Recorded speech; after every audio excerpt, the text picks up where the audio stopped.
The House will be in order. The chair lays before the House a communication from the Speaker. The Speaker's Rooms, Washington, D.C., February 9th, 2026. I hereby appoint the Honorable Adrian Smith to act as Speaker pro tempore on this day. Signed, Mike Johnson, Speaker of the House of Representatives. Pursuant to the order of the House of January 6th, 2026, the chair will now recognize members from lists submitted by the majority and minority leaders for morning hour debate. The chair will alternate recognition between the parties, with time equally allocated between the parties and each member other than the majority and minority leaders and the minority whip, limited to 5 minutes. But in no event shall debate continue beyond 1:50 p.m. The chair recognizes the gentleman from Virginia, Mr. Subramaniam, for 5 minutes.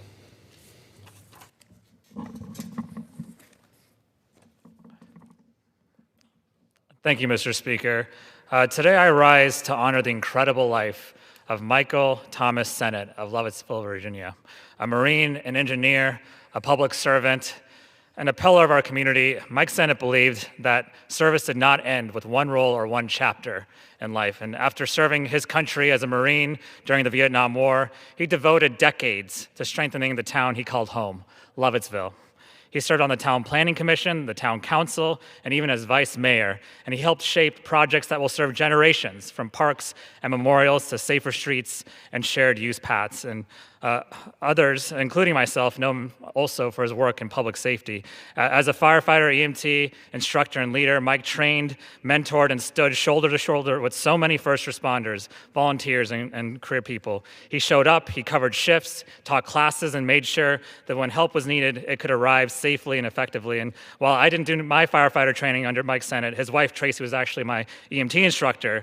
You didn't have to take one of his classes to know the incredible impact that Mike had. He raised the bar for instructors and trainees alike in our county, and his legacy lives on in all the people that he helped and who help others. And so on behalf of our community, we thank him for a lifetime of service, and we extend our deepest condolences to Tracy and the entire family, and to all who were proud to serve alongside him.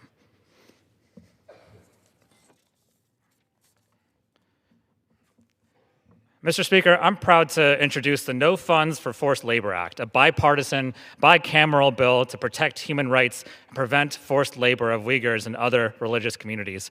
A recent annual report by the Congressional Executive Commission on China found that authorities in the Xinjiang Uyghur Autonomous Region, quote, maintained a system of forced labor that involved former mass internment camp detainees. This comes while China has targeted Uyghurs and other religious minorities, threatening detainees with physical violence, abuse, and torture. And despite companies' due diligence, these forced labor networks can be so extensive that the World Bank's International Finance Corporation has financed companies who have inadvertently employed forced laborers in the region. This bill addresses that risk. It allows the Treasury Secretary to instruct the U.S. director at each international financial institution to oppose provisions of any loan that would risk using forced labor. So thank you to all of our co-sponsors. I encourage my colleagues to join us in supporting and advancing this bipartisan bill. Mr. Speaker, as we approach tax season across the country, I am becoming increasingly concerned with the IRS's capabilities to accurately and responsibly carry out the duty they have to American taxpayers. Americans will be relying on an agency to verify their tax returns and issue accurate refunds that has lost over a quarter of its staffing in the last year, with that number only growing. And every day, my office has a new constituent who reaches out wondering where their tax refund is from this past tax season, and that is only going to get worse as this new tax season begins. And one of the services available to taxpayers is the Taxpayer Advocate Services, which works closely with my office to return what taxpayers are rightly owed. And while TAS advocates work hard on these cases, it's apparent that they are already both backlogged and understaffed. Additional cuts to IRS funding will only exacerbate this issue. And to properly prepare for tax season, we should be increasing resources for services such as taxpayer advocates and making sure Americans feel like they can rely on the IRS to handle the process without delays or errors. From what my office has seen, this is not the case, and it must change right now. Finally, Mr. Speaker, the Public Service Loan Forgiveness Program is one of the best ways we can attract top talent to work in the federal government and public service. Often, these employees will be making less money than in the private sector, but the loan forgiveness gives the government an advantage. So it's disappointing that we see people like public servants treated like this by making them wait years for public service loan forgiveness. This program promised student loan borrowers that after 10 years of public service, their debt would be forgiven, and yet under this administration, the PSLF processing has slowed to a crawl. For example, the PSLF buyback application, an essential step for many pursuing loan forgiveness, has more than 80,000 applications pending at the end of the year. That's 80,000. And for some borrowers, they've had their eligibility threatened due to petty political grievances. And there are consequences to this. Americans are delaying major life milestones, such as purchasing a home or starting a family, because they are still making payments on loans that they were assured would be forgiven. So let's be clear, the stagnation of PSLF is the direct result of the current administration's mismanagement. And I call on the administration to honor its promise to the people who have dedicated their careers to public service, who have rightfully sought loan forgiveness. Thank you, and I yield back. Member yields back. The chair recognizes the member from Pennsylvania, Mr. Joyce, for 5 minutes.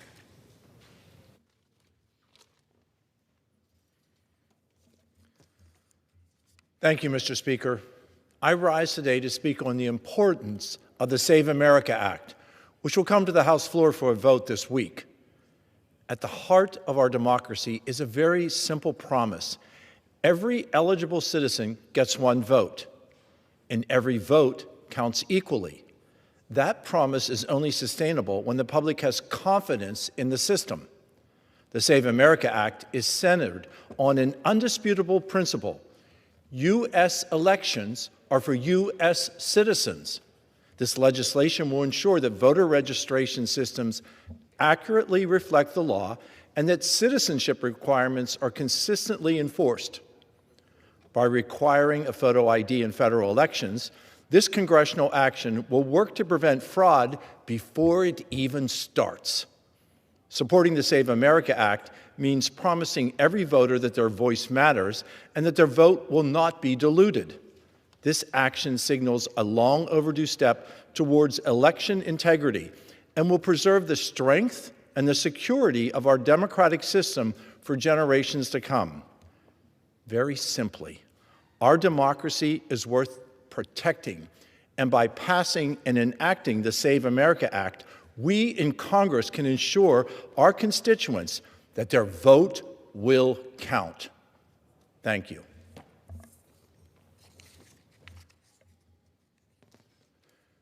Mr. Speaker, I rise today to congratulate Johnstown native Dan Barefoot on earning a spot on the U.S. Olympic team. This week, Dan will compete in the Milano Cortina Winter Games, representing our nation on the world stage. A graduate of Richland High School and Penn State, Dan will compete in the skeleton competition, which is scheduled for Thursday, February 12th. Dan's 10-year pursuit of a spot on the Olympic team began with a Google search related to which Olympic-style sport a novice could train for later in life. After what he describes as the singular most incredible and challenging journey of his life, Dan has reached the pinnacle of his sport. Pennsylvania's 13th Congressional District is incredibly proud to support Dan as he represents our community and our country on the Olympics. Once again, congratulations to Dan and to his parents, Barry and Rebecca, on this extraordinary accomplishment, and best wishes for the gold at the Winter Games. Thank you, Mr. Speaker, and I yield back.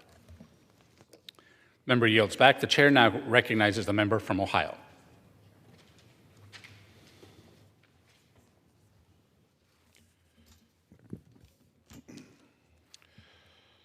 Thank you, Mr. Speaker. I rise today to recognize Carl and Nancy Schneider. Carl and Nancy taught music in Southern Ohio for 43 years before retiring at the end of the 2025 school year, leaving an indelible mark on the arts in Ohio's 2nd Congressional District. Carl served as a band director at West Union High School, the choir director at Manchester briefly, and later as music supervisor across the whole school district.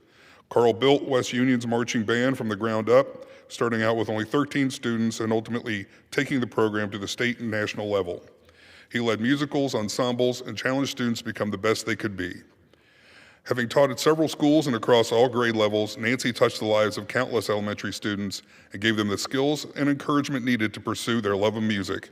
Beyond the classroom, Nancy is an amazing musician herself, serving as the pianist for her church and previously performing at county festivals. In retirement, she is looking forward to spending time with her first grandchild, continuing to stay involved with music at schools across Southern Ohio. Teachers like Carl and Nancy Schneider represent the best America has to offer. They are the quiet heroes who made a difference in the lives of countless students. Our educators deserve the highest level of respect and should be recognized for the amazing work they do. Carl and Nancy, congratulations on retirement, and thank you for your service to our young people.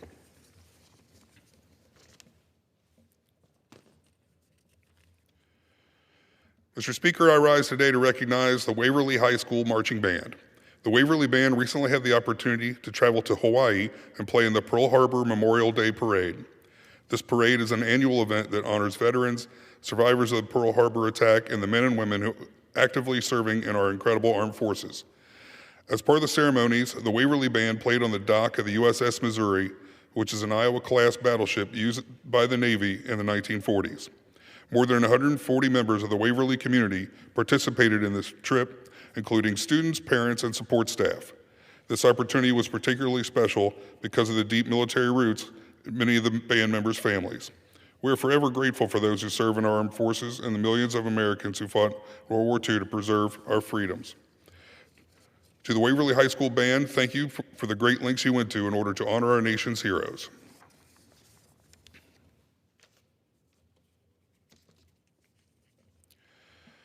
Mr. Speaker, I rise today to recognize the Claremont County Chamber of Commerce. The Claremont Chamber recently earned a 5-star accreditation from the U.S. Chamber of Commerce for its positive impact on the community. Ohio's 2nd Congressional District has been ground zero for the problems of facing rural America. For too long, communities like the ones I represent have been forgotten about at the federal level. However, thanks to the work of community organizations like the Claremont County Chamber, Ohio's 2nd Congressional District is making a comeback. The Claremont Chamber is an integral part of local economic development projects and supports businesses of all sizes. Their work is helping to build a community where Ohioans can achieve the American dream. Economic development remains one of my top priorities for Congress, and I look forward to continuing to work with the Claremont County Chamber on projects that make a difference in Southern Ohio. Congratulations to the Claremont County Chamber on their commendable achievement. Thank you, Mr. Speaker. I yield back. Member yields back. The chair now recognizes the member from Arkansas, Representative Hill.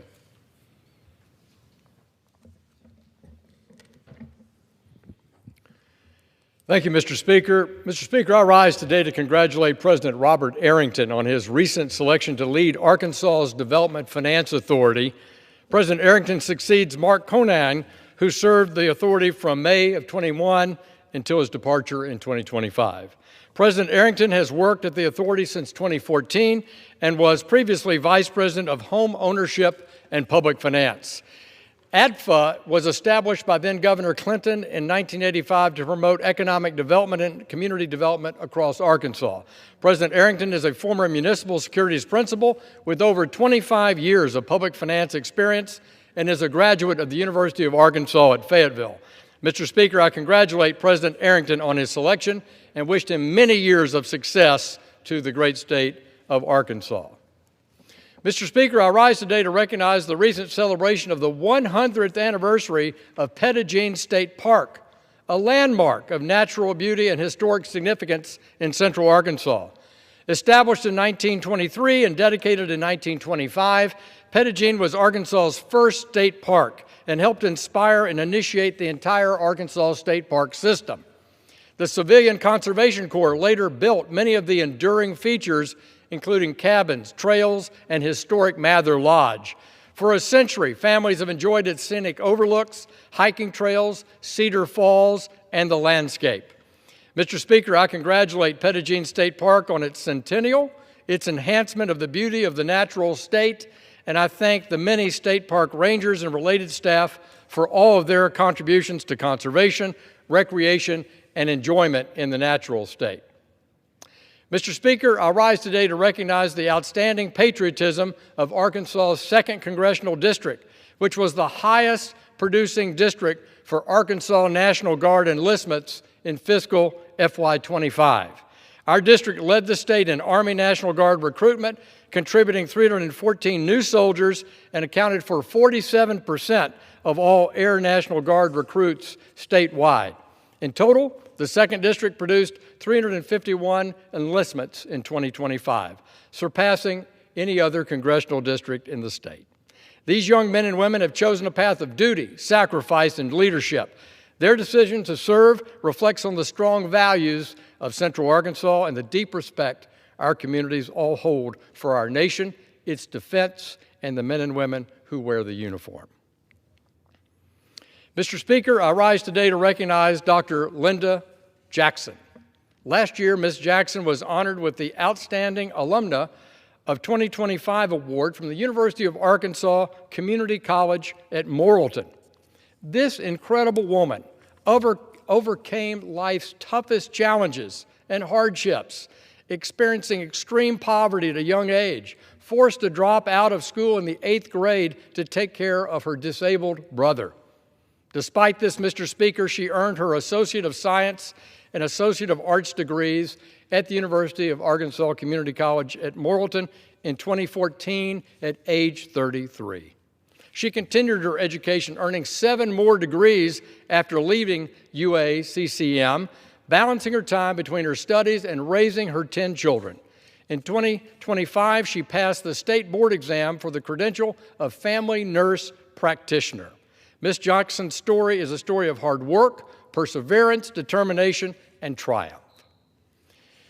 Mr. Speaker, I rise today to recognize my good friend Doug Zollner, dedicated advocate for the natural state. After 3 decades of being a mentor, leader, and giant in the world of conservation, Doug has decided to retire from the Nature Conservancy offices in Arkansas. Doug's efforts and expertise in conservation have enriched our state. Doug's leadership helped drive more than $30 million in public funding to Arkansas for forest management. And he co-founded the Fire Learning Network, a national collaboration of fire practitioners helping 14 countries around the world. Just last year, he visited Tanzania to share fire and forest management strategies and tour Kativa National Park. Congratulations to Doug for his dedication to conservation, to the Nature Conservancy, and to forest management practices. I wish him the very best in retirement. I yield back. Gentleman yields back. The chair recognizes the member from Texas, Representative Luttrell, for 5 minutes.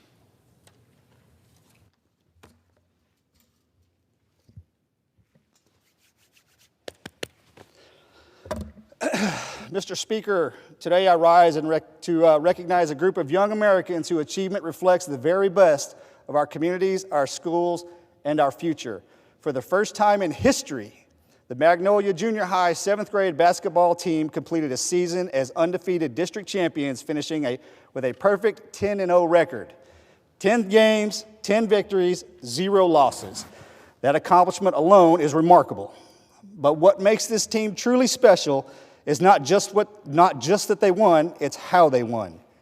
Game after game, these young men represented Magnolia Junior High with discipline, respect, teamwork, and integrity. They showed us what it means to compete with character. This team averaged 61 points per game while holding opponents just to 40. That is excellence on both ends of the court, offense and defense. But perhaps even more impressive, not one player fouled out all season. Not a single technical foul was issued. That tells us something important. It tells us these students played with maturity beyond their years. They respected the officials, they respected their opponents, and they respected the game. That is leadership, that is discipline, that is sportsmanship. Those are the values we want to see in every classroom, every community, and every generation. Every championship team has leaders.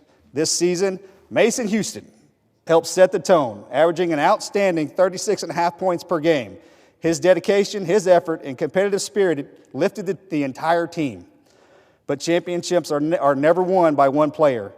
They are built by teammates who trust one another, who sacrifice for one another, who hold each other accountable, and who work together toward a shared goal. That is exactly what this team did. And today we recognize the young men who made history. Beckett Albee, Daniel Alonzo, Jace Baker, Caleb Gooch, Donnell Hartley, Mason Houston, Brody Kehoe, Tucker Kowalski, Carter Shepard, Evan Shepard, and Griffin Spires. These students remind us that excellence is built on one practice, one game, and one decision at a time. This success would not have been possible without outstanding leadership. I want to recognize 7th grade coaches Taylor Souders, Tim Stewart, and Joseph Waddle, along with head coaches Christopher May, assistant coach Jim Barber, campus athletic coordinator Brian Vanghouse, principal David Slater, and district athletic director J.D. Berna. These educators and mentors do far more than coach basketball. They teach responsibility, they teach perseverance, and they teach young people how to lead. They are helping shape citizens, leaders, and future public servants. To the players, years from now, people may remember the undefeated record. They may remember the scoring averages. They may remember the championship. But what matters most is what you learned along the way. You learned discipline, you learned teamwork, and you learned accountability. You learned how to believe in yourself and each other. Those lessons will serve you long after the final buzzer sounds. They will serve you in your academics, they will serve you in college, they will serve you in your careers, and they will serve you in life. Mr. Speaker, at a time when our nation is focused on preparing the next generation for leadership, service, and success, this team stands as a powerful example of what happens when students are supported, challenged, and inspired. They didn't just win games, they represented their school, their families, and their community with honor. They made history, and they made Magnolia proud. Congratulations to the Magnolia Junior High 7th grade boys basketball team, the 25-26 undefeated district champions. May their example continue to inspire us all. Mr. Speaker, I yield back. Member yields back. Pursuant to Clause 12A of Rule 1, the chair declares the House in recess until 2 p.m. today.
The House will be in order. The prayer will be offered by Chaplain Kibben. Would you pray with me? Loving God, how is it that we are so graced to enjoy each day the embrace of your everlasting arms? There is not a day that goes by that you do not provide us, if we have ears to hear and eyes to see, evidence of your steadfast love and kindness. Though there is much in this world, in our lives, and even in our own minds that seeks to convince us otherwise, nothing can overshadow or separate us from your unconditional and unwavering devotion to each person. Your love is invincible, even in the face of danger and death. Many waters cannot quench it. Torrents of rain or any reign of terror cannot extinguish it. Neither our fears for today nor our worries about tomorrow, not even the powers of hell, can conquer your insurmountable love for us. May we trust in your boundless compassion and live this day believing that we are called, in response to your grace and mercy, to be worthy reflections of your redeeming love. In your sovereign name we pray. Amen. The chair has examined the journal of the last day's proceeding and announces to the House the approval thereof. Pursuant to Clause 1 of Rule 1, the journal stands approved. The Pledge of Allegiance will now be led by the gentleman from South Carolina, Mr. Wilson. Everyone, including guests in the gallery, will please join in. I pledge allegiance to the flag of the United States of America and to the republic for which it stands, one nation under God, indivisible, with liberty and justice for all. The chair will now entertain requests for 1-minute speeches. First, does the gentleman from South Carolina seek recognition?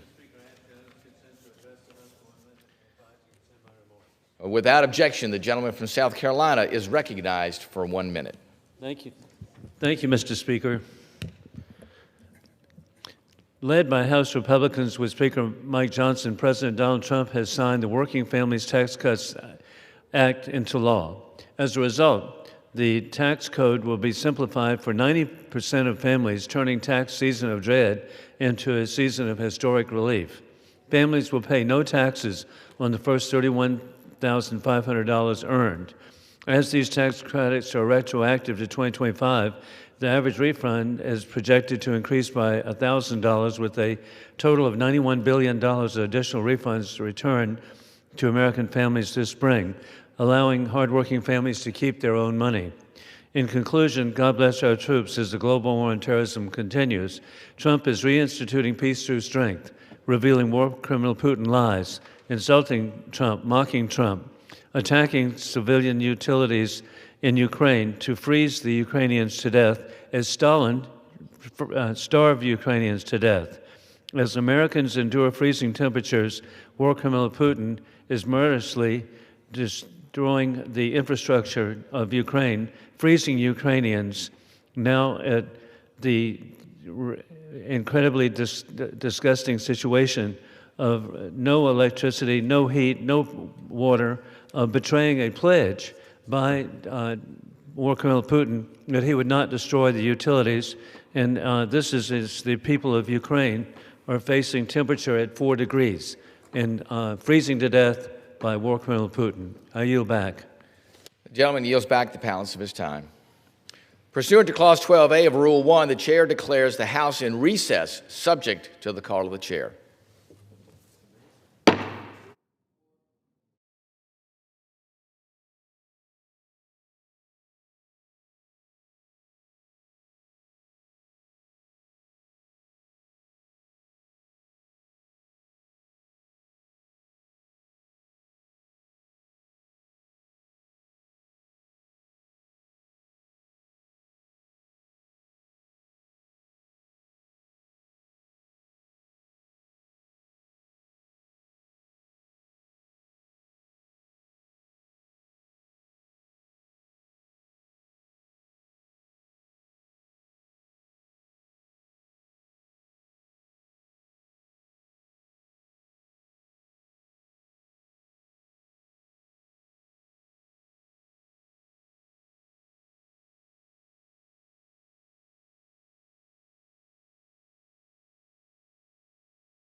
The House will be in order. Pursuant to Clause 8 of Rule 20, the Chair will postpone further proceedings today on motions to suspend the rules on which recorded votes of or the yeas and nays are ordered, or votes objected to under Clause 6, Rule 20. The House will resume proceedings on the postponed questions at a later time. For what purpose does the gentlewoman from Oklahoma seek recognition? Madam Speaker, I move to suspend the rules and pass the bill S-3705, the Semi-Quincentennial Congressional Time Capsule Act. The clerk will report the title of the bill. Senate 3705, an act to provide for the creation of a congressional time capsule in commemoration of the semi-quincentennial of the United States and for the purposes. Pursuant to the rule, the gentlewoman from Oklahoma, Ms. Bice, and the gentleman from New York, Mr. Morelli, will each have control 20 minutes. The chair recognizes the gentlewoman from Oklahoma. Thank you, Madam Speaker. I ask unanimous consent that all members may have 5 legislative days in which to revise and extend their remarks and include additional material on the bill. Without objection. Madam Speaker, I yield myself such time as I may consume. Gentlewoman is recognized. Thank you, Madam Speaker. Today, I urge my colleagues to support S-3705, the Semi-Quincentennial Congressional Time Capsule Act. This is the Senate companion to H.R. 6243, introduced by my colleagues, Representatives Bonnie Watson-Coleman, Robert Outerholt, Maria Salazar, and Dwight Evans.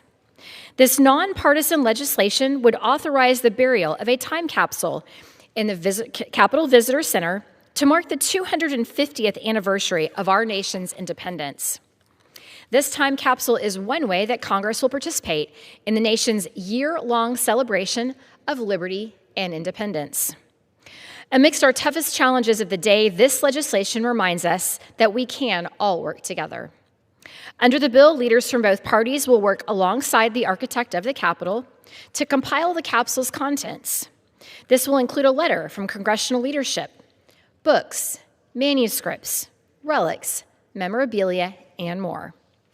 I'm optimistic that the contents of this capsule will reflect what makes this country great, as well as the challenges we face during this time. The capsule will remain sealed until July 4th, 2276, and the burial site will be marked by a plaque approved by the Committee on House Administration and the Senate Rules Administration Committee. I thank the ranking member, Mr. Morelli, for working with me on this effort, and I urge my colleagues to support the bill. I reserve the balance of my time. Gentlewoman reserves. Gentleman from New York. Thank you, Madam Speaker. I yield myself such time as I may consume. Gentleman is recognized. Thank you. Madam Speaker, I rise today in support of S-3705, which is, I believe, the original companion to H.R. 469, and I want to thank my friend and fellow House Administrator, fellow House Appropriator, Ms. Bice, for her comments and her support of this important legislation. As I have previously noted on the floor, this bipartisan legislation would authorize the architect of the Capitol to bury a time capsule commemorating the 250th anniversary of the signing of the Declaration of Independence on July 4th, 2026, to be opened on our nation's 500th anniversary in the year 2276. The items in the capsule will be determined by bipartisan, bicameral congressional leaders and include written materials relating to the anniversary representations of notable legislative and institutional milestones, and a message from this Congress to our future colleagues in the 244th Congress. I did say last year I'd hope to be there at the opening. I'm not sure that's possible, but I'm going to do everything I can. But this year's celebration of America's anniversary offers an opportunity to reflect on the resilience of the American experiment. Our nation has faced countless tests to our strength and our unity, including a civil war, 2 world wars, natural disasters, and more.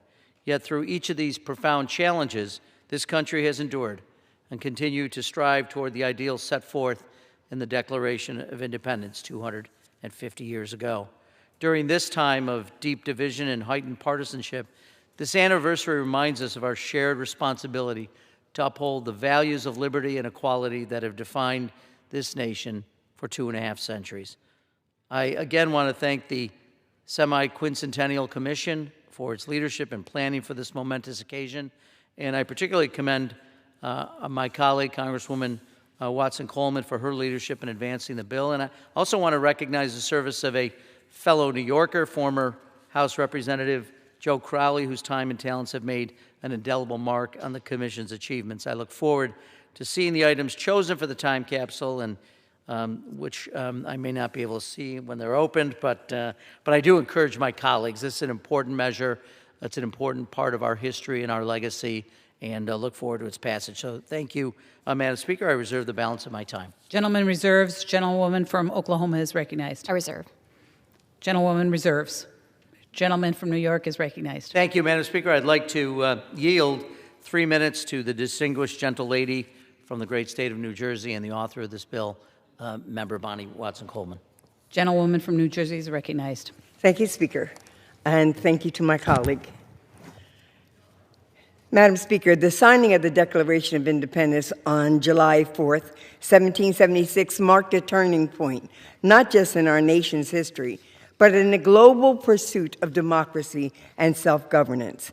The work remains unfinished, and each generation has been tasked with carrying it forward.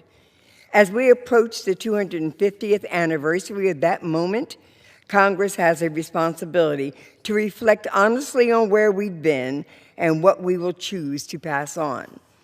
This legislation authorizes the architect of the Capitol to create a time capsule to be sealed and buried in the Capitol Visitor Center, where it would be unsealed on our nation's 500th anniversary on July 4th, 2276. And while we won't be there to open it, we should be there to see what goes into it.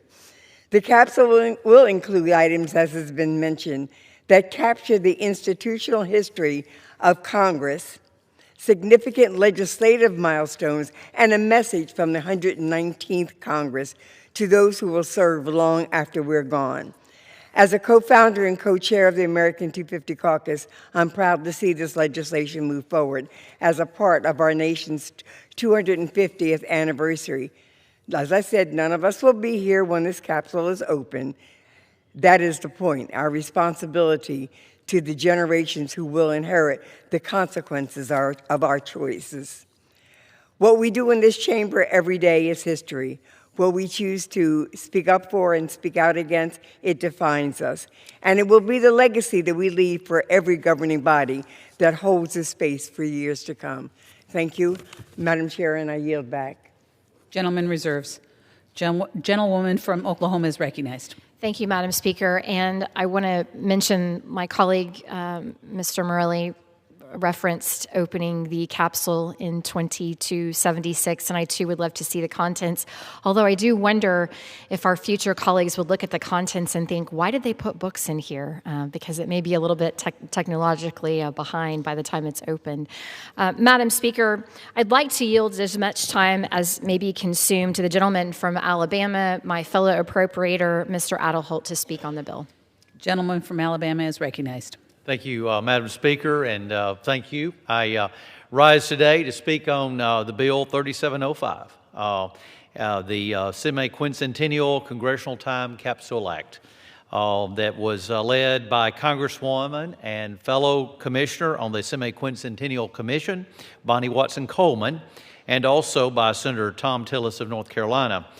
This bill, of course, makes technical changes to Representative Watson Coleman's bipartisan House-passed bill, House Bill 469, to create a congressional time capsule in the commemoration of the semi-quincentennial. I think it should be clearly pointed out here that this bill is truly bipartisan, and it is bicameral. It's a piece of legislation that requires the four corners of the congressional leadership to agree on the contents of the capsule, including a joint letter.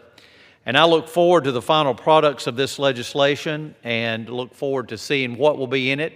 Again, this will be something that we all can agree on, and it's great to be working at a time where we can all work together and celebrate our nation's birthday for this 250th celebration. So at this time, I yield back and ask my colleagues to vote yes on the legislation. Thank you. Reserve. Gentlewoman reserves. Gentleman from New York. I'll reserve, and I don't know if the gentlelady's. Gentleman reserves. Gentlewoman from Oklahoma. Madam Speaker, I have no further speakers, and I'm prepared to close. Gentleman from New York. Yes, thank you. I was going to call him. Madam Speaker, I think for all the reasons that have been described, this is an important part of maintaining the history of the last 250 years and making certain that we preserve this so that future generations will know how we got here and how we see the world. I agree with Ms. Bice. Books may not be particularly relevant 250 years from now, and I suppose we should not write in cursive because people won't know what that means. But this is really important. I think it's a reflection of the amazing American experiment, and I'll look forward to the bill being signed. And I hope and I pray that 250 years from now, we will have moved towards, in the words of Jefferson, a more perfect union. And with that, I yield back. Gentleman from New York yields. Gentlewoman from Oklahoma is recognized. Thank you, Madam Speaker. I could not have said it any better myself, and with that, I urge my colleagues to support S 3705, and I yield back. Gentleman from Oklahoma yields. The question is, will the House suspend the rules and pass Senate 3705? Those in favor say aye. Those opposed, no. In the opinion of the chair, 2/3 being in the affirmative, the rules are suspended, the bill is passed, and without objection, the motion to reconsider is laid on the table.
For what purpose does the gentleman from Arkansas seek recognition?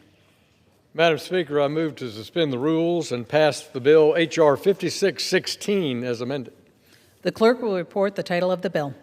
H.R. 5616, a bill to amend Title 31 United States Code to require the Secretary of the Treasury to mint and issue $2.50 numismatic coins and $2.50 circulating coins and for other purposes. Pursuant to the rule, the gentleman from Arkansas, Mr. Hill, and the gentlewoman from California, Ms. Waters, each control 20 minutes. The chair recognizes the gentleman from Arkansas. I thank Madam Chair. I ask unanimous consent that all members have 5 legislative days to revise and extend their remarks and include extraneous material on the purpose of this bill. Objection. Madam Speaker, I yield myself such time as I may consume. The gentleman is recognized. I rise today in support of my good friend, Mr. Outerholt's bill, the $2.50 for America's 250th Act. The greatest experiment in the history of the world, the United States of America, is still going stronger than ever. And 2026 marks our nation's 250th birthday, an incredible feat as our founders came together, found common ground, and voted to declare independence from Great Britain. Over the past 250 years, America has embodied the shining city on the hill that John Winthrop envisioned in his famous 1630 sermon. Grounded in the ideas at the heart of the Declaration that all men are created equal and that governments derive their power not from the divine right of kings, but from the consent of the people, the United States has made the world more free and more prosperous over our 2.5 centuries. To celebrate our semi-quincentennial, H.R. 5616 would authorize the United States Treasury Department to issue special $2.50 numismatic coins. This continues a long tradition of marking significant milestones with coins that give everyday Americans tangible reminders of these historic moments.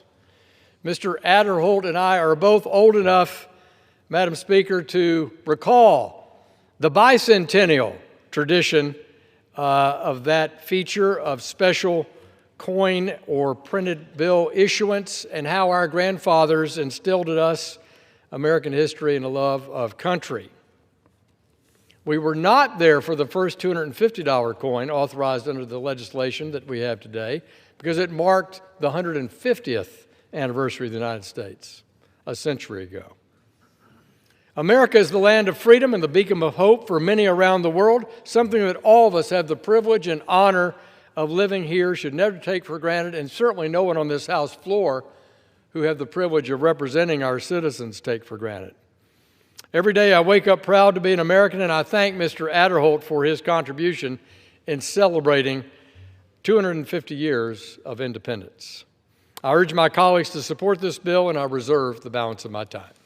Gentleman from Arkansas reserves. The gentlewoman from California is recognized. I yield myself such time as I may consume. Gentlewoman is recognized.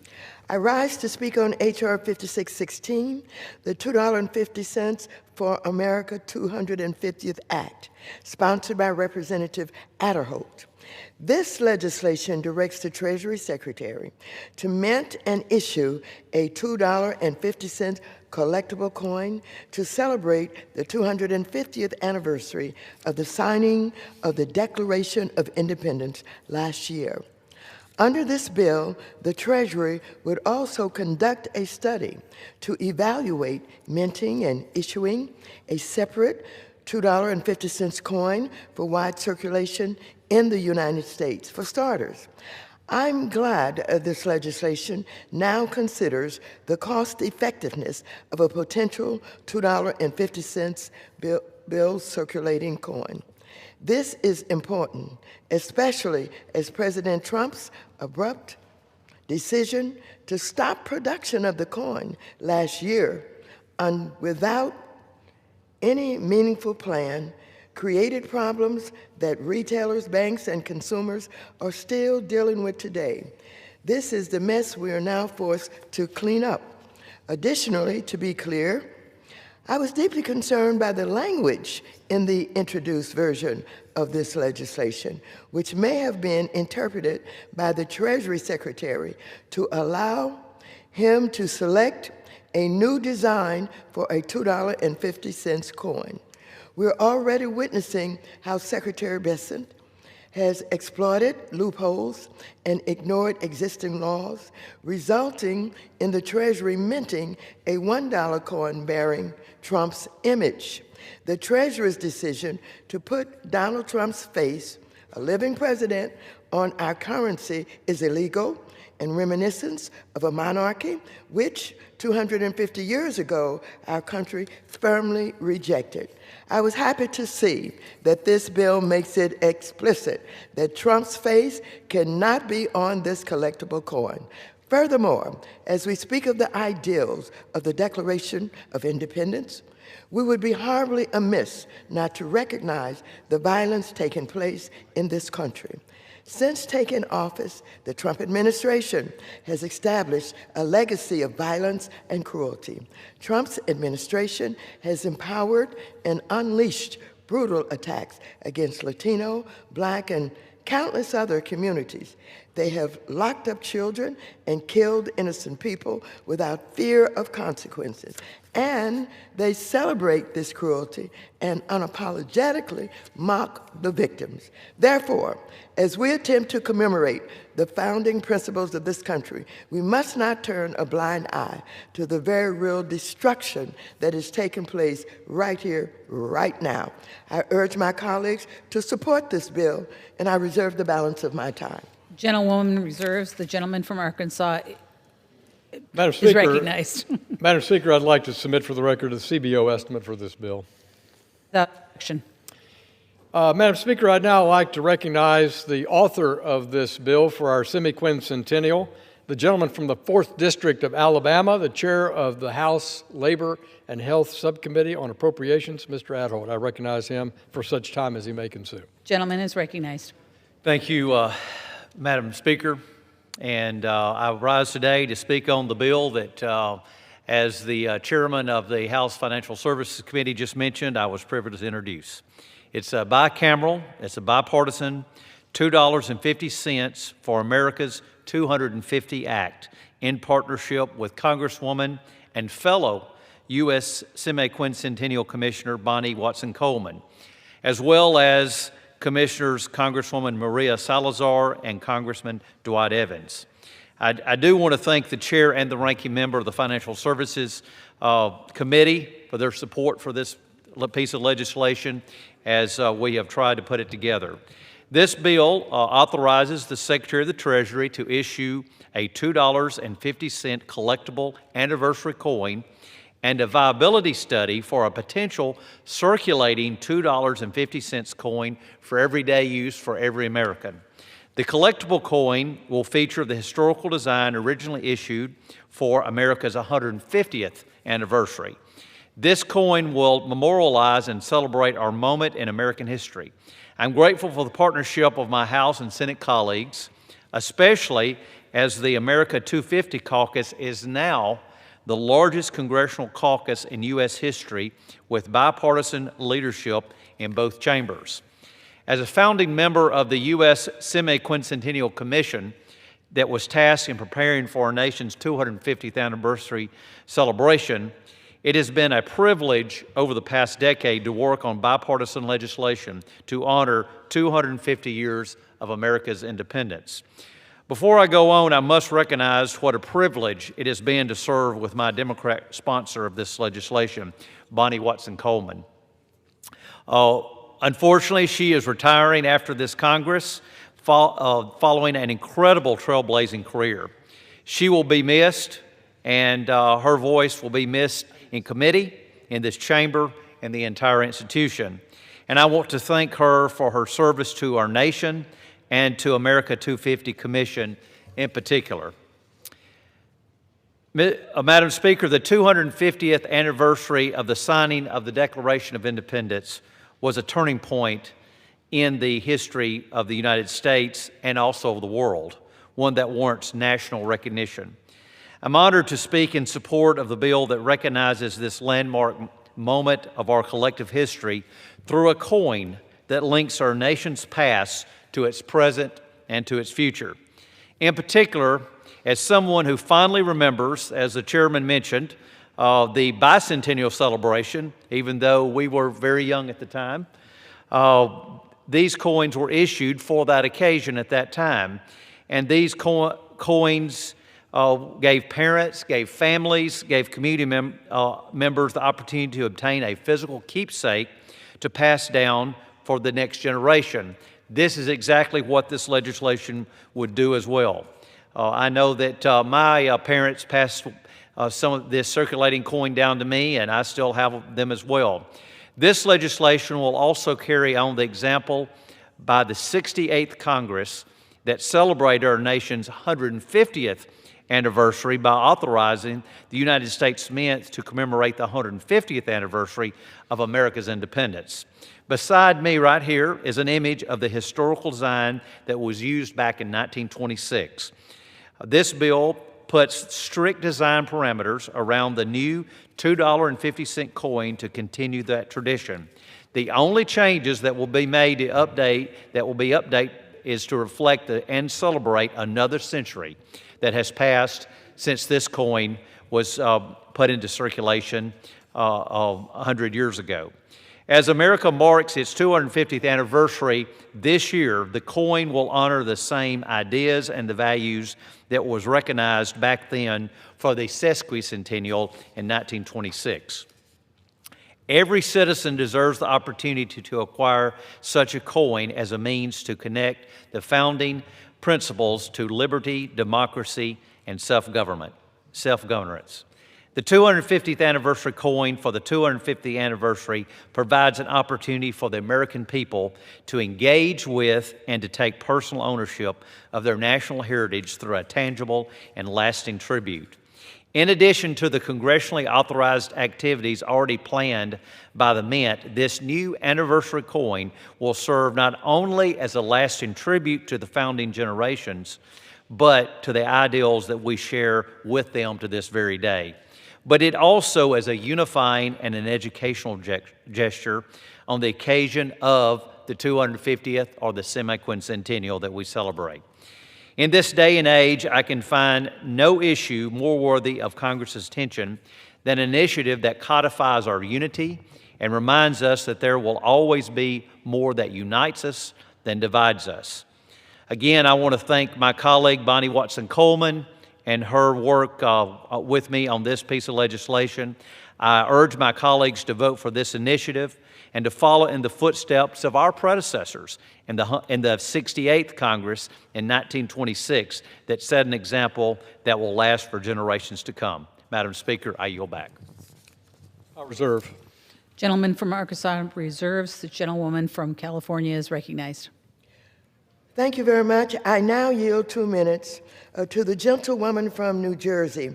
Has put a lot of work in on this, Ms. Watson-Coleman, and she is a co-chair of the 250 caucus, and she serves on the Semi-Quintennial Commission. Ms. Watson-Coleman. Gentlewoman from New Jersey is recognized. Thank you, Madam Speaker, and thank you to my colleague, Waters from the great state of California.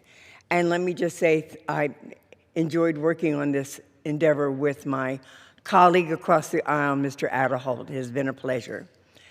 Madam Speaker, in 1776, the Declaration of Independence put into writing a set of ideals that reshaped this nation and influenced the world. Every major anniversary since has given Americans a chance to reflect on those principles and what they require of us. The $2.50 coin for America's 250 Act continues a long tradition of commemorating our nation's milestones through coinage. This bill authorizes the Treasury to issue a circulating and collectible $2.50 coin modeled on the design first issued for the America's 150th anniversary. That earlier coin connected Americans to their shared history through something tangible and accessible to all.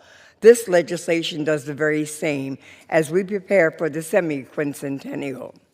As a co-founder and co-chair of the America 250 Caucus and a member of the America 250 Commission, I am so grateful for the partnership with Rep. Adderholt and my House colleagues on this bipartisan basis as we prepare the nation's celebration of America's 250th birthday, which I pray is bicameral, bipartisan, and able to be enjoyed by all the people in this country. I yield back and I thank you. The gentleman from California reserves. Mr. Speaker, I'm prepared to close if the minority is ready. Gentleman reserves. The gentlewoman from California. Madam Speaker, I have no further speakers, and I'm prepared to close if the gentleman from Arkansas has no further speakers. Seeing no further speakers. Mr. Speaker, I yield myself the balance of the time. This legislation gives us an opportunity to celebrate the 250th anniversary of the Declaration of Independence, the ideals and founding principles of our country, like the rule of law and separation of powers. Individual freedom, dignity, and equality are ruthlessly being undermined today by this administration. I hope this chamber's commitment to America's founding principles is not merely symbolic, like somewhat like the coin, but will be represented in our commitment to protect these principles and exercise our responsibilities to democracy in the Constitution. I urge my colleagues to support this bill, and I'd like to thank Ms. Watson-Coleman for all of the work that she has put on America's 250. Thank you so very much. I yield back. The gentleman from California yields. The gentleman from Arkansas is recognized. Mr. Speaker, I yield myself the balance of my time. The gentleman is recognized. I really want to thank Mr. Adderholt for, again, using this historic precedent to, again, have a numismatic memory of our semi-quincentennial with this $2.50 coin. I commend him for his work, for his loyalty to his country, and for his service to the people in Alabama. And for all those reasons that I explained earlier, I urge my colleagues to support this bill, and I yield back the balance of my time. The gentleman from Arkansas yields. The question is, will the House suspend the rules and pass H.R. 5616 as amended? Those in favor say aye. Those opposed say no. In the opinion of the chair, 2/3 being in the affirmative, the rules are suspended, the bill is passed, and without objection, the motion to reconsider is laid on the table. Without objection, the title is amended. For what purpose does the gentleman from Arkansas seek recognition? Mr. Speaker, I move to suspend the rules and pass H.R. 6644 as amended. The clerk will read the title of the report. H.R. 6644, a bill to increase the supply of housing in America and for other purposes. Pursuant to the rule, the gentleman from Arkansas, Mr. Hill, and the gentlewoman from California, Ms. Waters, each will control 20 minutes. The chair recognizes the gentleman from Arkansas. I thank the Speaker. I ask unanimous consent that all members have 5 legislative days to revise and extend their remarks and include extraneous material on this bill. Without objection? Mr. Speaker, I yield myself such time as I may consume. The gentleman is recognized. Mr. Speaker, I rise in strong support today of our collaborative, bipartisan bill entitled Housing for the 21st Century Act. Americans across our nation have faced the tough reality of out-of-control costs because of the recent spike in inflation coming out of the pandemic.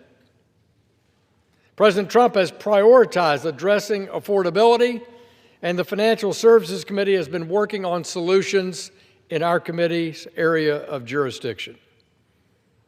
Alongside Ranking Member Waters, Chairman Flood of our Housing and Insurance Subcommittee, Ranking Member Mr. Cleaver of our Housing and Insurance Subcommittee, together we have introduced the Housing for the 21st Century Act to deliver a straightforward approach to housing, building more homes, removing barriers standing in the way with an eye towards driving down that marginal cost of a new unit. Housing 21 will streamline approvals and simplify federal and local housing process to give rural and urban communities the tools they need to build homes faster.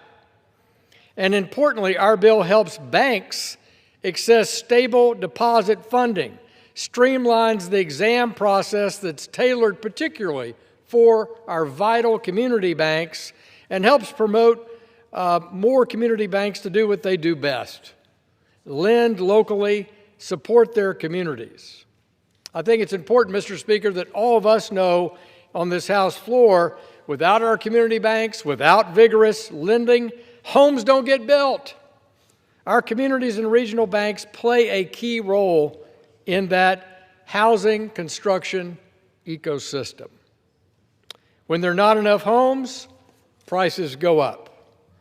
Housing for the 21st Century Act includes real bipartisan solutions to expand supply, lower costs, and more importantly, give our families more options. Let's deliver this real solution and return the housing market back to working for the very people that it should serve, the very people we do serve in the People's House. And I urge my colleagues to support this bill, and I reserve the balance of my time. The gentleman in reserves, the gentlewoman from California is recognized. Mr. Speaker, I rise in support of H.R. 6644, the Housing for the 21st Century Act, sponsored by myself and, of course, by Chairman Representative Hill, Cleaver, and Flood. Our housing and homelessness crisis has reached a breaking point as millions of Americans each night struggle to find a decent and stable and affordable place to live. The struggle has real faces of our children's, teachers, working mothers, veterans, and of course, children from all over the country. And this struggle is in our rural towns, urban areas, and suburban neighborhoods across America. On any given night, 800,000 people are experiencing homelessness in the United States of America. Rents nationwide have soared by 47%, and home prices have skyrocketed 57%. Incomes haven't kept pace with these increases, which means housing eats up more and more of a family's paycheck. As the lead Democrat on the House Financial Services Committee, it has been my mission to fight to end this homeless and housing crisis. And the Housing for the 21st Century Act is a critical first step in that mission. Passed in committee with overwhelming bipartisan support, H.R. 6644 sets the stage for building and preserving more affordable homes in our neighborhoods. It makes many long overdue improvements to housing programs, expands local development opportunities, and broadens access to home ownership. H.R. 6644 also includes a dozen bipartisan provisions to help small banks like Community Development Financial Institutions, that is the CDFIs, and minority depository institutions, the MDIs, helps meet the housing and other needs of our constituency. The bill also addresses concerns from the 2023 bank crisis that will now promote a safe, sound, and competitive banking system, one that doesn't threaten our housing markets or our economy. This package represents a historical bipartisan agreement, and I'm proud that Mr. Hill and I, along with Mr. Flood and Mr. Cleaver, has been able to work together to prioritize the housing needs of millions of Americans and advance this legislation.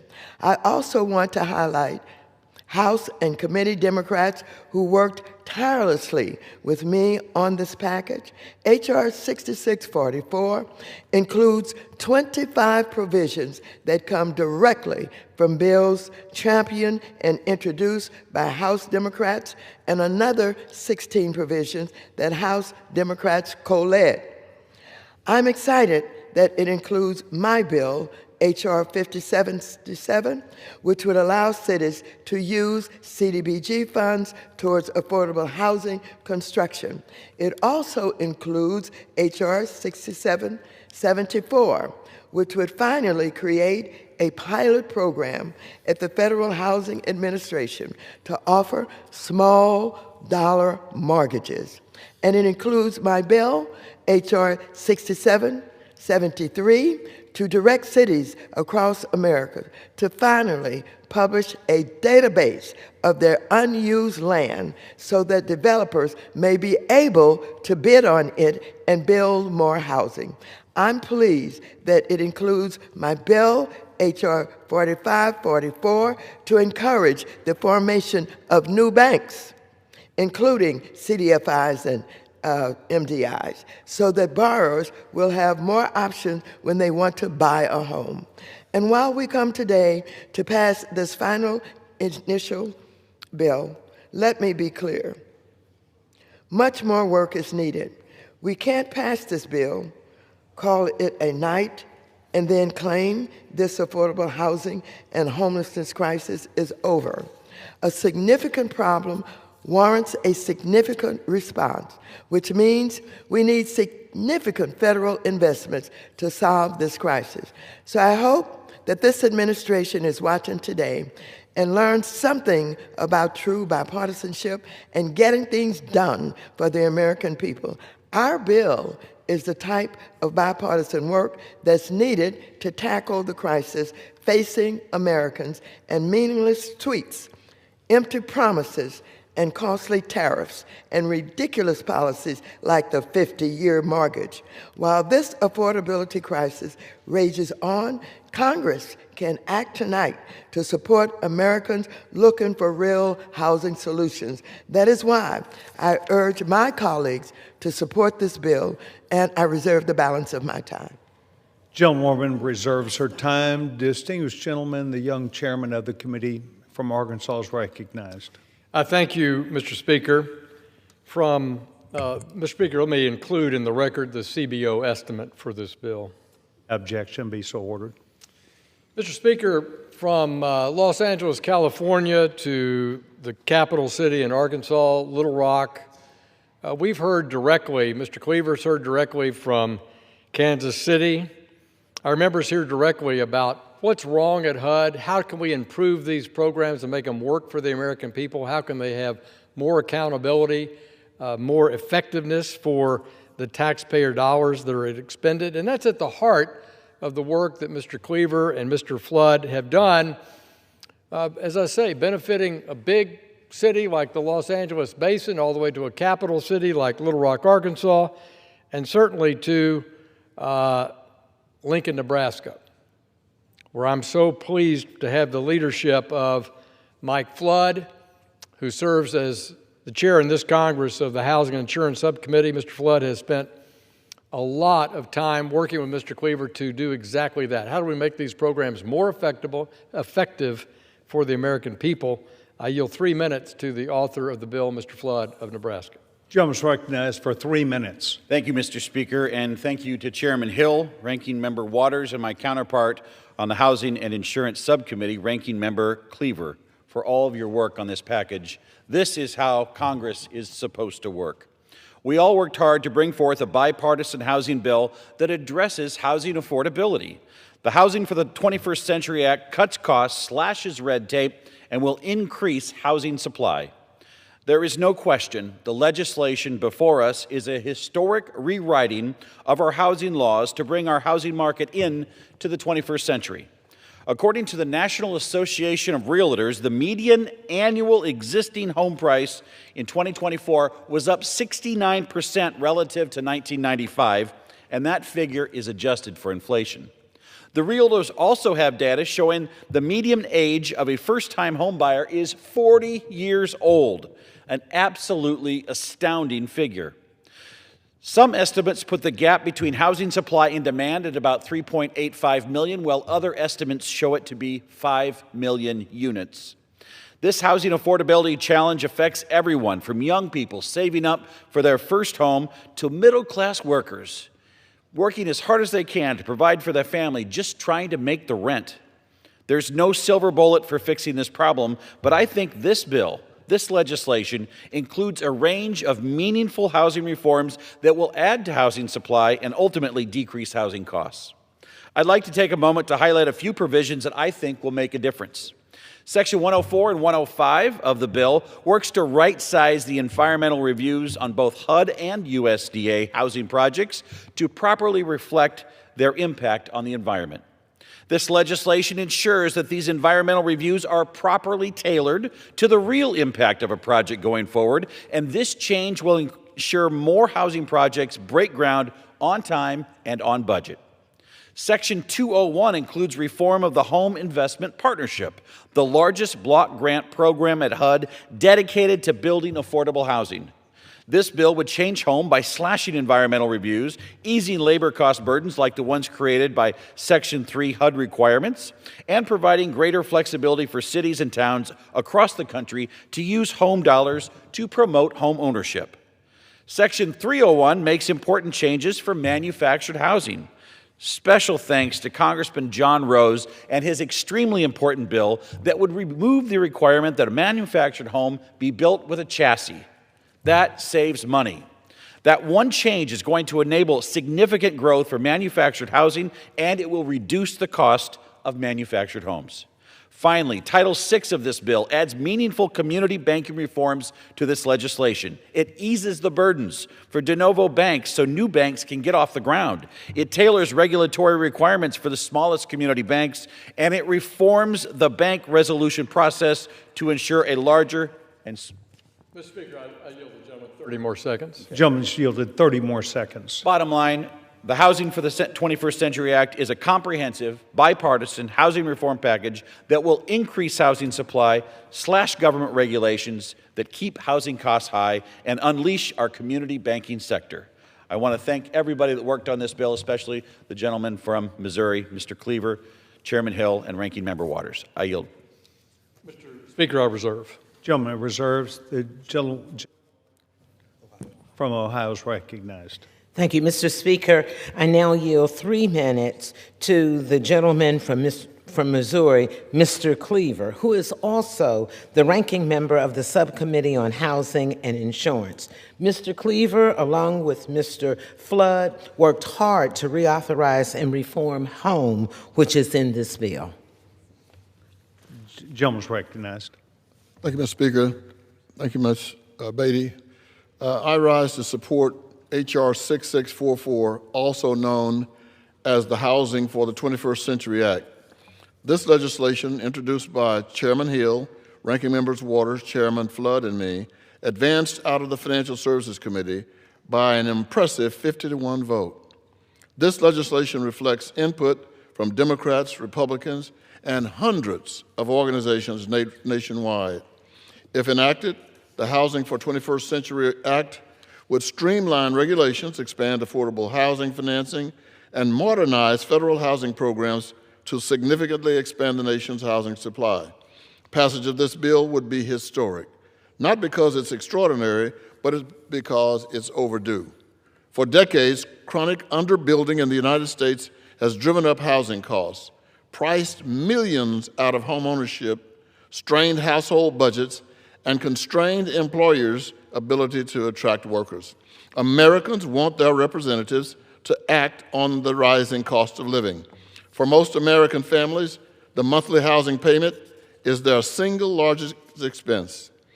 Representing about 1/3 of the Consumer Price Index, housing is also the single largest component of overall inflation. I commend Chairman Hill, Ranking Members Waters, Chairman Flood, and others for prioritizing good policy over bad politics on this important matter. I'm especially proud that the Housing for 21st Century Act includes the Home Reform Act, which represents the most significant update to the home programs since its creation. This bill may not increase spending, but it ensures that every dollar we do spend goes further. And although this legislation is significant, we must view this legislation as the beginning of a new era of accommodating the American movement of housing for all. In the Senate, the introduction of the Road to Housing Act highlights growing bipartisan cooperation on housing. I look forward to negotiations with the Senate on a bicameral product that can make it to the President's desk for signature, and above all, a product that will deliver tangible results from the American people. Thank you, Madam Chair. Gentlemen, does the gentleman wish to reserve her time? I reserve. Thank you very much. The gentleman from Arkansas. Well, I thank the Speaker. I want to thank Mr. Cleaver for his work with Mr. Flood on this bill and his leadership in trying to find bipartisan solutions. I met last week, Mr. Speaker, with the community development folks from Little Rock, Arkansas. Kevin Howard, my friend who runs housing and community development for the city of Little Rock, was in, singing the praises of this bill, how it will make their work so much more effective were the 21st century housing proposal enacted into law today. And I'd like to insert in the record, Mr. Speaker, ask unanimous consent that a list of over 70 organizations that support this bill being enacted be entered into the record. That objection will be entered into the record. Now, Mr. Speaker, I want to yield 2 minutes to the gentleman from Michigan, the Vice Chairman of our full Committee of Financial Services, Mr. Heiser, for remarks on this bill. The gentleman is recognized for 2 minutes. Thank you, Mr. Speaker and Mr. Chairman. Housing is vital in every state and in every one of our communities. And as of 2025, my home state of Michigan was short more than 141,000 homes, leaving many qualified home buyers on the sidelines. The Housing for the 21st Century Act will help increase home production, which to date has failed to keep pace with rising demand, leading to more affordability challenges for all Americans. Additionally, today's legislation rightly focuses on modernizing housing policies, which increasingly affordable housing and accelerating development, while increasing affordable housing and accelerating that development. Affordability is the key word here. And in fact, I have a professional background in construction, housing development, and home sales. And my own family has been involved for over 3 generations in construction, which now my cousins are doing in their ready-mix concrete company, and I do in our aggregate businesses and home development. And I can tell you, Mr. Speaker, we've seen firsthand how government at every level, local, state, and federal, has put up barrier after barrier to affordable housing. In fact, based on recent analysis, the average home in Michigan costs almost double to build than what the average family can afford. The Housing for the 21st Century Act would help reduce federal barriers to building housing by expanding the federal and local housing systems. Now, the American people need the same level of commitment from their state and local governments, too. So I urge my colleagues to support this well-crafted, bipartisan bill, and I yield back the balance of my time. Gentleman yields back his time. Gentleman reserve, from Mr. Arkansas will reserve his time. The gentlewoman from Ohio is recognized. Mr. Speaker, I now yield 2 minutes to the gentleman from Illinois, Mr. Foster, who is also the ranking member of the Subcommittee on Financial Institutions. The gentleman from Illinois is recognized for 2 minutes. Thank you, Mr. Speaker. I rise in support of H.R. 6644, the Housing for the 21st Century Act, which makes improvements to federal programs that will support housing development and affordability. This bipartisan bill will broaden access to home ownership, expedite new construction, and lay the foundation for a more cost-effective housing developments across the nation. This legislation includes 25 housing provisions that were introduced by Democrats and 12 banking provisions that passed our committee with broad bipartisan support. To support local lenders and access to financing, this bill includes bipartisan reforms to strengthen our community banks, credit unions, CDFIs, and MDIs. And as ranking member of the Financial Institutions Subcommittee, I support the inclusion of these reforms, including the SMART Act and the Least Cost Exemption Act, which I'm proud to co-lead.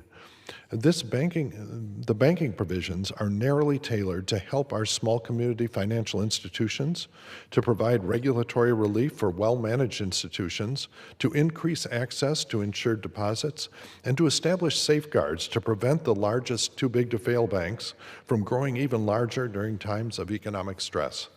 This legislation is a strong bipartisan effort to spur new housing development, improve affordability, and increase access to financing. I encourage a yes vote on this bill, and thank you, Mr. Speaker. I yield back. Gentleman yields back his time. The gentleman from Ohio reserves her time. Reserve. Distinguished gentleman from Arkansas is recognized. Thank you, Mr. Speaker. I appreciate the work also of my friend from Illinois on this bill, the important work he's done both in the housing portion and on the work we've done together on non-bank designations. Appreciate his leadership. Mr. Speaker, he mentioned the importance of community banks from Texas to California to Arkansas across this country. And the reason why it's so important to link lowering housing costs, it's so important to link those policies, these HUD-related policies, to banking, because our banks under $10 billion, Mr. Speaker, make about 60% of all the home construction loans in our country. And therefore, that's why the ranking member and our committee, has chosen to come to this House floor and talk about some specific housing measures. But I want to make sure that the American people know that we know that that supply of housing has to be financed.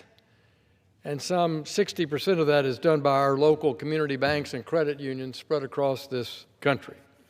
So let me, with pleasure, ask the gentlewoman from South Texas, Ms. Dela Cruz, the author of Section 106 in this bill, please come and give some remarks. She's recognized for 2 minutes, Mr. Speaker. Recognized for 2 minutes. Thank you to my colleague for yielding. Mr. Speaker, today I rise in support of H.R. 6644, the Housing for the 21st Century Act sponsored by Chairman Hill. This legislation includes dozens of common sense bipartisan housing solutions that meet the needs of the housing crisis everyday Americans are dealing with. I am particularly proud to see 3 key provisions of mine included to update the FHA's mortgage insurance loan limits for residential multifamily construction to bring more homes on the market, ensure veterans are made aware of the VA loan products they are eligible for, and strengthen the coordination of our federal housing agencies to maximize the impact of our current federal housing programs. H.R. 6644 is a critical step towards putting our housing sector back on the right footing, and I urge my colleagues to join me in support. Thank you. I yield back. Gentleman yields back his time. Gentleman from Arkansas reserves. I reserve. Gentleman reserves. The gentlewoman from Ohio is recognized. Mr. Speaker, I yield myself such time as I may consume. Gentlewoman's recognized. Mr. Speaker, I rise in support of H.R. 6644, the Housing for the 21st Century Act. And I certainly applaud Ranking Member Waters and Chairman Flood for working together and for the inclusiveness of this package. And I am proud to have 5 affordable housing bills included in this overwhelmingly bipartisan package. One of my provisions makes key provisions to the home program at HUD to ease compliance for small properties and to recognize community land trust as eligible home fund recipients. The package also expands foreclosure mitigation counseling to delinquent borrowers and raises the public welfare investment, or PWI cap, to 20% to free up capital for historic investments in affordable housing and community development. Among other community bank reforms, H.R. 6644 includes my bill to modernize the treatment of reciprocal deposits to help small and mid-sized banks like Fifth Third Bank, Huntington Bank, Key Bank improve liquidity and better compete for large accounts. Finally, Mr. Speaker, it includes a measure that I have long championed in Congress, a bill to codify the Financial Agent Mentor Protege program at Treasury to help small banks and minority deposit institutions, or MDI, survive. We also have one, Adelphi Bank, in my district, and I'd like to be sure to thank them for all the work that they've done with that. And it will also help them survive and thrive. Lastly, again, I thank the Ranking Member Waters for this and Chairman Hill for their leadership on this package, and I urge my colleagues to support the package. I reserve the balance of my time. Gentlewoman reserves her time. Gentleman from Arkansas.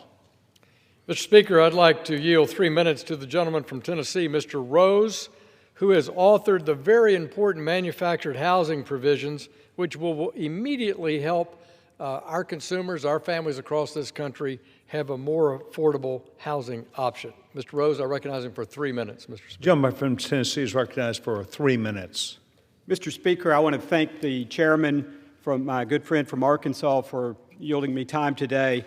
I rise in strong support of the Housing for the 21st Century Act. This legislation will lower housing costs for millions of Americans, including tens of thousands of Tennessee families that I represent.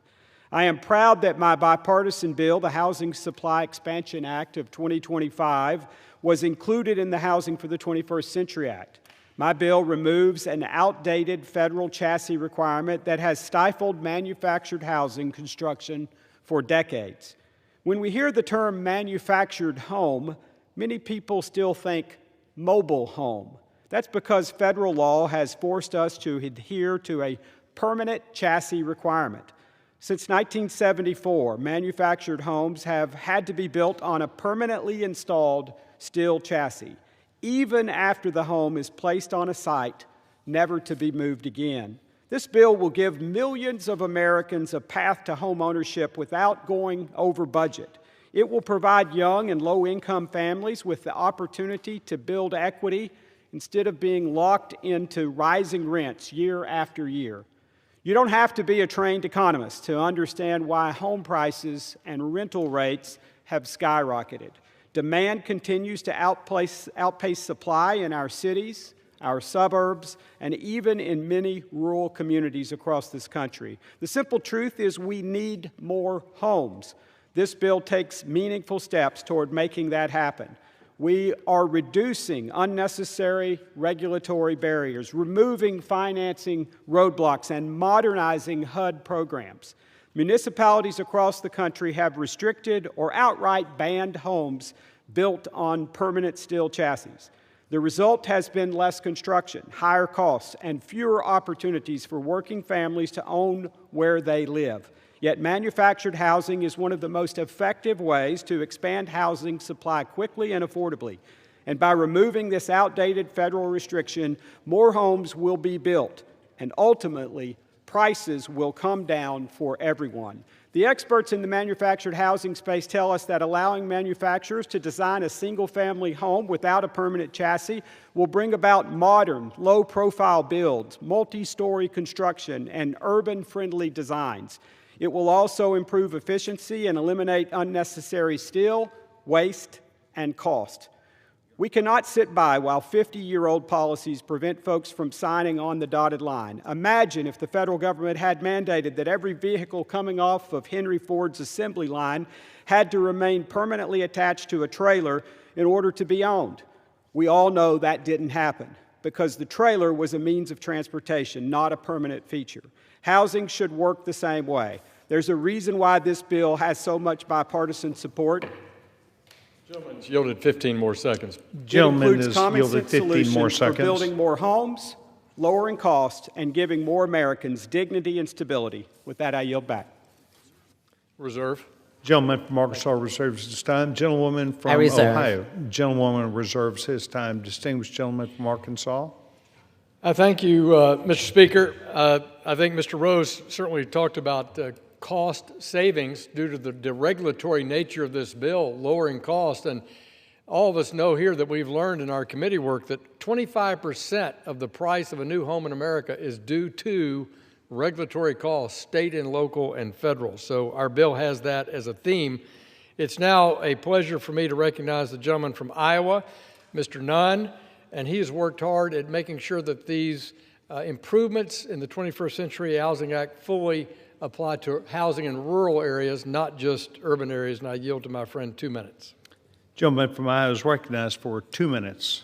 Thank you, Mr. Chair, and thank you, Chairman Hill and the team here for a bipartisan bill that helps rural America have a successful pathway to housing in the 21st century. My legislation includes the Rural Housing Service Reform Act, the most meaningful update to rural housing in decades. Whether you're in Des Moines or Ottumwa, the number one expense Iowans are facing is housing. The American dream of housing ownership is starting to slip away. In Iowa, renters spend 40% of their income just making sure they have a roof over their head, and the average home buyer is now in their mid-40s. But it doesn't have to be like this. This bipartisan legislation, led with my colleague, Representative Cleaver, a Democrat from Missouri, makes common sense changes to fixing the housing programs that have been broken for far too long. My bill means a young couple in Creston, Iowa can buy their first home, and seniors in Osceola, Iowa can stay in their communities. This will help hundreds of thousands of Iowans and millions of Americans into homeownership and continued homeownership. Let's restore the dream of homeownership for all of our country. This is a win for everyone. It is affordable, it's achievable, and let's get it done. Thank you, Mr. Chair. I yield back. I reserve, Mr. Speaker. Gentleman from Arkansas reserves. I reserve. Gentlewoman from Ohio reserves. Mr. Speaker, I'd like to yield 1 minute to the gentlewoman from California, Ms. Kim, a great member of our House Financial Services Committee and a senior member on the House Foreign Affairs Committee. Ms. Kim is recognized. Thank you, Chairman, for yielding. I rise today in support of the Housing for the 21st Century Act. After years of inaction, my home state of California has earned an F in housing affordability.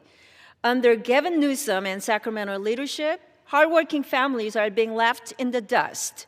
That's why I'm taking action to help address this crisis for my constituents in Orange, Riverside, and San Bernardino counties. Earlier this Congress, I worked with President Trump to secure historic SALT relief for Southern Californians. That relief, combined with the provisions in the Housing for the 21st Century Act, will bring the dream of home ownership closer to reality for working families in my district. For far too long, working-class Americans have been priced out of the housing market. The Housing for 21st Century Act confronts that problem head-on by exploring where our housing system has left these families behind. For the first time since 2006, we are finally increasing the capital that financial institutions can invest in affordable housing and community development projects. There is finally the willingness to tackle this housing crisis head-on. The Housing for the 21st Century Act builds on the success of the working class families' tax cuts and deserves swift passage so we can deliver results for American families. Thank you, and I yield back. Gentlelady yields back. Gentleman from Arkansas reserves. Gentlewoman from Ohio yields.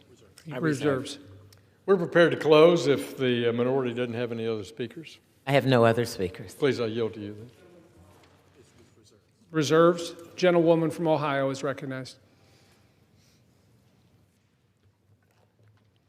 Mr. Speaker, I yield myself the balance of the time. Gentlewoman is recognized. Thank you. H.R. 6644 represents an important first step, a strong bipartisan one that in our fight to ensure affordable, decent housing for everyone in America. And it provides a critical foundation for us to do so and to end this affordable housing and homelessness crisis. This bill would update and improve existing federal housing programs by expanding local development opportunities and modernizing existing housing programs in communities across the country. It would also support community financial institutions to meet the housing needs in their communities. I am pleased to advance this legislation to the floor with Ranking Members Waters, Chairman Hill, Mr. Flood, and Mr. Cleaver, and proud that it includes 20 housing provisions and 5 banking provisions championed by committee Democrats. A true testament, Mr. Speaker, to bipartisanship. I again urge my colleagues to support this bill, and I yield back the balance of my time. Gentlelady yields back. Gentleman from Arkansas is recognized. I thank the Speaker. I yield myself the remainder of my time. Gentleman is recognized.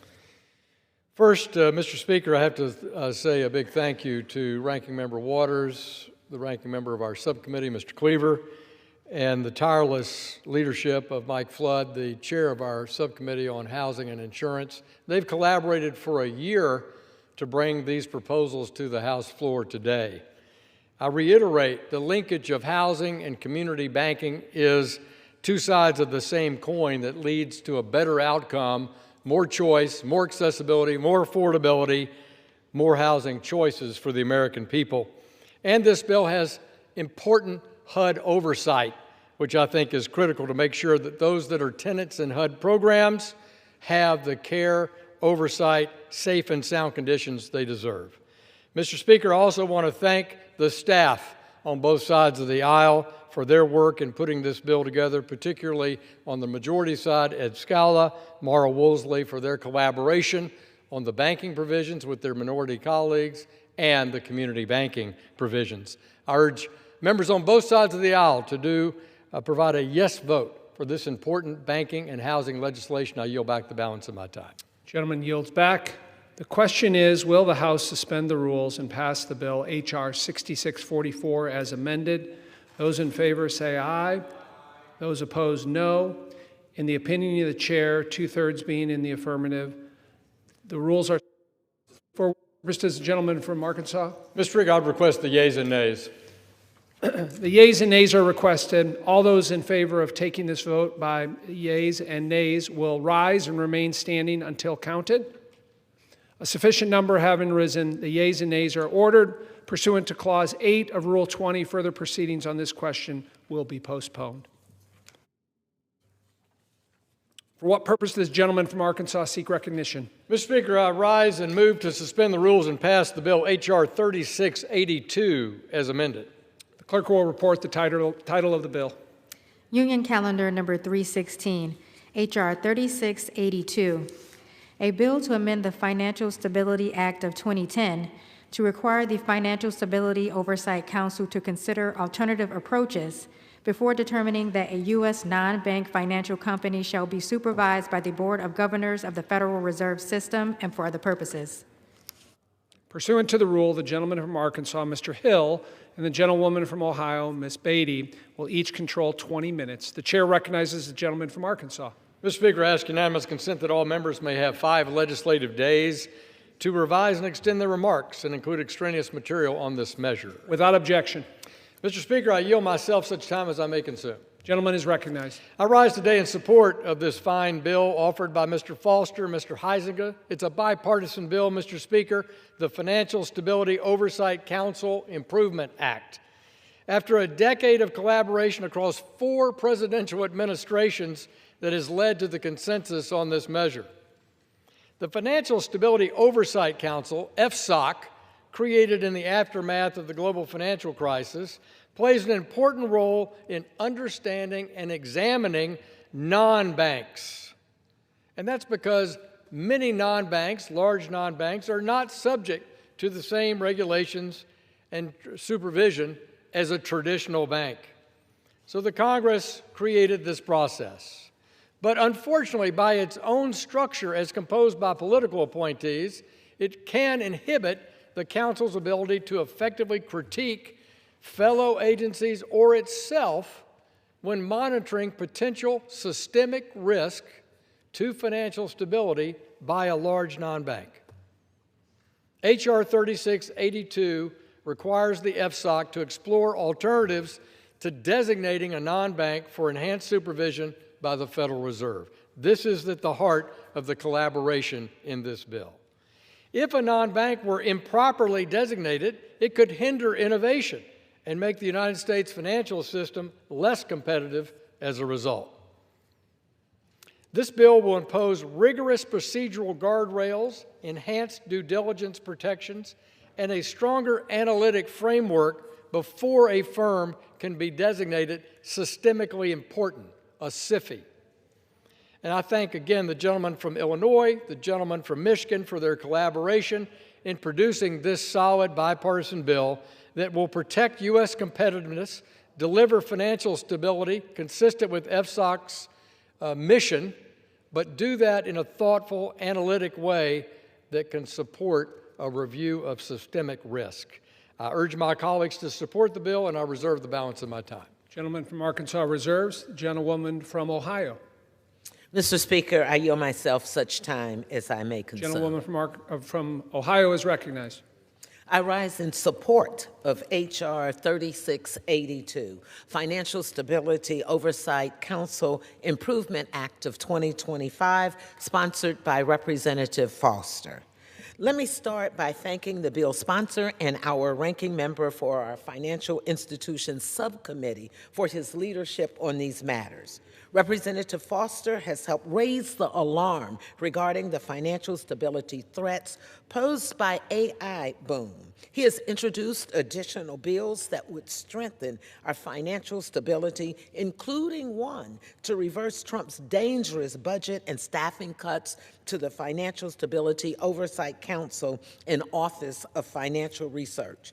Mr. Foster introduced another bill to close a regulatory gap to oversee third-party vendors by credit unions and GSEs.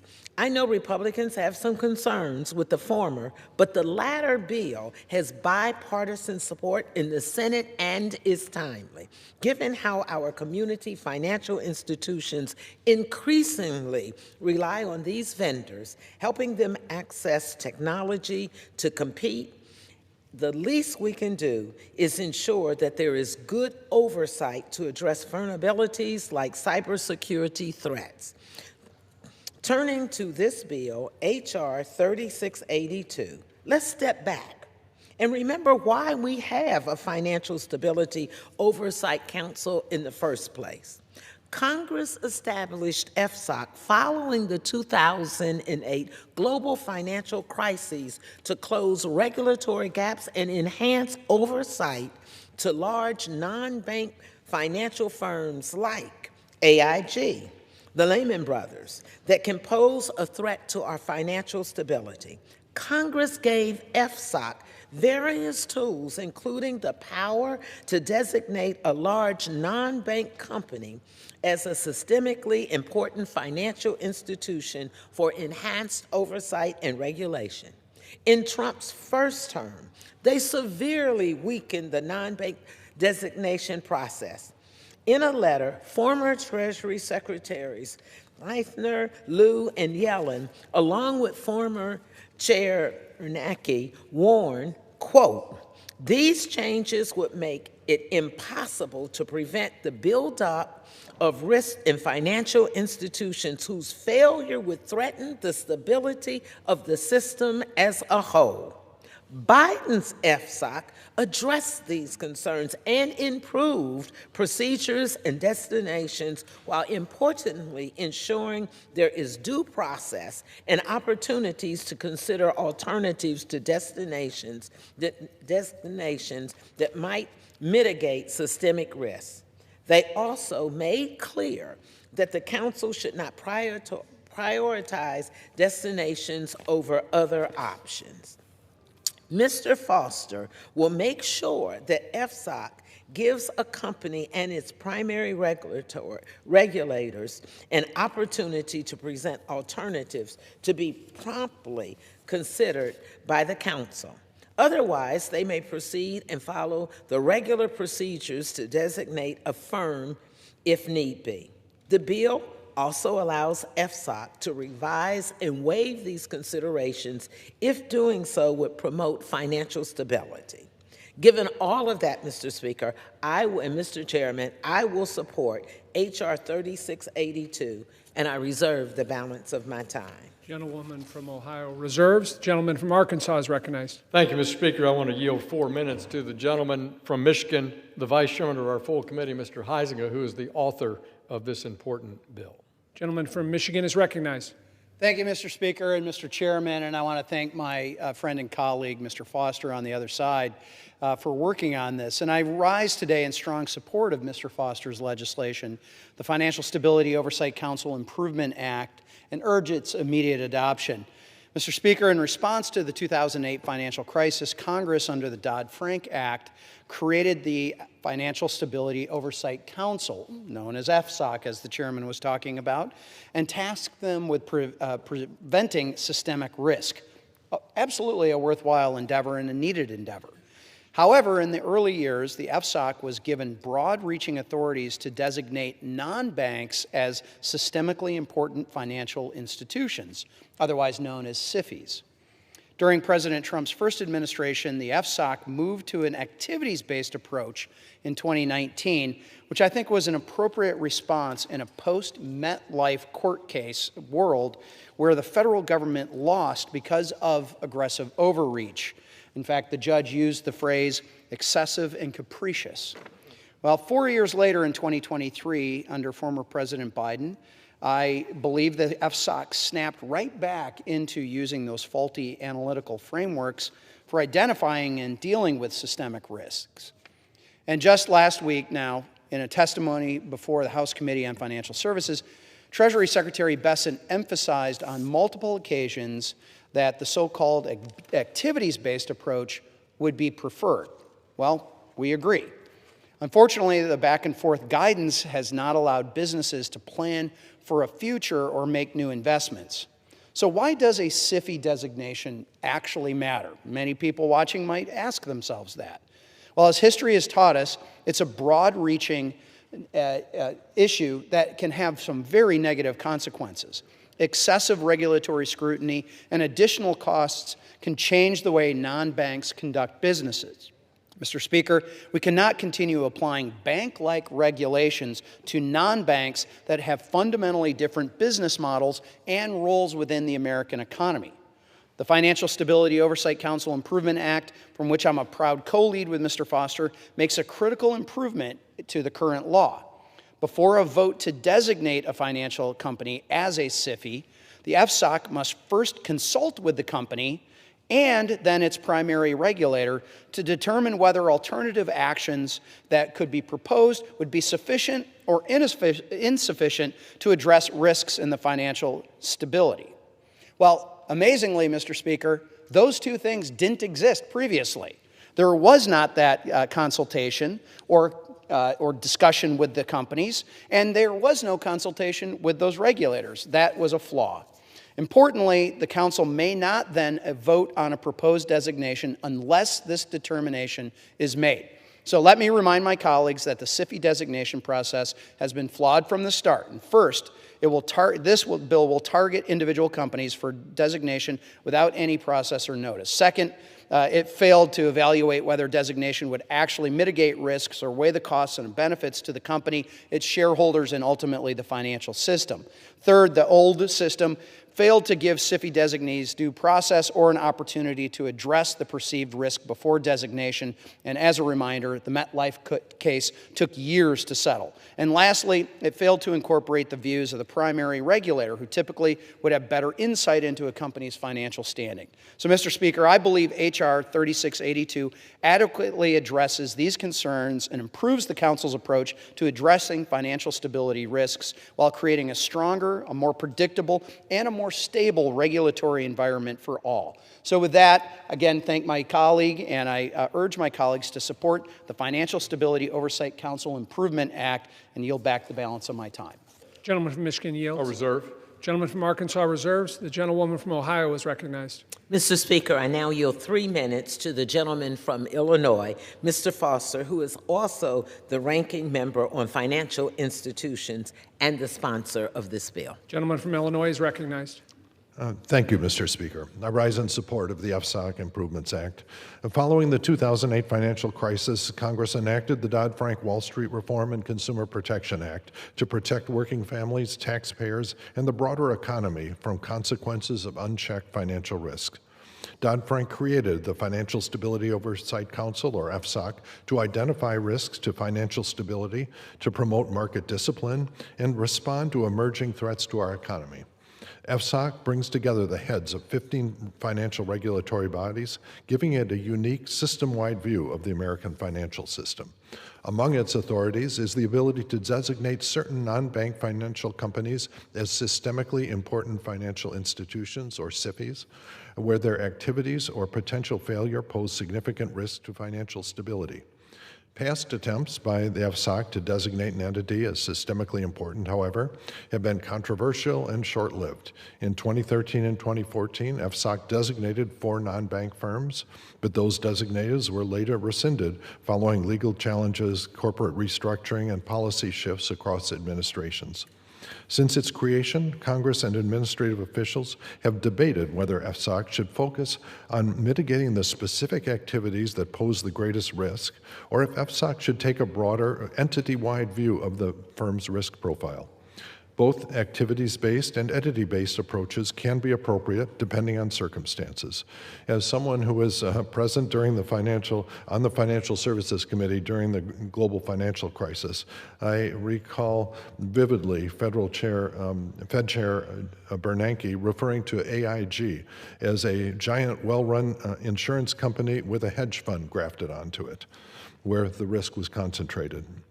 In some cases, the risk identified by FSOC may be addressed more effectively by action taken by the company itself, by FSOC, or through its primary regulator. My bipartisan bill, the FSOC Improvement Act, promotes a more consistent and transparent process for a SIFI designation by clarifying that FSOC should work with a firm and its primary regulator to attempt to mitigate the risks of specific activities before designating the company as a whole as systemically important. Regulators are encouraged to use the full range of available tools and proceed to designation only when other forms of activity-based mitigation are found to be ineffective. Through activity-based mitigation, FSOC will work with firms and their primary regulators to address risks more quickly and effectively, drawing on the expertise of the regulatory bodies who work most closely with the specific firms and industries.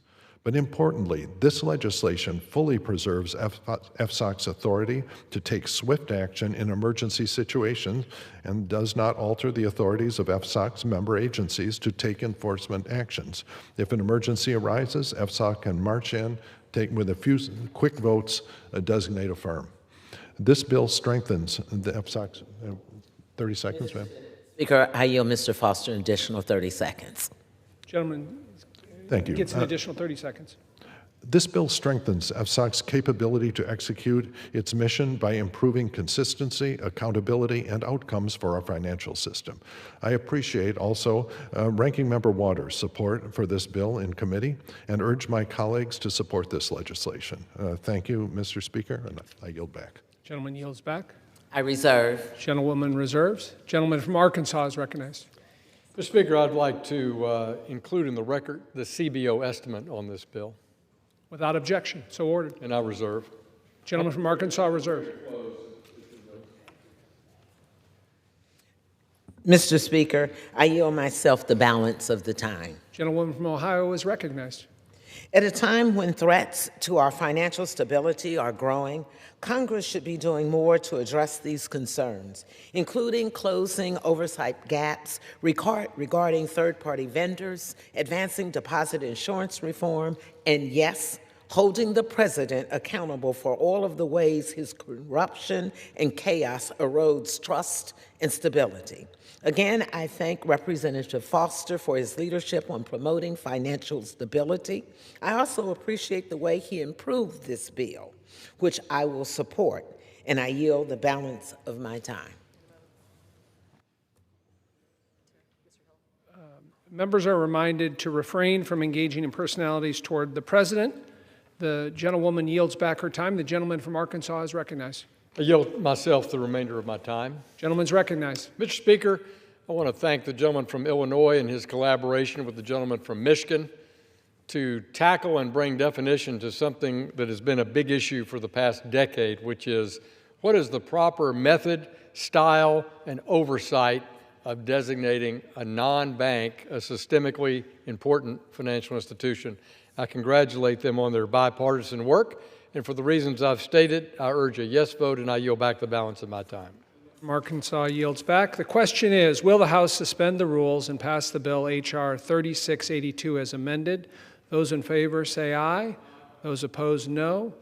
In the opinion of the chair, 2/3 being in the affirmative, the rules are suspended. The bill is passed, and without objection, the motion to reconsider is laid on the table. For what purpose does the gentleman from Arkansas seek recognition? Mr. Speaker, I rise to move to suspend the rules and pass the bill H.R. 3390 as amended. The clerk will report the title of the bill. Union Calendar Number 191, H.R. 3390, a bill to amend the Federal Reserve Act to require the Board of Governors of the Federal Reserve System to carry out a review of discount window operations and to implement improvements to such operations and for the purposes. Pursuant to the rule, the gentleman from Arkansas, Mr. Hill, and the gentlewoman from Ohio, Ms. Beatty, each control 20 minutes. The chair recognizes the gentleman from Arkansas. Mr. Speaker, I ask unanimous consent that all members may have 5 legislative days to revise and extend their remarks and include extraneous material for the record on this bill. Without objection. Mr. Speaker, I rise. First, I yield myself such time as I may consume. Gentleman is recognized. I rise today in support of Ms. Dela Cruz's bill, the Bringing the Discount Window into the 21st Century Act.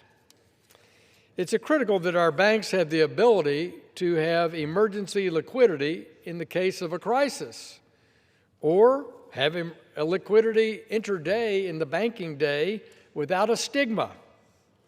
These are challenges. They were challenges before the financial crisis, but it continues today. And this bill allows banks to keep credit flowing through the economy while reducing risk that a panic-induced bank run would lead to unnecessary bank failures. The discount window has been underused and been burdened by operational difficulties and stigma. We've seen that on this House floor in our economy, most recently in the failures of Silicon Valley Bank and Signature Bank in the spring of 2023, where fear of a market reaction and outdated technology delayed the use of the discount window when it was needed most. It's critical that when the Federal Reserve learns that the Federal Reserve learn from these mistakes of the past and allow the discount window to fulfill its role as the primary tool for stabilizing the financial system in a time of stress. Representative De La Cruz's bipartisan bill would do just that by directing the Fed to conduct a review of the discount window, submit a plan to Congress with concrete, actionable reforms, and then provide regular updates on its implementation. For example, H.R. 3390 explicitly directs the Federal Reserve to evaluate whether extending operating hours and improving technology would make the discount window more accessible and thereby more effective. In requiring the Fed to make changes based on these findings, H.R. 3390 goes beyond a study bill and would meaningfully address deficiencies that would make the American financial system stronger and more stable. I want to thank the gentlewoman from South Texas, Ms. De La Cruz, for her leadership on this important issue and make sure the Fed is ready and the discount window use is appropriate for the 21st century, where money now moves, Mr. Speaker, at the press of a button. I urge my colleagues to support this bill, and I reserve the balance of my time. Gentleman from Arkansas reserves. The gentleman from Ohio is recognized. Mr. Speaker, I yield myself such time as I may consume. Gentlewoman is recognized.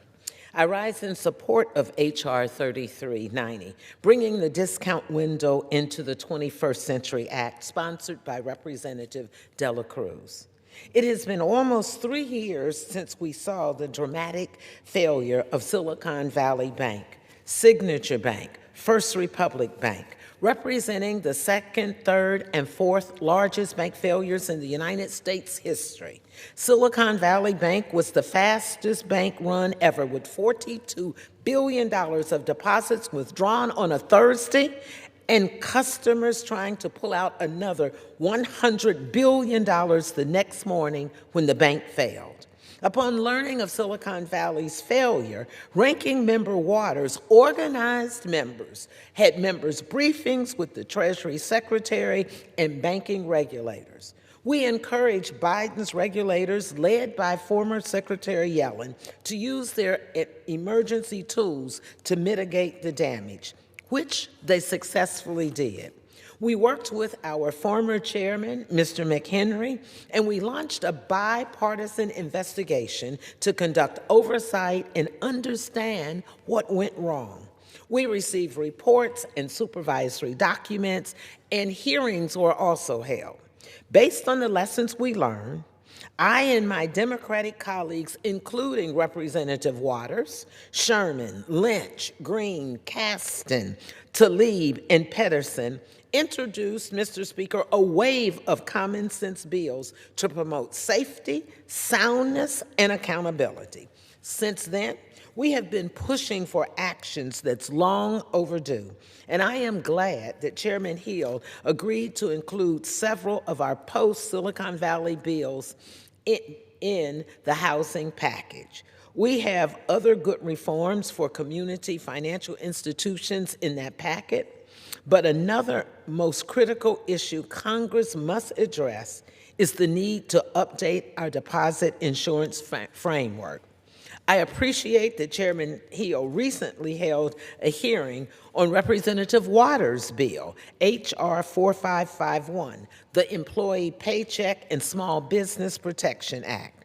and we have had a good discussion on the pros and cons of different approaches. Another Silicon Valley bank's failure, community banks watched small businesses move their deposits to the biggest bank to make sure that they could pay their workers in good times or bad. There have been at least 37 bank failures since 2007, including a recent one in Oklahoma that were too small for regulators to use the emergency tools, and unlike Silicon Valley Bank's customers, small business depositors lost money through no fault of their own. Representative Waters' bill would take the data-driven approach that Chairman Hill prefers to study and then update our deposit insurance framework to allow more business payment accounts to be insured based on that research. This effort has strong bipartisan support, including that of the Vice President and Treasury Secretary. So I hope we can advance those reforms soon for community financial institutions, for mid-sized banks, for small businesses and their workers. Turning back to the bill that we are considering here, H.R. 3390, I have heard from minority deposit institutions and other community banks various challenges that they have had in accessing Fed facilities, including the discount window in the 2023. This is a common sense bill to ensure the Federal Reserve improves its discount window to provide emergency liquidity to banks when they need it. I appreciate that the chairman and sponsor worked with Representative Waters and Representative Foster to include our amendments to help ensure that we learn how technology may require faster emergency liquidity deployment, as well as understanding barriers like stigma that need to be addressed to improve the functioning of the discount window. I urge the members to support 3390, and I reserve the balance of my time. Gentlewoman reserves. The gentleman from Arkansas is recognized. Thank you, Mr. Speaker. I'd like to include in the record the CBO estimate for this bill. Without objection. Mr. Speaker, I'd now like to yield 3 minutes to the gentlewoman from Texas, Ms. Dela Cruz, the author of this important legislation. Gentlewoman is recognized. Thank you, Chairman Hill, for yielding. Mr. Speaker, today I rise in support of my bill, H.R. 3390, the Bringing the Discount Window into the 21st Century Act of 2025, which has received broad bipartisan support in the Financial Services Committee. H.R. 3390 addresses needed improvements for the Federal Reserve's discount window operations and technology to ensure it is better equipped to serve depository institutions, including community banks, which strengthens the resiliency of our U.S. financial system. The Federal Reserve's important role as the lender of last resort is supported by the Fed's discount window. In times when depository institutions need liquidity, they can rely on the discount window to fulfill short-term liquidity needs by pledging high-quality collateral such as U.S. Treasuries in return for cash. Unfortunately, as we saw most recently in the 2023 bank failures, stigma remains, which can cause the discount window to be underused or banks to delay accessing it for fear of market reactions. The Bringing the Discount Window into the 21st Century Act ensures that Congress acts on the bipartisan consensus to modernize the Federal Reserve's discount window operations and reduce the stigma of accessing it. H.R. 3390 does so by requiring the Federal Reserve to conduct a review of the discount window to identify deficiencies and develop a remediation plan. This review will identify improvements in all aspects of discount window operations, including technology, operating hours, stigma, and interaction with other providers of liquidity, including the Federal Home Loans Bank, during both normal operations and times of financial stress. By improving efficiencies in the U.S. banking system, we are ensuring homeowners, small businesses, and farmers can access capital from their financial institutions when they need it most. I urge my colleagues to join me in support of H.R. 3390. Thank you. I yield back. Gentlelady yields. The gentleman I reserve, Mr. Speaker. reserves. Gentlelady from Ohio is recognized. I now yield 2.5 minutes to the gentleman from Illinois, Mr. Foster, who is also the ranking member of the Subcommittee on Financial Institutions. The gentleman is recognized. Thank you, Mr. Speaker. I rise in support of this legislation, which requires the Federal Reserve to conduct a comprehensive review of discount window operations, including its technological infrastructure, cybersecurity, communications, real-time monitoring, and oversight mechanisms across the Federal Reserve System. In 2023, we witnessed the most significant banking turmoil since the global financial crisis. During that period, record numbers of institutions turned to the discount window, borrowing at unprecedented levels, with more than $150 billion borrowed during the peak period. The system held, in large part because of the reforms and regulatory tools provided and implemented as part of the Dodd-Frank Act, but it came under stress. I also appreciate the willingness of the legislation sponsor to accept my amendment during the Financial Services Committee markup of this legislation. With my amendment, this bill recognizes that bank runs will now move at the speed of mobile online banking and instant communications, and soon they will move at the speed of agentic AI. The bank failures of 2023 showed that the liquidity pressures can escalate in hours, not days, a speed that will only intensify with the rise of artificial intelligence and autonomous financial agents. This legislation will require the Federal Reserve Board to develop a written plan to remedy deficiencies like those to be identified during the review process.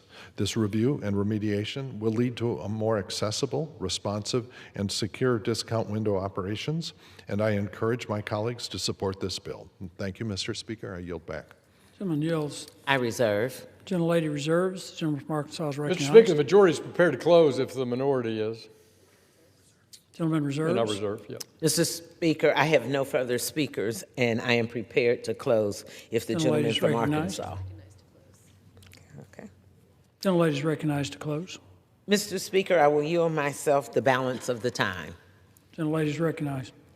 Mr. Speaker, this bill will help ensure smaller banks can access the federal discount window when they need it, which may be sooner rather than later, given the Trump's decision policies that are once again raising the threat of another crisis. So therefore, I urge the members to vote yes, and I yield back the balance of my time.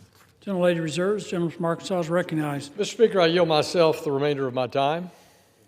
Gentleman is recognized.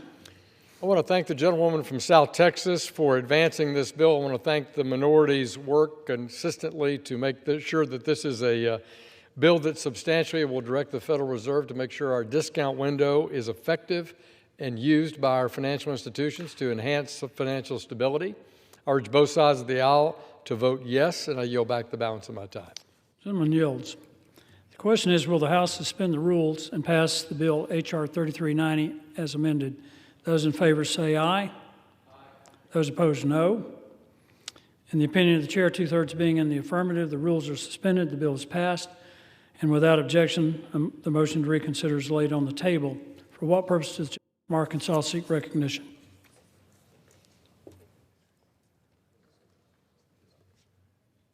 Speaker, move to suspend the rules and pass the bill H.R. 1531 as amended. The clerk will report the title of the bill. Union Calendar Number 338, H.R. 1531. A bill to direct certain financial regulators to exclude representatives of the People's Republic of China from certain banking organizations upon notice of certain threats or danger and for other purposes. Pursuant to the rule, the gentleman from Arkansas, Mr. Hill, and the gentlewoman from Ohio, Ms. Beatty, each will control 20 minutes. The chair recognizes the gentleman from Arkansas. Mr. Speaker, I ask unanimous consent that all members may have 5 legislative days to revise and extend their remarks and include extraneous material on this bill. So ordered. Mr. Speaker, I yield myself such time as I may consume. The gentleman is recognized. I rise today in support of Mr. Lucas's bill, the Protect Taiwan Act. China has shown no sign of slowing their aggression towards Taiwan. The Chinese Communist Party, or CCP, continues to threaten the people of Taiwan's independence by repeatedly holding military drills, increasing economic coercion, and ramping up political pressure. Let me be clear, Mr. Speaker, and state with no equivocation that the Chinese Communist Party's obligation under our 1979 Taiwan Relations Act sets out quite clearly that China cannot use military force or coercion or boycotts or embargoes to compel Taiwan to capitulate to the communists and become one China. The Protect Taiwan Act will exclude Chinese representatives from international organizations like the G20, the Financial Stability Board, if the President of the United States was notified by Congress declaring any threat to Taiwan. H.R. 1531 ensures that there will be significant financial and diplomatic consequences were China to invade Taiwan. Full stop. The U.S. must send a clear message that China's aggression toward Taiwan will not and is not tolerated, and the Protect Taiwan Act does just that. I want to thank the gentleman from Oklahoma, Mr. Lucas, for his work in standing up for our keen ally in the Indo-Pacific, not just Taiwan, but all of our allies in Northeast Asia. This is a key step in deterrence to the communists in Beijing from invading Taiwan. I urge all my colleagues to support this bill, and I reserve the balance of my time. Gentleman reserves. Chair recognizes the gentlelady from Ohio. Mr. Speaker, I yield myself such time as I may consume. Gentlelady is recognized. Mr. Speaker, I rise in support of H.R. 1531, the Protect Taiwan Act, sponsored by Representatives Lucas and Gonzalez. China continues its provocations towards Taiwan with increasingly hostile rhetoric and actions. This includes military incursions into Taiwan's airspace and territorial waters. Thus, I agree with the sponsors of this bill that Congress must stand up for Taiwan and its people as they confront this threat. This is especially true given the Trump administration's naive, waffling actions regarding Taiwan's status. It is important that this body continue to stand up for our decade-long relationship as allies and trading partners. This bill is sensible. It is a sensible measure to warn China that the United States is posed to act should it escalate its aggressions towards Taiwan. If China chooses to do so, the United States would be required to oppose China's participation in a number of international financial organizations, including the Bank for International Settlements and the Basel Committee on the Banking Supervision. Thus, I urge my colleagues to support this bill, and I reserve the balance of my time. Gentlelady reserves. The gentleman from Arkansas is recognized. Thank you, Mr. Speaker. I want to yield 3 minutes to the gentleman from Oklahoma, the chair of our Monetary Policy Task Force and the author of the Protect Taiwan Act, Mr. Lucas. The gentleman is recognized. Thank you, Mr. Speaker, and thank you, Mr. Chairman. I'm proud to rise today in support of my bill, H.R. 1531, the Protect Taiwan Act. Under the Taiwan Resolution Act, the President is required to notify Congress if China poses an immediate threat to Taiwan's security. If this notification is triggered, my bill states that it is U.S. policy to exclude Chinese representatives from key international organizations, such as the G20, the Financial Stability Board, and the Basel Committee on Banking Supervision. This bill sends a clear message. If China intends to engage in conflict with Taiwan, then China should be prepared to withstand the consequences. In the wake of the Russian invasion of the Ukraine, this body enacted a similar regime to demonstrate to the world that violating international order comes with swift and severe results. We should have a proactive policy towards Beijing today. As China continues to show aggression in the South China Sea, the United States must show clear resolve that aggression will not be tolerated. The United States' response to an invasion of Taiwan should be robust and include numerous sanctions and economic penalties. Exclusion from international bodies must be a part of that response. If China seeks to disrupt the global order, then China cannot continue to be party to international organizations that seek to preserve that order. China's position in multilateral economic institutions will be at risk should they engage in hostilities towards Taiwan. We simply cannot overlook the value of deterrence and preparedness. China should understand that economic and diplomatic repercussions of threatening international financial stability and make its choices accordingly. I want to thank my colleague from Texas, Mr. Gonzalez, for his work on this issue and co-sponsoring this legislation. We received unanimous support in the committee, and I hope that the body will continue that tradition today. And I yield back. Gentleman yields. The gentleman from Arkansas is recognized. Gentleman reserves. Gentleman reserves. I reserve. Gentlelady reserves. Gentleman from Arkansas is recognized. Mr. Speaker, I'm prepared to close if the minority is prepared to do so. The gentlelady from Ohio is recognized. Mr. Speaker, I yield myself the balance of the time. Gentlelady is recognized. We share economic, security, and democratic values with our friends from Taiwan. In the face of increasingly hostile words and actions from China and predictable flimsy support from the President, it is important that Congress stand strong for the Taiwanese people. I again urge my colleagues to support this bill, and I yield back the balance of my time.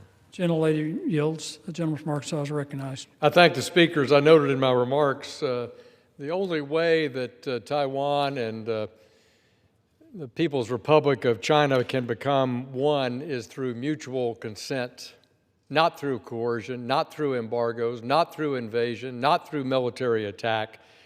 And Congressman Lucas' bill is a common sense measure to unify American policy. Economic deterrence, Mr. Speaker, military preparation, peace through strength, but also diplomacy and economic deterrence. Mr. Lucas's bill is an excellent step in that regard. I urge all members to support it on both sides of the aisle, and I yield back the balance of my time. Gentleman yields. The question is, will the House suspend the rules and pass the bill H.R. 1531 as amended? Those in favor say aye. Aye. Those opposed, no. In the opinion of the chair, two-thirds being in the affirmative. The gentleman is recognized. Mr. Speaker, I'd request the yeas and the nays. Yeas and nays are requested. All those in favor of this vote by yeas and nays will rise and remain standing until counted.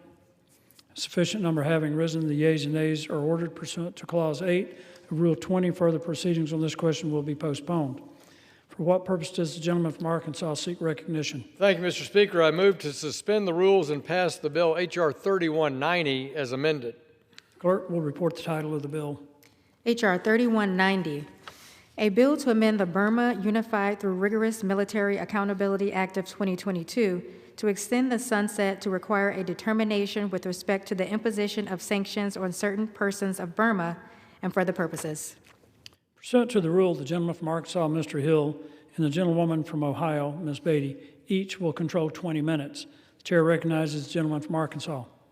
Mr. Speaker, I ask unanimous consent that all members may have 5 legislative days within which to revise and extend the remarks and include extraneous material in the bill. So ordered. The gentleman is recognized. Mr. Speaker, I yield myself such time as I may consume. The gentleman is recognized. I rise today in support of our Vice Chairman, Mr. Heisinga's bill, the Brave Burma Act. The Vice Chairman is also a senior member of the House Foreign Affairs Committee. Burma has been plagued with an ongoing humanitarian crisis for far too long. The Burmese people have been the victims of genocide as a direct result of the military junta's use of funds that fuel abhorrent acts. The representative from Michigan's bill addresses this crisis head on. H.R. 3190 requires the Treasury Secretary to limit any increase in Myanmar's influence at the International Monetary Fund, or IMF. So long as it's governed, it impose stronger sanctions on the oil and gas enterprise, their economic bank, and any foreigners working in the jet fuel sector of the Burmese economy. I commend the Vice Chairman for his hard work and leadership in fighting for the humanitarian rights in Burma by cutting off the source of the funding that's empowering these human rights travesties. I urge my colleagues to support this bill, and I reserve the balance of my time. Gentleman reserves. The gentlelady from Ohio is recognized. Mr. Speaker, I yield myself such time as I may consume. Gentlelady is recognized. I rise in support of H.R. 3190, the Brave Burma Act, sponsored by Representative Hasinga. In February of 2021, Burma experienced a military coup that overthrew the country's democratically elected government. The military has carried out mass violence against civilians, including genocide, mass displacement, and other crimes against humanity. This is particularly true for the nation's Muslim ethnic minority, which bears the brunt of the illegitimate government's violent and regressive persecution. This bill authorizes several economic levers available to the United States. This includes potential sanctions and restricting Burma's access to support from International Monetary Fund. These are sensible steps to demonstrate Congress's continuing support for the people of Burma. I urge my colleagues to support this bill, and I reserve the balance of my time. Gentlelady reserves. Gentleman from Arkansas is recognized. Mr. Speaker, I'd like to include in the record the CBO estimate for this bill. Without objection. Mr. Speaker, I now yield 5 minutes to the gentleman from Michigan, the author of this important bill. He, as I say, is the Vice Chairman of the Financial Services Committee and a senior member of the Foreign Affairs Committee. Gentleman from Michigan is recognized. Thank you, Mr. Speaker and Mr. Chairman, for the opportunity to speak on my bill, H.R. 3190, the Brave Burma Act. I rise in support of this and ask for its immediate consideration. Burma is a country in profound crisis. In February of 2021, a military-led junta toppled a democratically elected government and plunged the country into civil war. These actions, coupled with the March 2025 earthquake, created a humanitarian crisis that has left tens of thousands of Burmese dead or detained, while approximately 3.6 million people, nearly 6% of the population, is now displaced from their homes. In response to the calls for action from the Burmese diaspora in the United States and in my district, I introduced H.R. 3190, the Brave Burma Act. As I have mentioned many times before, issues involving Burma are near and dear to my heart, as well as to those of many of my Burmese constituents and members at the Battle Creek Burma Center in southwest Michigan. It was here that I first heard the stories about their families and friends in horrific situations in Burma and the lack of mainstream media attention given to these issues. However, today, we have an opportunity to send a message. Today, we have an opportunity to stand with the current residents of Burma and remind them that they have not been forgotten. The Brave Burma Act is intentional in its action, targeting the heart of the junta's revenues, which it uses to purchase advanced weaponry from abroad. Specifically, this bill requires the president to impose full blocking sanctions on, first, the state-owned Myanmar Oil and Gas Enterprises, also known as MOGI. This is the junta's single largest source of foreign revenue, reportedly generating over $1 billion annually. Second, the state-owned Myanmar Economic Bank, also known as the MEB, which is operated by junta cronies and processes weapons transactions, contrary to those sanctions. Third, any person operating in the jet fuel sector of the Burmese economy. The jet fuel industry in Burma is a key and important target for sanctions because it directly enables the junta's unlawful airstrikes against civilians, places of worship, villages, hospitals, IDP camps, and schools. depleting the government's ability to control and profit from aviation fuel imports and distribution will inhibit the junta's ability to sustain violence and commit war crimes using air power. Mr. Speaker, the urgency to act has never been greater. Last month, it was reported that Iran had become the sole source of jet fuel to Burma. These secret shipments had not only given Iran much-needed cash and a new market, it allowed, though, Burma's military leaders to circumvent Western sanctions. The deliveries of jet fuel have been powered an expansive bombing campaign by the junta and that have struck more than 1,000 civilian locations, including Christian churches. While the military ruling class pledged open and fair elections, the sham process that took place last month should be viewed as a rigged farce and nothing more. Make no mistake, these mass atrocities will not stop until the current regime is crippled. With the support of the Trump administration, who has continued to turn up the pressure, Congress can shape the future of Burma by leveraging sanctions and financial oversight. The Brave Burma Act will strengthen U.S. efforts to disrupt authoritarian regimes, support democratic movements, and protect vulnerable populations. I'd like to take a minute and thank Congresswoman Betty McCollum, my co-chair of the Congressional Burma Caucus and an original co-sponsor of this particular legislation, as well as Representatives Ann Wagner and Seth Moulton, who helped to make this a truly bipartisan effort. Mr. Speaker, let me end with this. Since the 2021 coup, nearly 3 million Burmese have been driven from their homes. More than 75,000 people have been killed, and the military has swept up more than 30,000 political prisoners into detention, silencing those who oppose them. The Burmese military has left a trail of devastation, damaging or destroying at least 343 Christian churches and numerous other religious buildings, according to the Burmese Research Institute. The people of Burma can no longer afford for Congress to sit idly by, and the Trump administration must adopt a unified strategy for Burma, as both the State Department and Treasury Department have done. It's time for the Department of Homeland Security to come to the same conclusion. Democracy in Burma needs America's help. I urge all of my colleagues to support this bipartisan bill that will have a lasting impact. And with that, I yield back the balance of my time. Mr. Speaker, I reserve. Gentleman reserves. Gentlelady from Ohio. I reserve. Reserves. Mr. Speaker, I'm prepared to close if the minority is prepared to close. I am prepared. Gentlelady from Ohio, recognized. Mr. Speaker, I yield myself the balance of my time. Recognized. Thank you. Mr. Speaker, this bill aims to address the ongoing humanitarian crises in Burma by cutting off revenue sources for the country's ruthless, illegitimate leadership.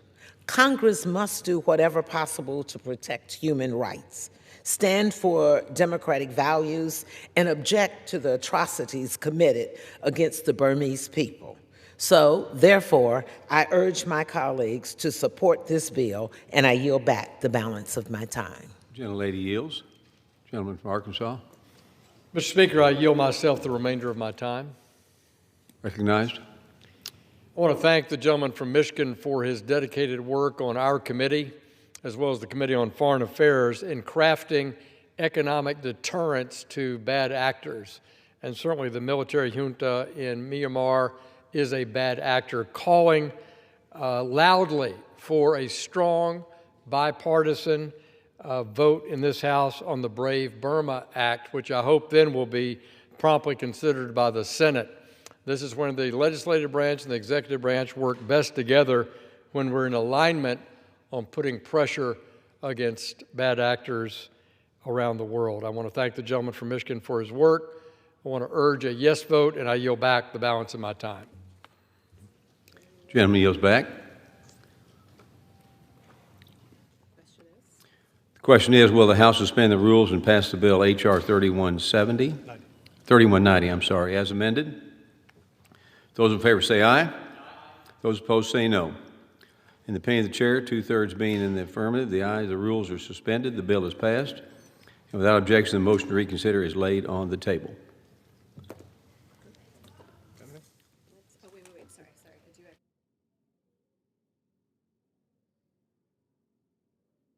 Okay.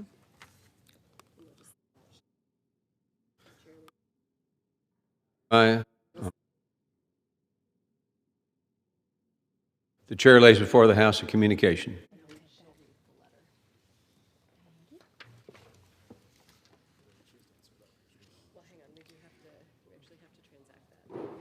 The Honorable, the Speaker, House of Representatives, Sir, I hereby resign from the House Committee on Science, Space, and Technology. Signed sincerely, Donald S. Byer, Jr., Member of Congress. Without objection, the resignation is accepted. Now, pursuant to Clause 12A of the Rule 1, the Chair declares the House in recess until approximately 6:30 p.m. today.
House will be in order. Proceedings will resume on the motions to suspend the rules previous postponed. Votes will be taken in the following order: H.R. 6644 and H.R. 1531. The first electronic vote will be conducted as a 15-minute vote pursuant to Clause 9 of Rule 20. Remaining electronic votes will be conducted as 5-minute votes. Pursuant to Clause 8 of Rule 20, the unfinished business is the vote on the motion of the gentleman from Arkansas, Mr. Hill, to suspend the rules and pass H.R. 6644 as amended, on which the yeas and nays are ordered. The clerk will report the title. H.R. 6644, a bill to increase the supply of housing in America and for other purposes. The question is, will the House suspend the rules and pass the bill as amended? Members will record their votes by electronic device. This is a 15-minute vote.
On this vote, the yeas are 390, the nays are 9. 2/3 being the affirmative, rules are suspended. The bill is passed, and without objection, the motion to reconsider is laid on the table. Without objection, the title is amended.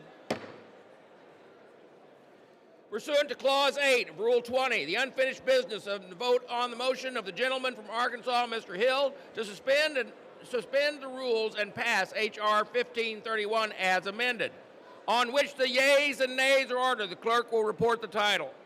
Union Calendar Number 338, H.R. 1531, a bill to direct certain financial regulators to exclude representatives of the People's Republic of China from certain banking organizations upon notice of certain threats or danger and for other purposes. The question is, will the House suspend the rules and pass the bill as amended? Members will record their vote by electronic device. This is a 5-minute vote.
bill. The yeas are 395, the nays are 2. 2/3 being in the affirmative. The rules are suspended. The bill is passed and without objection. The motion to reconsider is laid on the table.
The chair will now entertain requests for one. For what purpose does the gentleman from Pennsylvania seek recognition? Request unanimous consent to address the House for 1 minute and to revise and extend my remarks. Without objection, the gentleman is recognized for 1 minute. Mr. Speaker, I rise today to recognize the UPMC Hillman Cancer Centers in north central Pennsylvania. The UPMC Hillman Cancer Centers in Coudersport, Wellsboro, and Williamsport earn national recognition for their high-quality patient care. The Quality Oncology Practice Initiative, also known as the QOPI certification, is a 3-year certificate program that recognizes hospitals for the quality care and patient safety.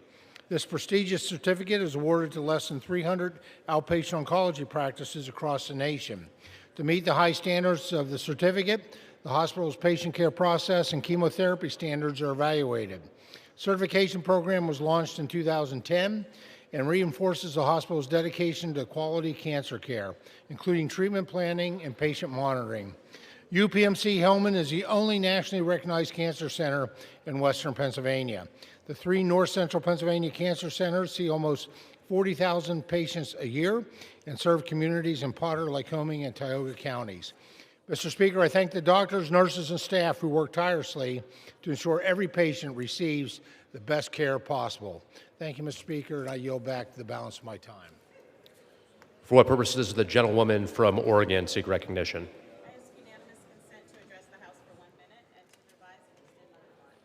Without objection, the gentlewoman is recognized for 1 minute.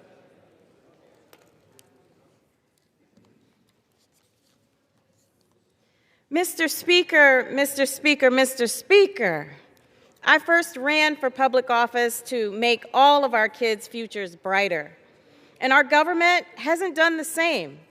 Millions of young Americans have done exactly what's been asked of them, but our country isn't returning the favor.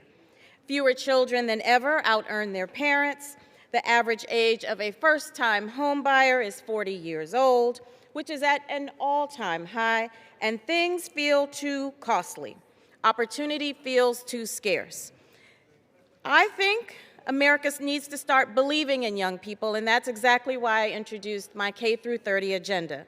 The legislation takes key common-sense steps to make a difference, from investing in rural schools and supporting our teachers to cutting red tape for small businesses and revitalizing rural economies.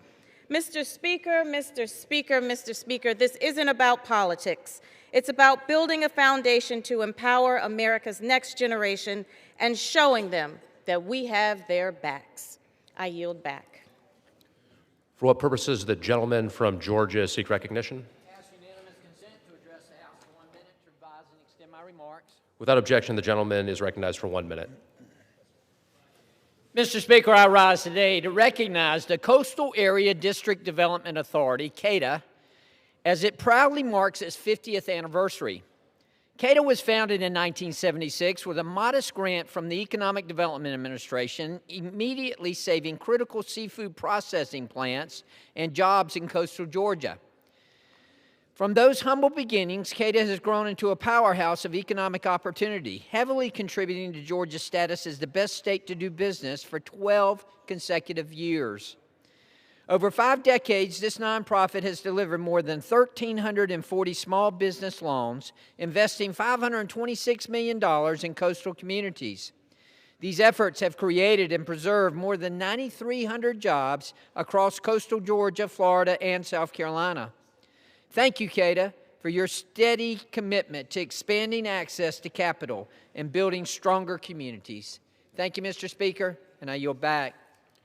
For what purposes does the gentleman from New York seek recognition? Mr. Speaker, I ask unanimous consent to address the House for 1 minute to revise and extend my remarks. Without objection, the gentleman is recognized for 1 minute. Thank you, Mr. Speaker. Mr. Speaker, I rise to congratulate Yonkers Mayor Mike Spano as he continues into the 15th year of his leadership as Chief Executive of Westchester's largest city and the 3rd largest city in the state of New York, Yonkers. He is the longest currently serving mayor of a major city in New York State, guiding a municipality of over 200,000 residents and running the largest police department, fire department, sanitation department, parks and recreation programs, senior citizen centers, every area of municipal services, and more. Mike and I serve side by side on the Westchester County Board of Legislators, and we work together in the New York State Assembly. As mayor of the largest local government, we worked closely together during my tenure as Westchester County Executive on a myriad of programs, from reducing crime to improving green spaces for all to enjoy. He has shepherded the improvement of Yonkers' public education programs with higher graduation rates and new school construction. He has shepherded an economic development boom in the city, including, among other things, an expansion of the film industry, giving Yonkers the nickname Hollywood on the Hudson. He has overseen the expansion of housing, both affordable and market rate, attracting new residents. From the floor of the House of Representatives, we salute a leader that proves government can still work and achieve for everyone when led by a true leader. Thank you, Mike Spano. And Mr. Speaker, I yield back. For what purposes does the gentleman from California seek recognition? Mr. Speaker, I request unanimous consent to address the House for 1 minute and to revise and extend my remarks. Without objection, the gentleman is recognized for 1 minute. Mr. Speaker, I rise today with a heavy heart to honor the life and the service of my dear friend, Sergeant Grant Ward, a respected leader within the San Bernardino County Sheriff's Department. Grant passed away on February 1st following a long and extremely courageous battle with cancer. Grant was also the longtime president of the San Bernardino County Safety Employees Benefit Association, and in that role, he was a tireless advocate for strengthening the relationship between our county's leaders and the first responders that he represented. I can unequivocally say that Grant was one of the finest public servants I have ever had the privilege to know. He was a true servant leader, always putting the wants and needs of the people that he represented above his own. He was also a tireless advocate for the public service officers that he represented. He strengthened collective bargaining within the county. He improved legal protections for officers, expanded member services, and he ensured that law enforcement voices were heard at every level of our government. I will dearly miss my friend. Godspeed. We will miss you, Grant. I yield back. For what purpose does the gentlewoman from New Jersey seek recognition?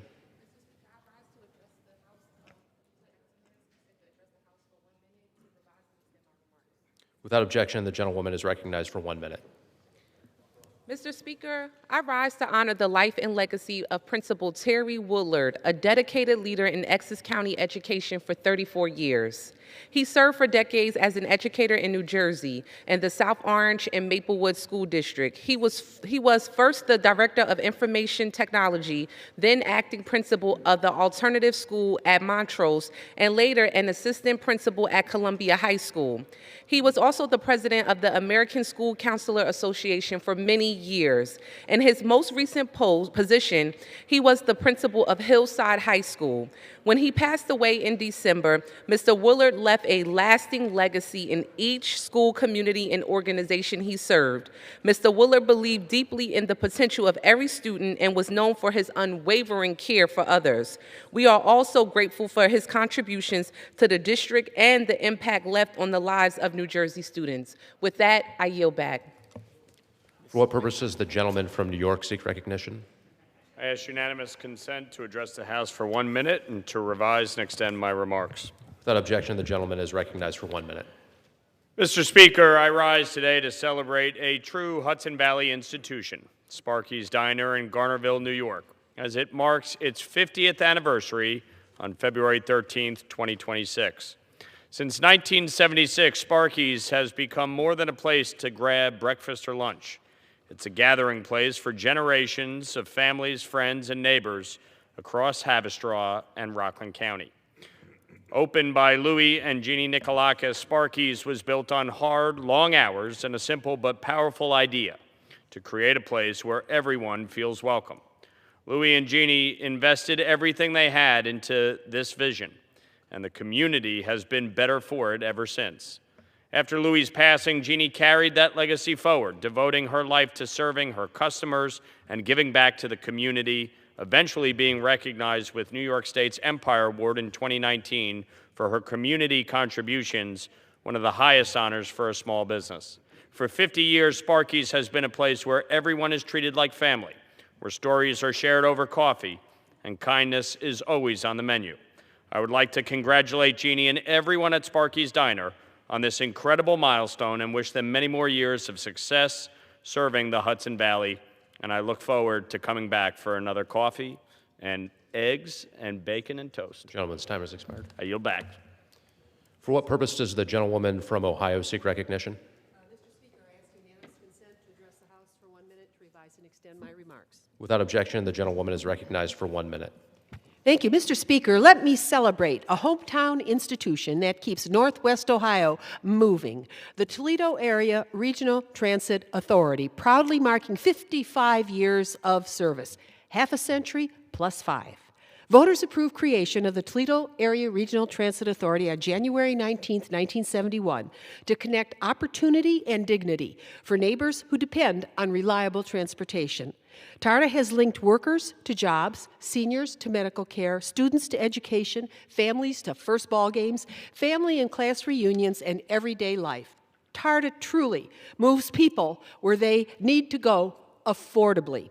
TARTA has led with innovation, launching paratransit service, on-demand microtransit, Ohio's only certified autism center designation, and deploying electric vehicles.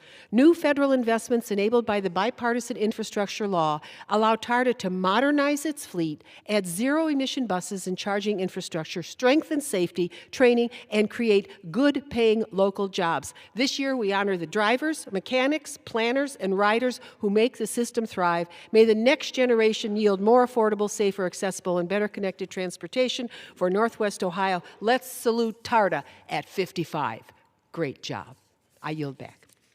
For what purpose does the gentleman from Pennsylvania seek recognition? Speaker, I ask unanimous consent to address the House for 1 minute and to revise and extend my remarks. Without objection, the gentleman is recognized for 1 minute. Mr. Speaker, I rise today to recognize the incredible response at the fire at Lehigh Valley Hospital, Dixon City, last Wednesday night. Thanks to the quick action of hospital staff and first responders, every patient and staff member was safely evacuated and relocated, many to nearby hospitals, including Regional Hospital of Scranton, Wilkes-Barre General, Geisinger CMC, and Geisinger Wyoming Valley. What could have been a devastating crisis instead showed the best of northeastern Pennsylvania. First responders and hospital teams from across the region stayed calm, worked together, and made sure every patient was safe. Our team monitored the situation from the district and our congressional office throughout the night, staying in constant contact with the White House, CMS, hospital leadership, state officials, and local responders to make sure everyone had the support they needed. As Lehigh Valley Dixon City begins to recover, our office will continue working alongside hospital leadership and local partners, providing any help needed to get the facility back on its feet. This is what NEPA does. We look out for our neighbors, and we take care of one another. I yield back. For what purpose does the gentleman from North Carolina seek recognition?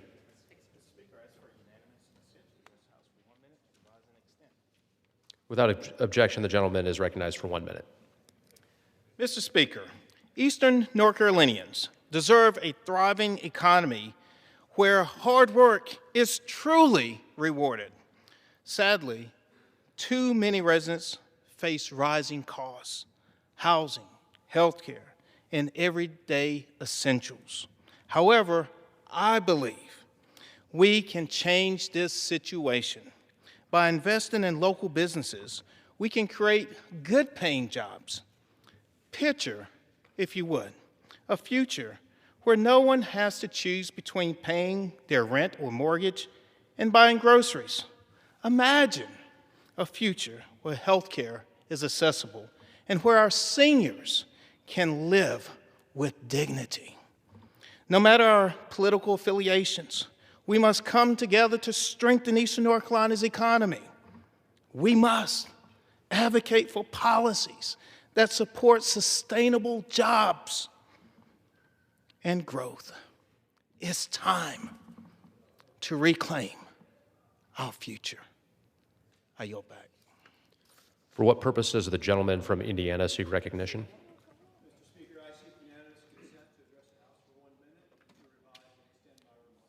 Without objection, the gentleman is recognized for 1 minute.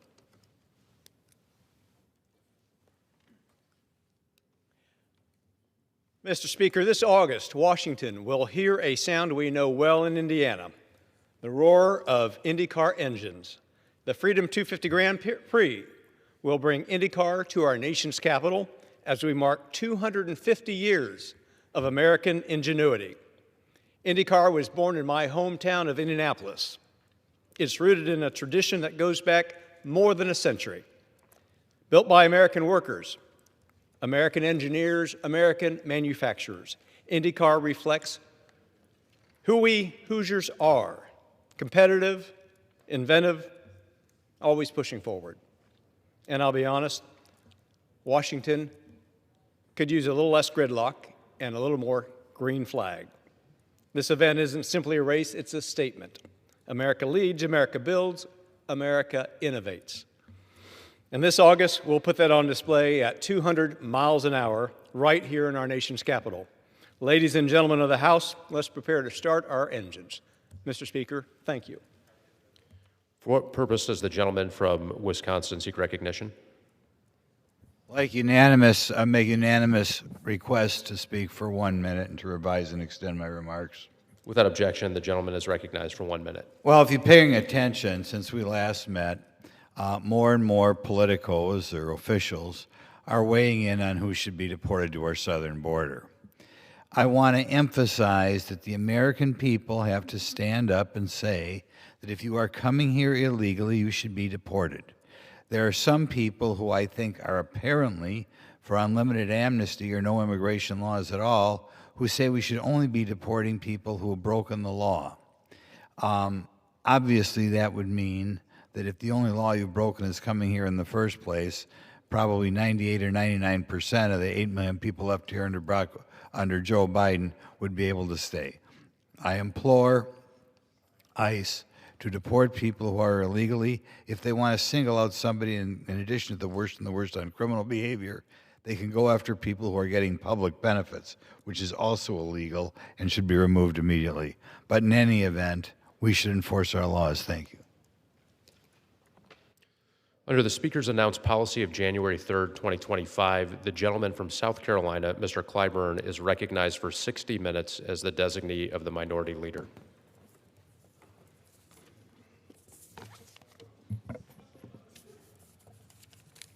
Mr. Speaker, I ask unanimous consent that all members have 5 legislative days to revise and extend their remarks and include any extraneous material on the subject of this special order. Without objection.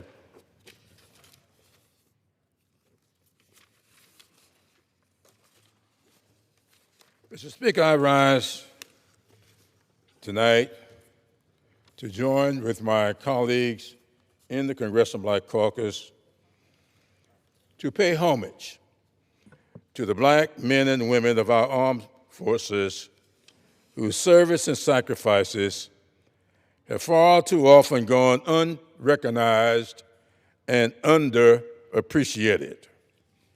And to make matters worse, they have often been denied their proper and well-deserved benefits as veterans who proudly served our nation. There has been no war or conflict in which this country has been involved that blacks did not participate.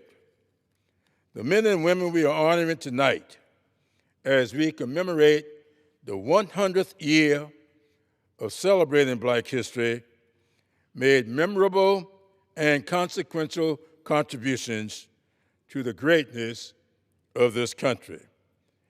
And it should not be insulting to any red-blooded American to hear about them and to read about them and learn about them in the same manner that we learn about others whose contributions were similar, but their skin color made them more worthy.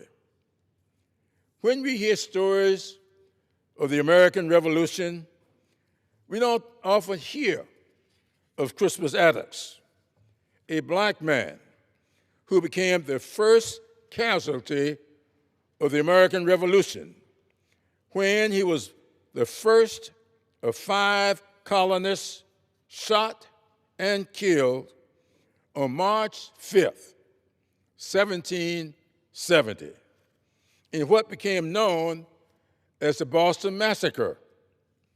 His murder stirred the revolutionary fervor that America's fight for its liberation from the British.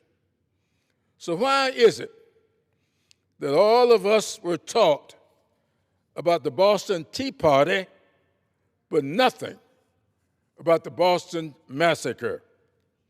The life of Crispus Attucks is far less documented than his death.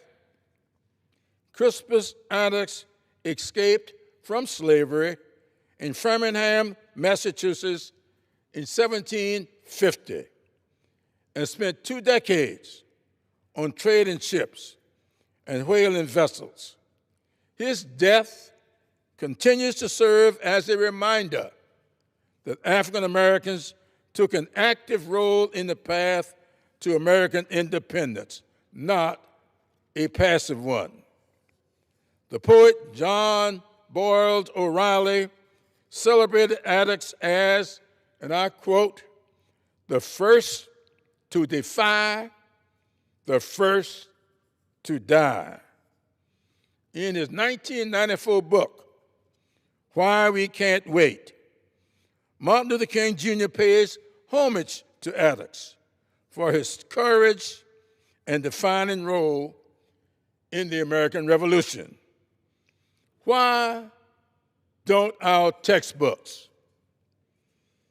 In his 1881 autobiography, Life and Times of Frederick Douglass, Douglass wrote, I urge every man who could enlist to get an eagle on his button, a musket on his shoulder, the Star-Spangled Banner over his head, and there is no power on earth which can deny that he has earned the right to citizenship in the United States.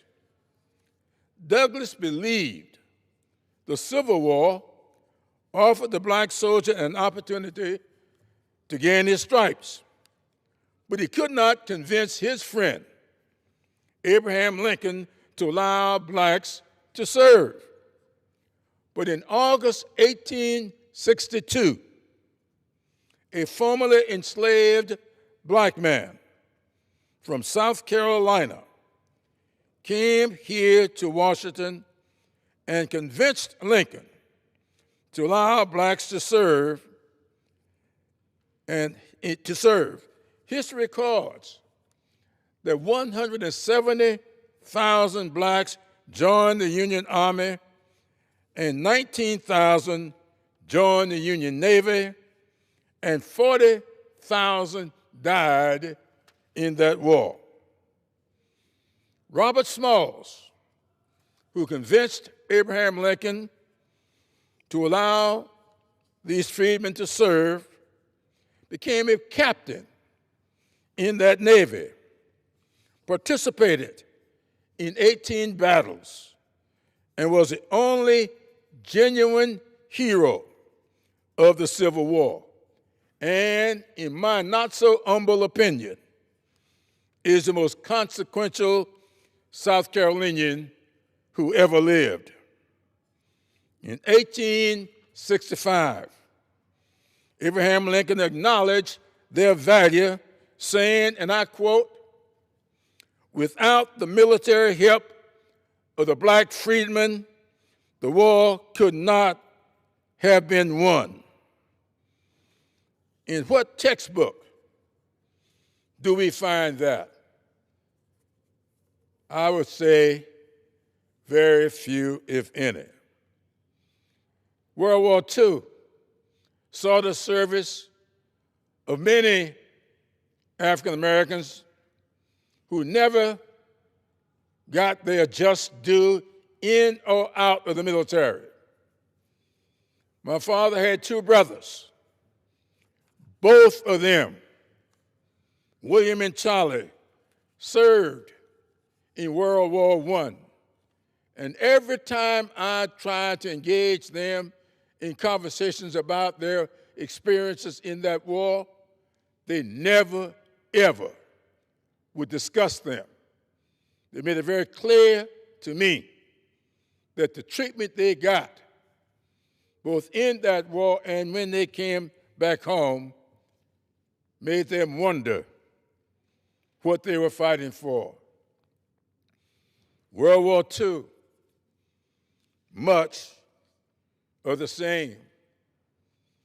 If I were to mention tonight Montford Point Marines, I would suspect very few, if any, in this hall would recognize them. Well, Montford Point Marines were those black Marines who were not allowed to be trained at Camp Lejeune alongside white soldiers. They were sent to a mosquito-infested swamp in Montford Point, and that's where they served from 1942 all the way down to 1949.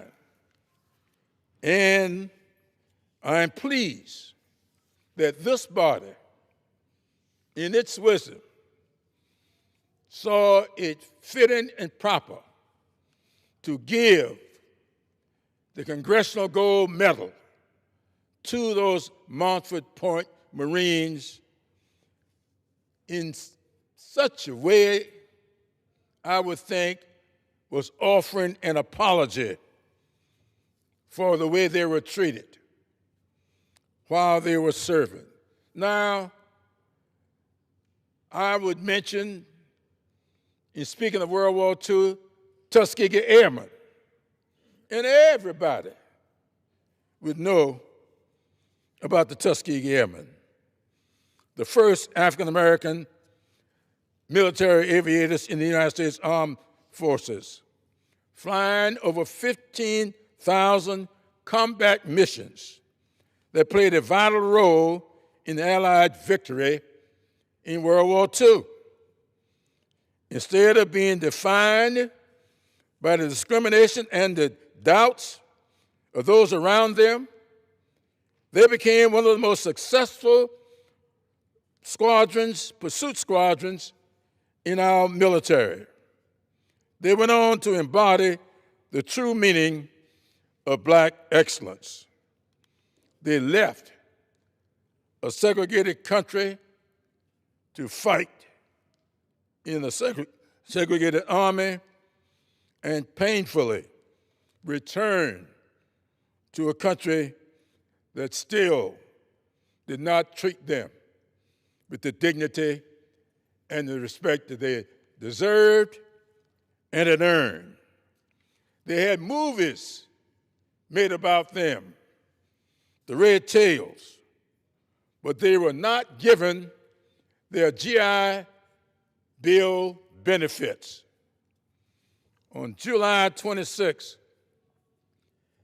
1948, President Harry Truman signed Executive Order 9981, desegregating the armed forces so there would be no more Montford Point Marines.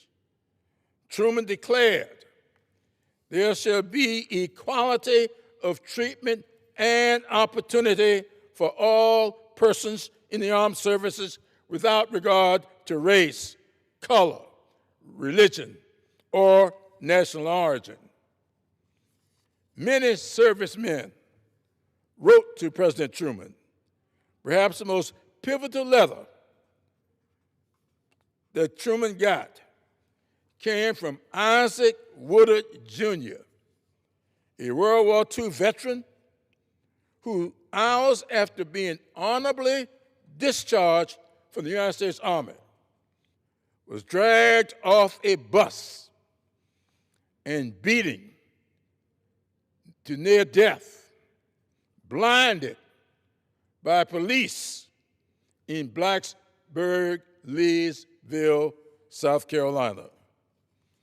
In response to Woodward's letter, President Truman declared, and I'm quoting Truman, when a mayor and city marshal,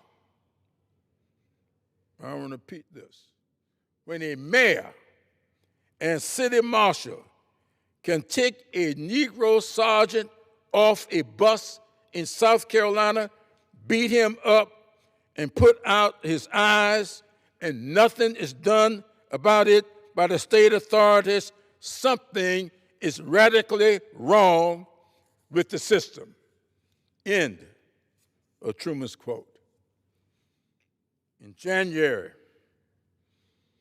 2025, President Trump made the decision to stop teaching about Air Force recruits about the Tuskegee Airmen in the name of banning DEI initiatives.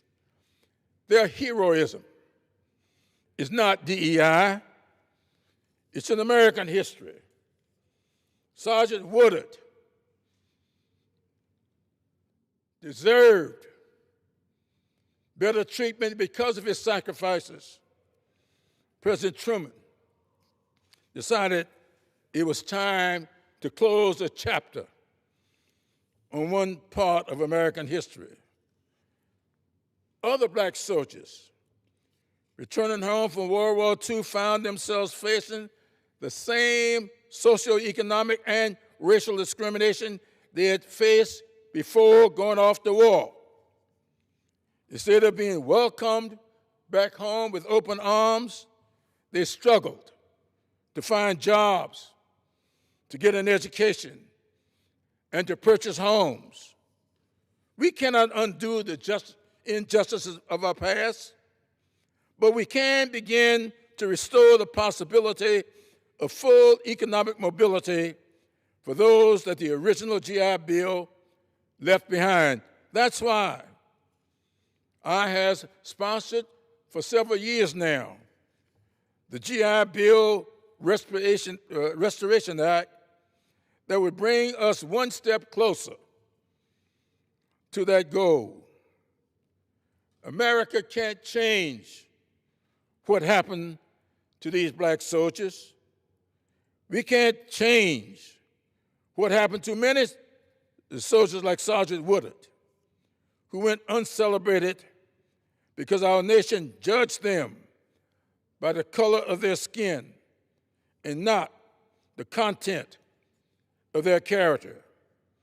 But we can do our best to make it right.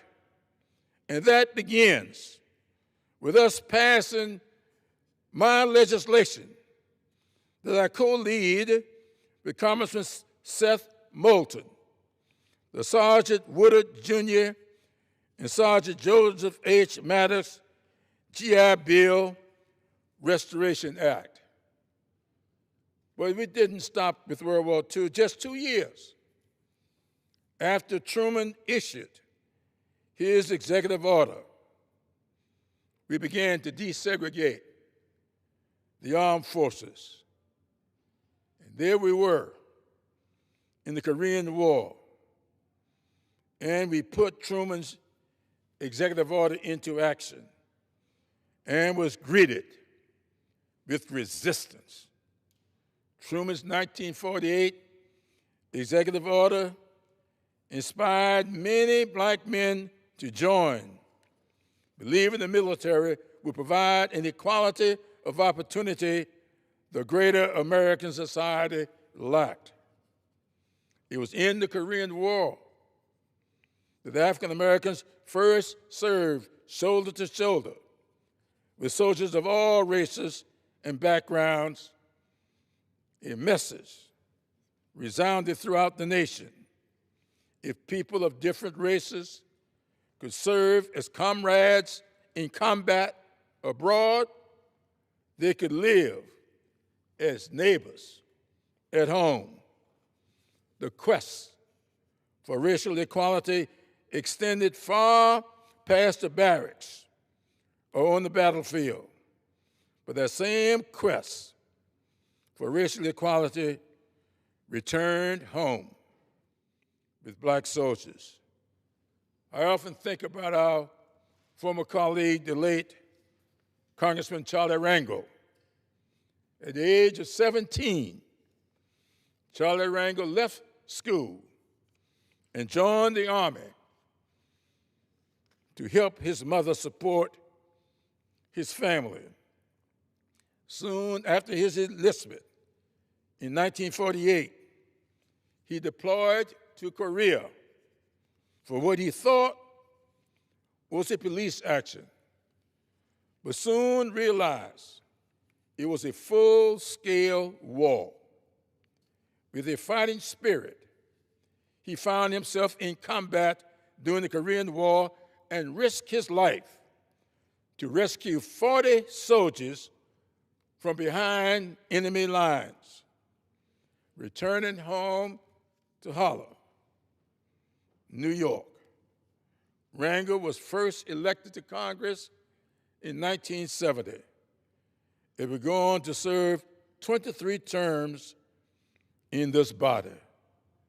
Mr. Rangel was a proud co-founder of the Congressional Black Caucus. Today, America is faced with a turbulent reality as the Trump administration is still trying to purge our United States Armed Forces of black officers, diversity, and honoring black history. In February 2025, President Donald Trump fired General Charles C.Q. Brown, then chairman of the Joint Chiefs of Staff. The words Trump used to justify his firing, and I quote, woke and DEI. C.Q. Brown was the Air Force's first black commander of the Pacific Air Forces, and later, the first black chief of staff. What is woke about being a commander of the Pacific Air Forces? None of the other commanders before him were called woke. They were all called commanders. So why was he called woke and fired? Well, I think we all know why. In March 2025,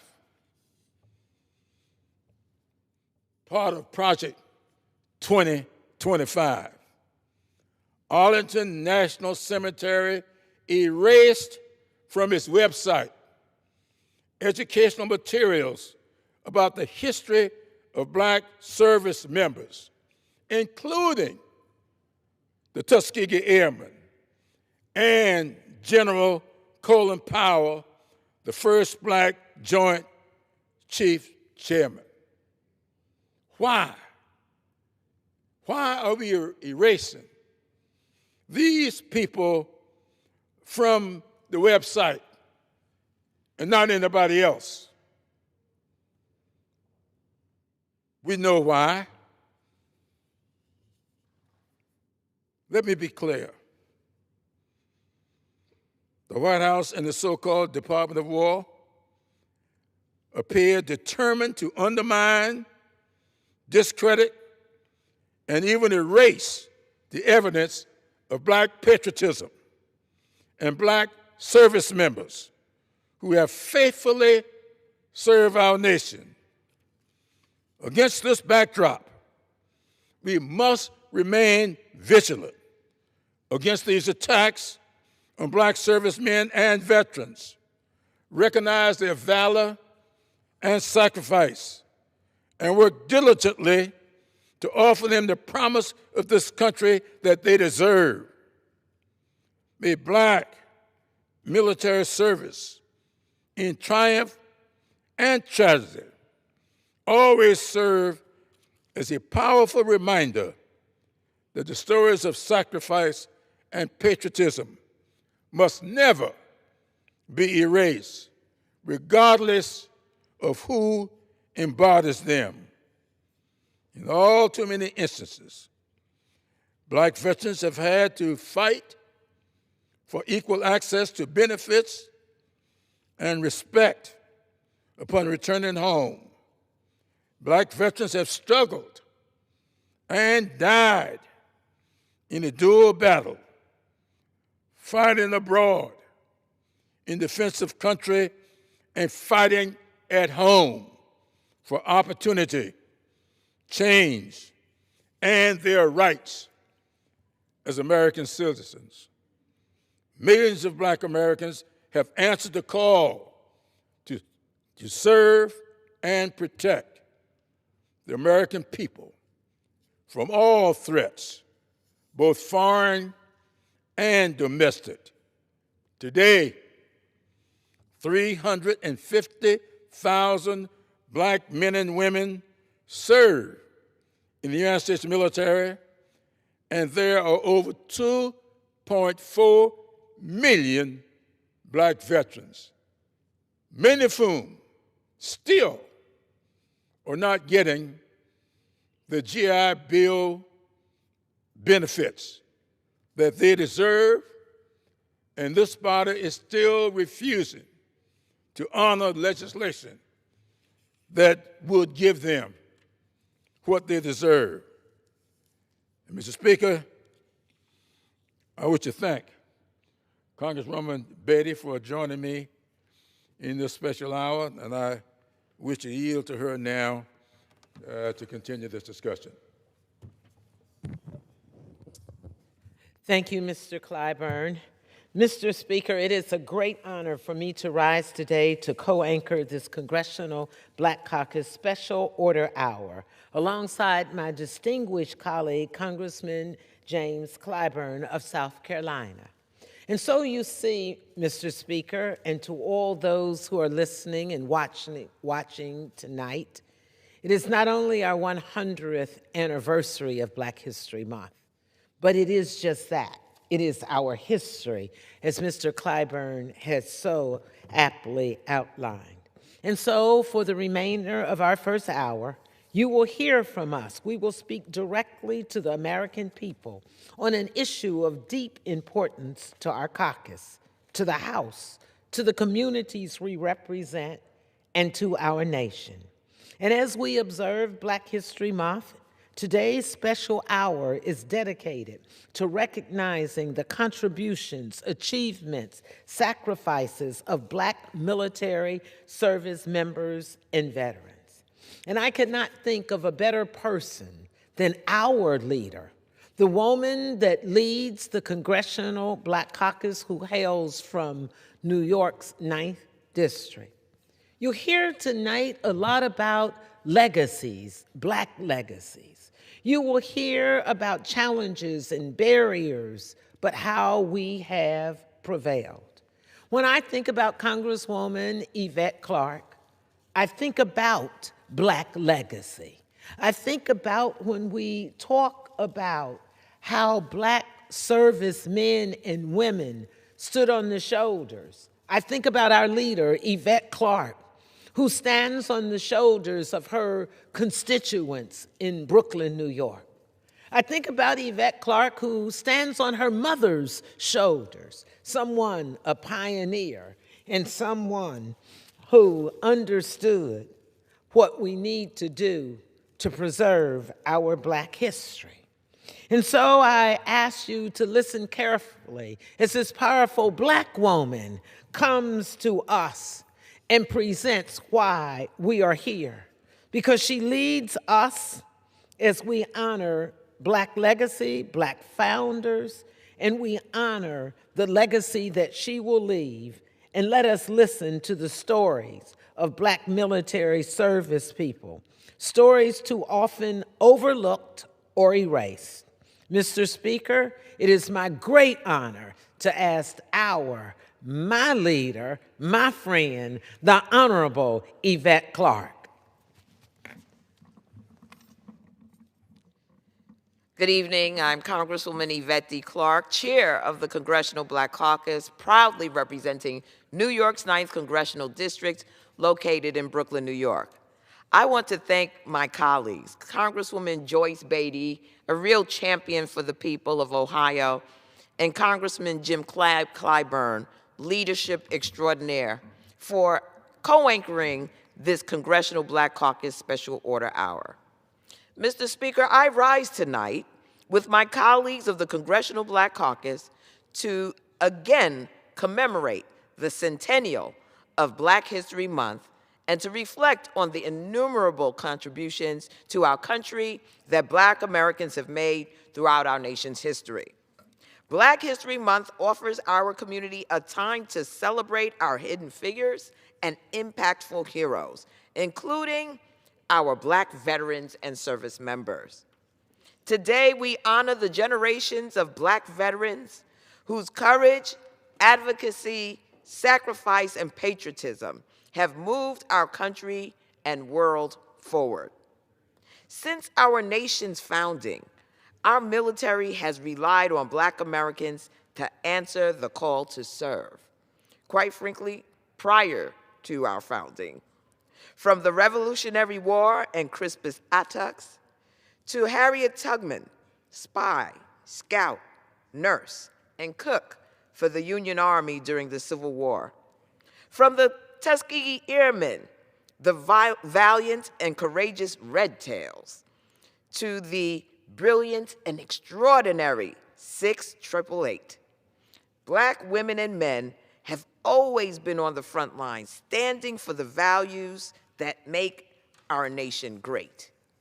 With such a storied legacy of service to our nation, it is unfortunate that racially discriminatory practices have for too long obstructed Black veterans from equally accessing veterans' benefits like housing, education, and health care. From the denial of the GI Bill benefits, effectively shutting nearly 1.2 million Black veterans out of its promise. Decades of discrimination have produced profound and lasting economic consequences for Black service members and their families. Today, Black veterans account for nearly a third of our nation's unhoused veteran population, and Black veterans are nearly 2 times as likely to live in poverty. These years of discriminatory practices against our nation's Black veterans have only been compounded by the administration's recent actions within the Department of Defense. From eliminating equitable practices that benefit our diverse military leadership, to creating a hostile environment that Black veterans have warned will deter a diverse population of prospective service members, to removing evidence of the historical impacts of Black service women and men, this administration is committed to further marginalizing our nation's heroes. It is important that we never forget the unique history and contribution of our nation's Black veterans. As the conscience of the Congress, the Congressional Black Caucus refuses to allow the sacrifices of these patriotic Americans, Black Americans, to go unnoticed or to be erased. We will never be able to fully repay our veterans given the sacrifices they've made to our country. But as a Congress, it is our responsibility to make sure we do all we can to ensure that they have what they need when they return home. I want to thank my colleagues of the Congressional Black Caucus for their commitment to supporting our nation's veterans and for recognizing the role that Black veterans play in American history, and to this very day within our U.S. military. With that, I yield back to the gentleman from South Carolina. Thank you very much, Madam Chair, for your comments this evening. Thank you so much for your leadership of the Congressional Black Caucus, and thank you for allowing me to co-chair this special hour with our friend, Congresswoman George Beatty. And I would like to yield to George now because I think she has a few historical notations that I think all of our viewers and listeners will benefit from hearing. Thank you, Mr. Clyburn. Tonight we stand here, and while we talk about the celebration of Black history and Black military men and women, we want to remind everyone that Black history is American history. And I am sure when Carter G. Woodson was thinking about Black history 100 years ago, I know he was not intending it to be only for 1 month, but for us to kick it off, I'd like to say, in February, and continue it for the rest of the year. Tonight, we're reminded that Black military history is not a footnote, it is foundational. From the Revolutionary War to today's all-volunteer force, Black service members have defended this nation with courage, with discipline, and sacrifice, even when this nation did not fully defend them in return. Their service helped win wars. Their leadership strengthened our institutions. Their resilience expanded the promise of American democracy. So as we observe Black History Month, let us commit not only to remembering this history, but to protecting it, teaching it, and honoring those who continue to serve today. Because the strength of our military and the strength of our democracy depend on truth, inclusion, and the respect of those who have carried the burden of service. Black Americans have served in the United States military since the Revolutionary War, with over 350,000 currently serving on active duty or in the reserves, making up approximately 20% of enlisted personnel. As of 2025, 21% of Army soldiers, Black or African American, leadership, while represented in the enlisted ranks, they are underrepresented in the highest leadership levels. Although 40% of the total active duty force consists of people of color. You have heard about Robert Smalls becoming the first Black captain in the United States Navy during the Civil War. You've heard about Colin Powell, the first Black command chairman of the Joint Chiefs of Staff, and the list goes on and on. Now, we've heard a lot about men, and we've heard about the women who were out there in the fight during the early years fighting for our democracy and freedom. But I am reminded, Mr. Clyburn, when you talked about the Tuskegee Airmen, that yes, it was during World War II that First Lady Eleanor Roosevelt used her platform as a military advocate to challenge segregation and to elevate excellence in the armed forces. She publicly championed the Tuskegee Airmen, whose skills and discipline shattered the lies used to justify exclusion and proved that racism, not readiness, was the real barrier. You see, they were Black, for anyone who might not know that. And by flying with one of them as her pilot, Roosevelt sent an unmistakable message that standing with Black service members was an act of patriotism and put country over hate. But that leads me to someone who lived much of her life until she died in my hometown. Lieutenant Colonel Charity Adams Early, who I finally called Aunt Charity, who mentored me and who taught me much of what I know today, and who always reminded me of barriers and challenges, but always said, move forward and go forward and do those things that will make a difference. You see, she was the first Black woman officer in the Women's Army Corps, commanded the 688, the Central Postal Directory Battalion, the only all-Black, all-female unit deployed overseas during World War II. Stationed in Europe, her battalion was tasked with clearing a massive backlog of undelivered mail, millions of letters and packages that carriers hoped that the service members would receive, those who were far from home. But this wasn't an ordinary task. It was warehouses for miles and miles. It was given to them because no one else had been able to do it. And certainly those white officers felt that nor would they be able to do it, and it was punishment. But Mr. Speaker, they didn't know the power of Black women. And I want to say thank you to Charity Etna Early and all those that served with her and their families. Because, see, they completed the mission, not only on time, but in record time, delivering those messages from parents and children and friends and loved ones and restoring the morale in the midst of war. Lieutenant Colonel Charity Adams Early was the commanding officer in the 688th Central Postal Directory Battalion. And they were honored just recently here in Congress with the Congressional Gold Medal for her extraordinary work during World War II services. And I am so proud that I could be there that day to witness her family, her two children, Judith and Stanley, as we stood together as she and others were honored.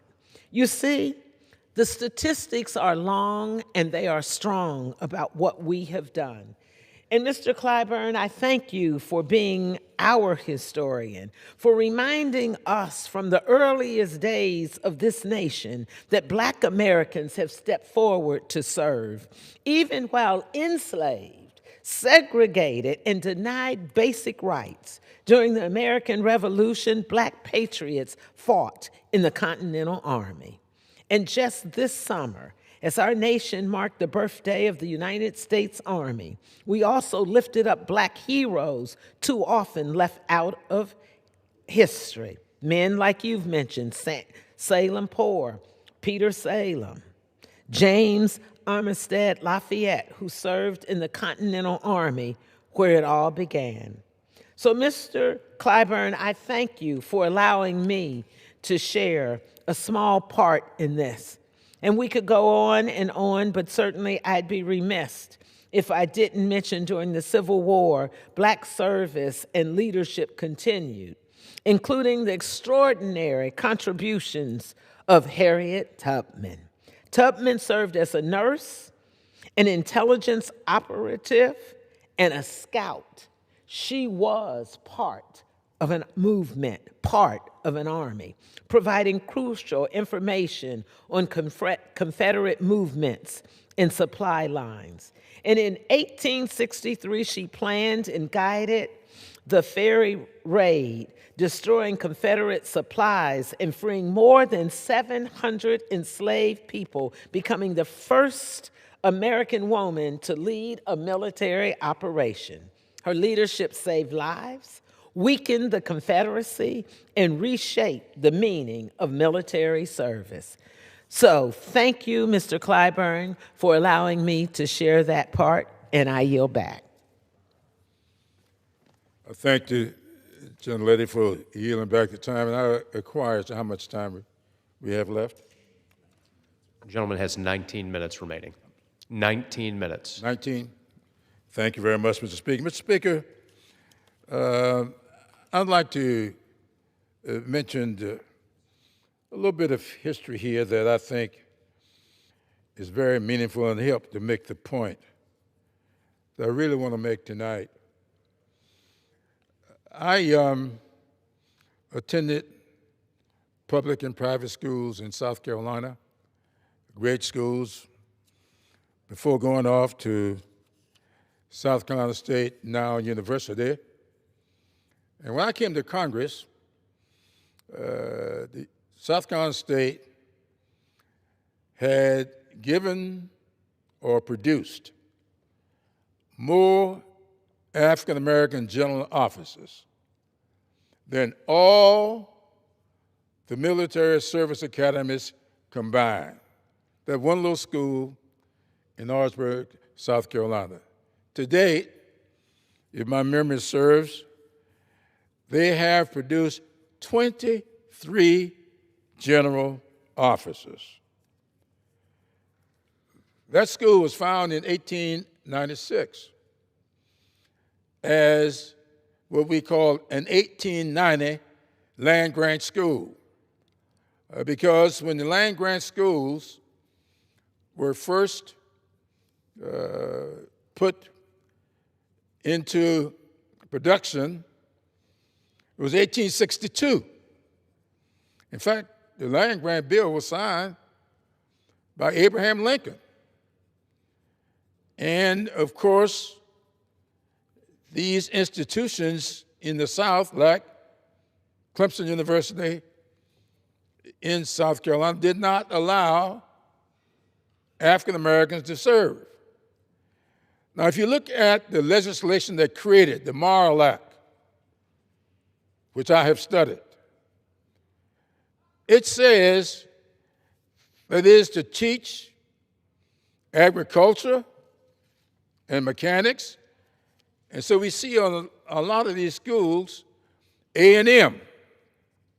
In fact, I spent last Friday on the campus of Florida A&M in Tallahassee, Florida.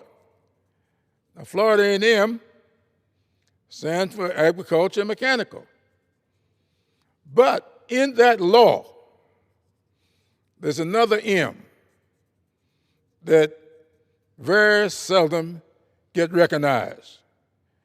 And the Morrill Act lists this as part of the training these institutions should undertake. Military. It's in the law. And some of these schools, like South Carolina State, have taken that seriously. And over the years, other land grant schools like Tuskegee Institute now, I just mentioned the Tuskegee Airmen who came online during World War II. But after the war, we had contributions from people like Daniel Chappie James. Now, I like to mention Daniel Chappie James because I remember as a kid in those schools I was attending in South Carolina, I would hear all this stuff and read this stuff about Jimmy Doolittle. Well, I've read up on Jimmy Doolittle. He was an outstanding military person, but his resume does not touch the resume of Daniel Chappie James, who became the first African-American four-star general in the Air Force. And Chappie James fought in both the Korean War and the Vietnam War. And in both those wars, he flew 160 missions and is credited with having shot down 26 enemy planes.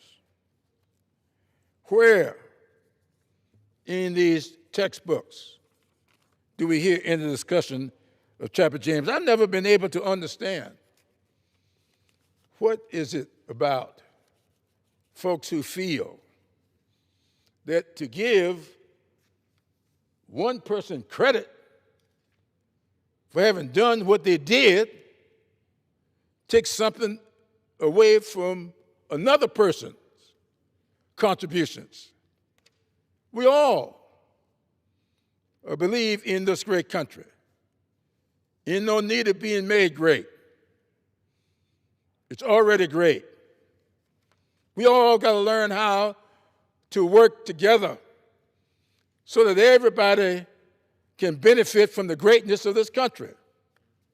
It doesn't take anything away from a child sitting in the class with my grandchildren, learning about the contributions, learning about Chappie James. How can that be an insult? It's no insult to my children to learn about Jimmy Doolittle.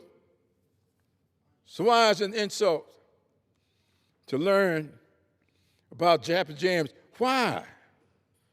Is it okay for everybody to enjoy the baseball skills of Jackie Robinson?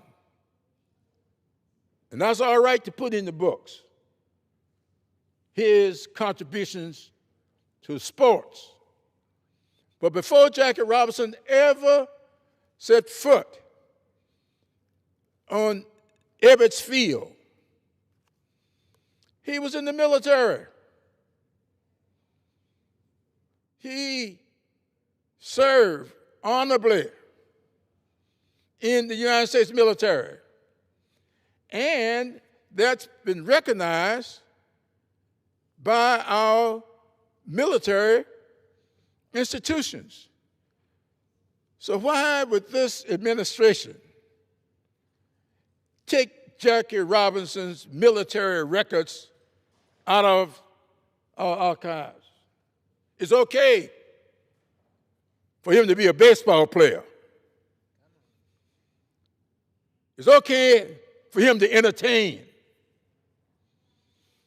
but not okay for us to recognize him for his military skills. That to me, I don't quite understand. I don't understand why it is that we let all these contributions of entertainers be celebrated. But when it comes to academia, when it comes to the military, it all becomes wokeness. I have yet to hear one person apply that term to sports people, entertainers. That, to me, tells it all. And so I think that as we pause to recognize not just the 100th anniversary of the Black History Celebration, I want to say something about that too, because I really get a little nervous when I hear people misrepresent the history of this. Now, Carter G. Woodson started in 1915 and 16 trying to get our country to recognize what he called Black History Week.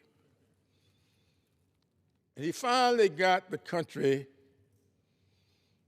I think 1926, to recognize it. And it became Black History Week. And when I was a student, that's when we celebrated it.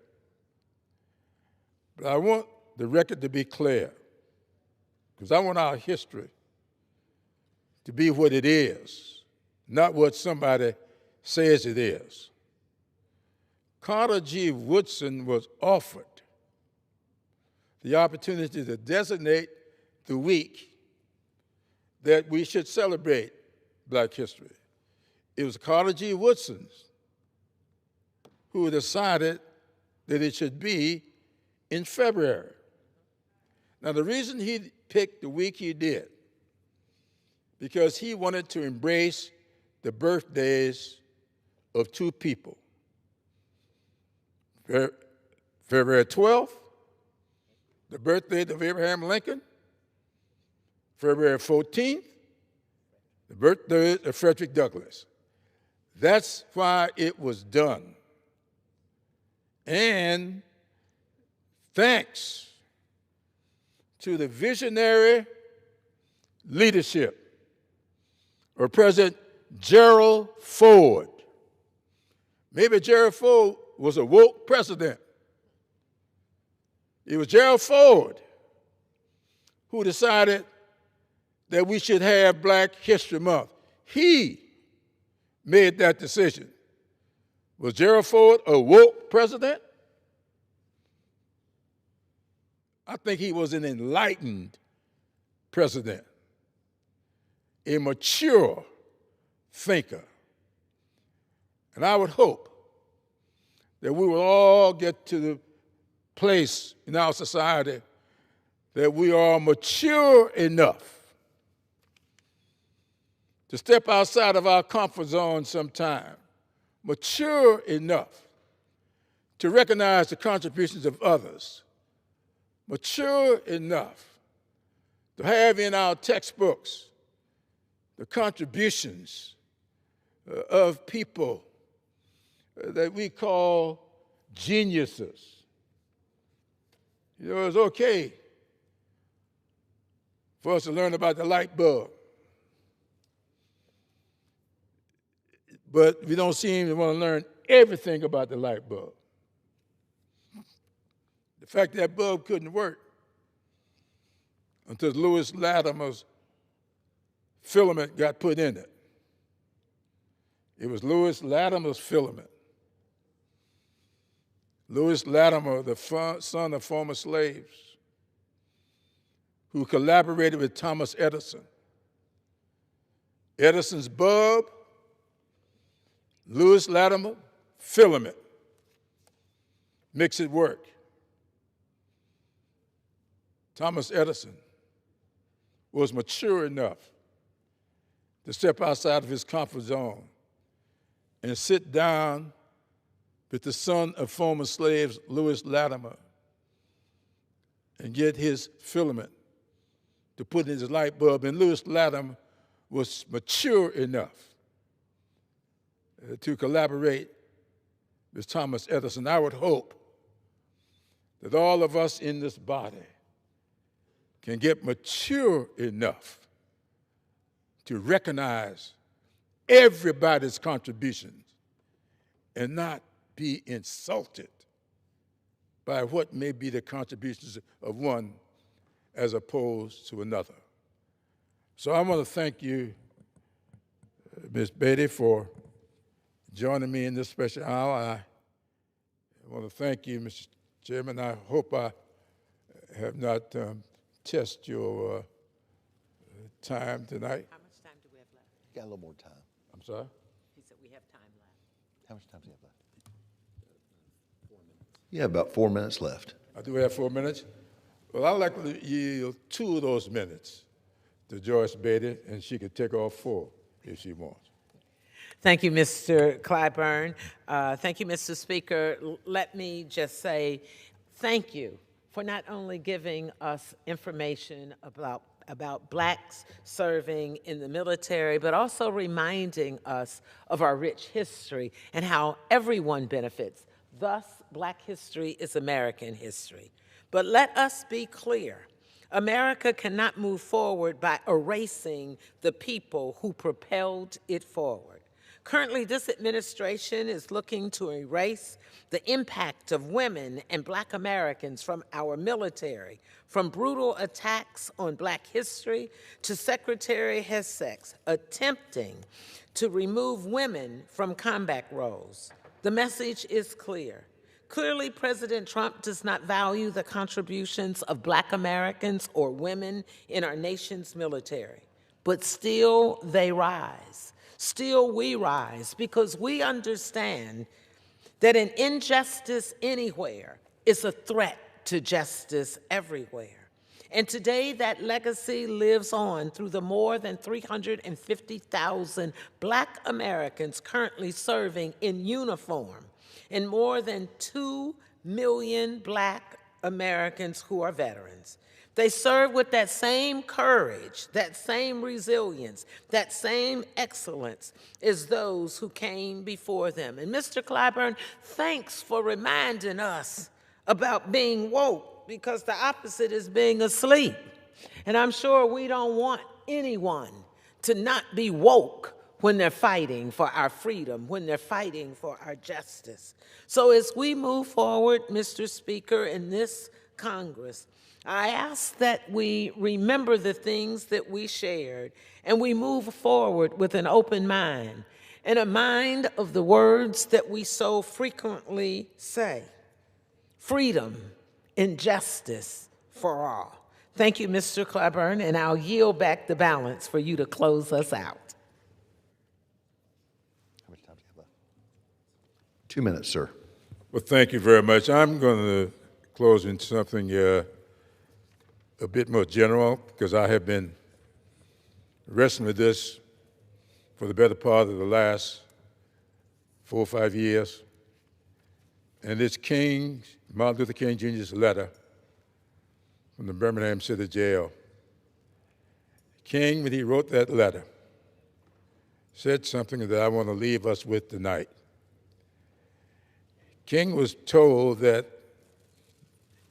the officials in Birmingham wanted him to leave Birmingham because they said he was the disruptive force, and they thought that his cause was right, but his timing was wrong.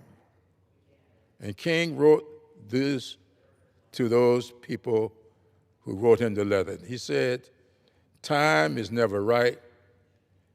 Time is never wrong. Time is always what we make it."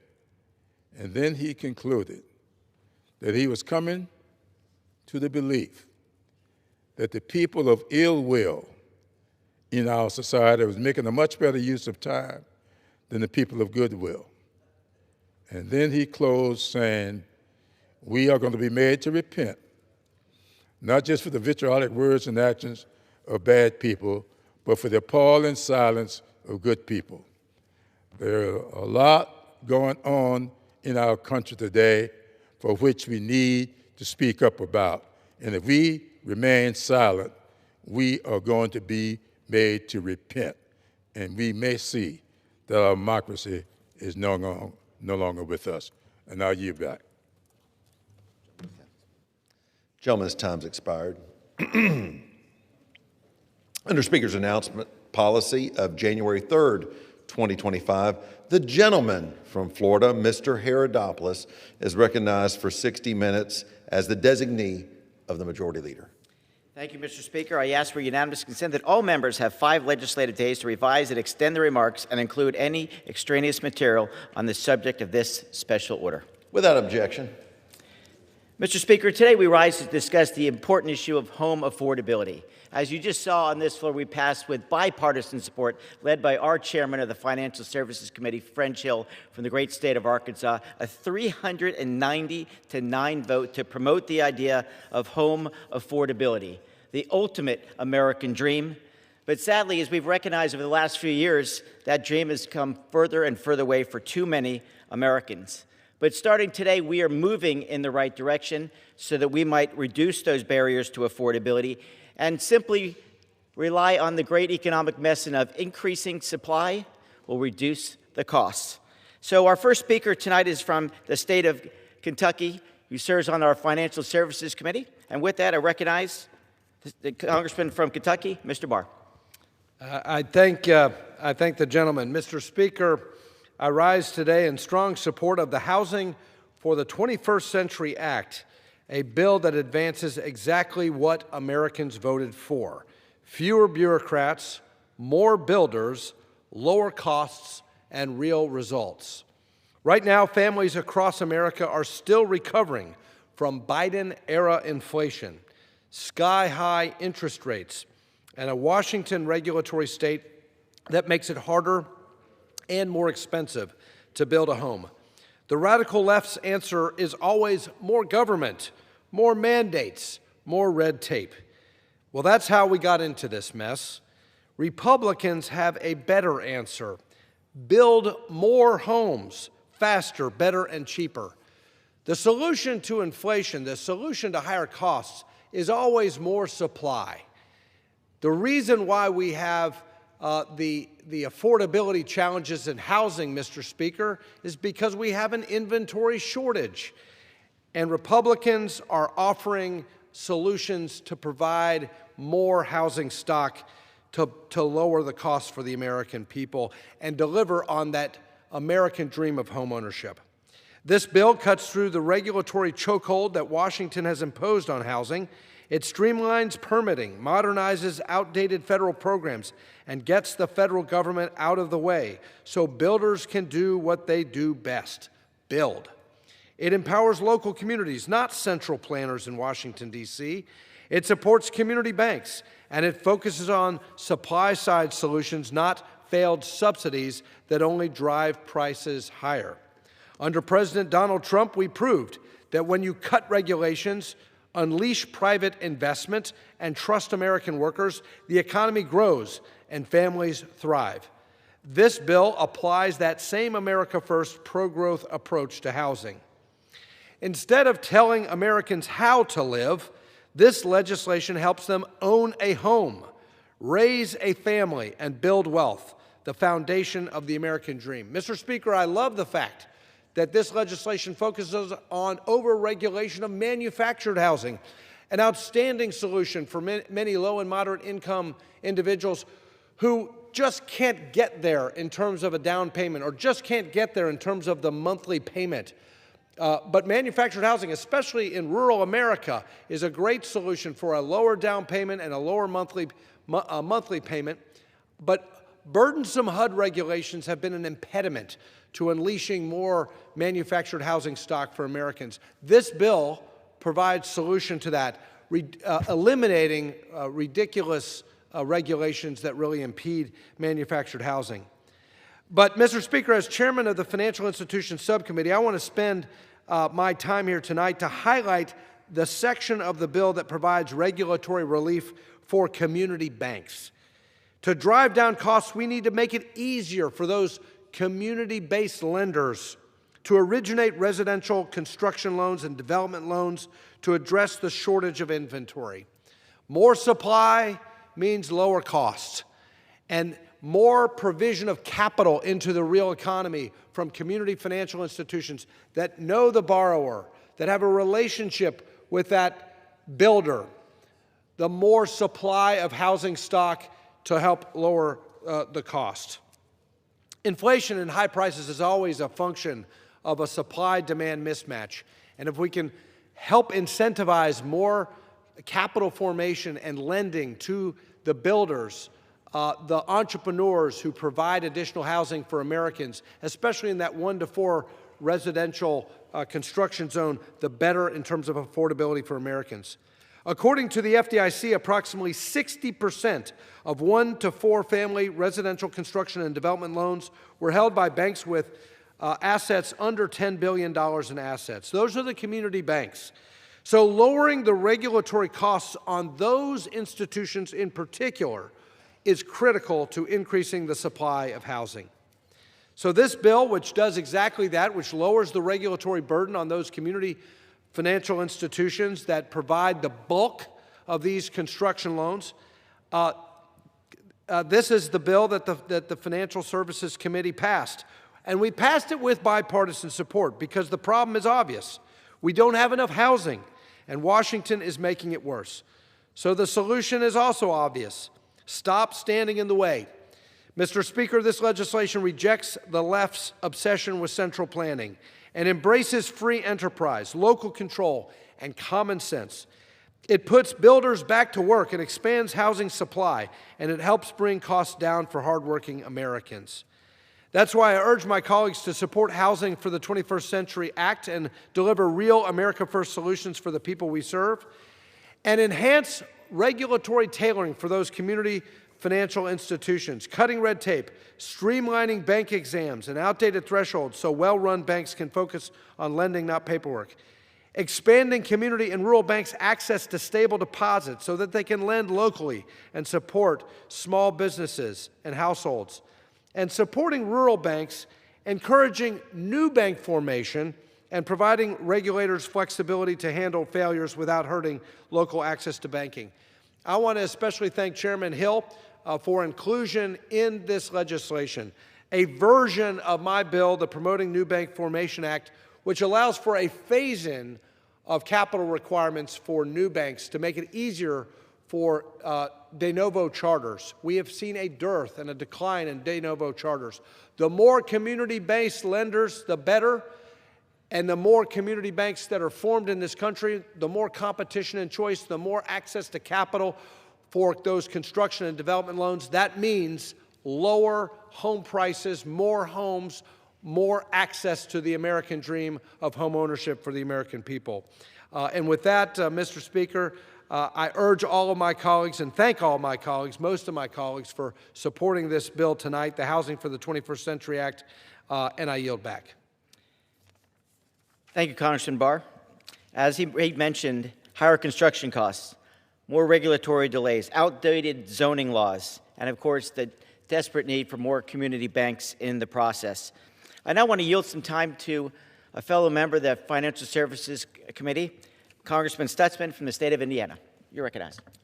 Thank you. Thank you, Mr. Speaker, and I want to thank my colleague, Congressman Herodopoulos, for organizing this evening's event. I'm proud to say that this body just passed the Housing for the 21st Century Act in a strong bipartisan manner. Owning a home is the American dream. It's one of the best investments any person can possibly make here in America. At a time when too many American families are struggling to afford a home, House Republicans are taking meaningful action to address one of the most pressing challenges facing our country. Indiana remains one of the most affordable states for home ownership in the country, but I know the dream of owning a home is still out of reach for many Hoosiers. Every day, I hear from families that work hard, save their money, and still cannot find a place to call their own. Unfortunately, this is true not just for families in my district, but for the families across the country as well. House Republicans have heard these concerns and have responded with legislation that will directly help more Americans achieve the dream of home ownership.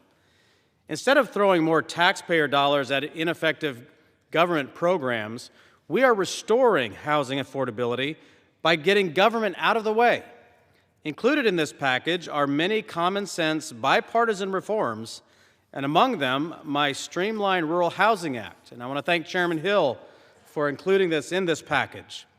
Today, rural housing projects in Indiana and across the country that rely on both HUD and USDA programs must undergo two separate environmental reviews. This duplicative process drives up costs for developers, it delays construction, and discourages the very investment we need to expand affordable rural housing. My bill requires HUD and USDA to establish a joint environmental review process so that these projects no longer face redundant oversight.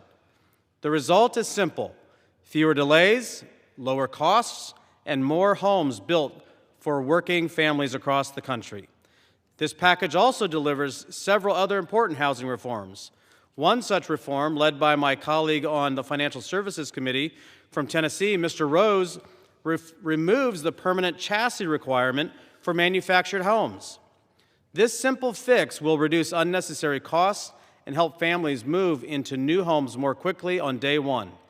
The package further modernizes long-standing programs so that federal housing tools better match our current market realities.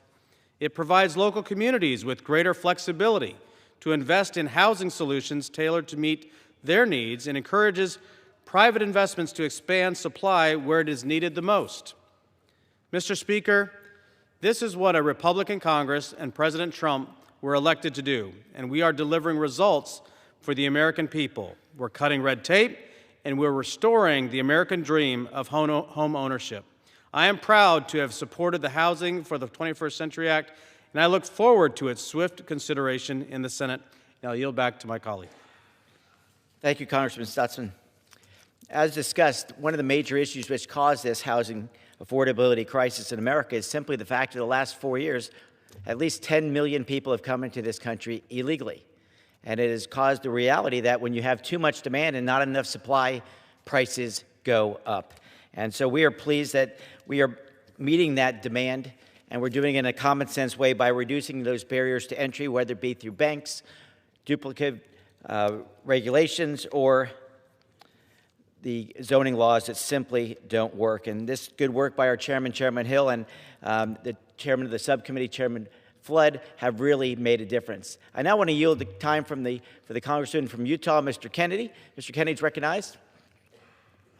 I thank my colleague and friend from Florida, Mr. Herodopoulos, for organizing this. And Mr. Speaker, I rise in support of the Housing for the 21st Century Act.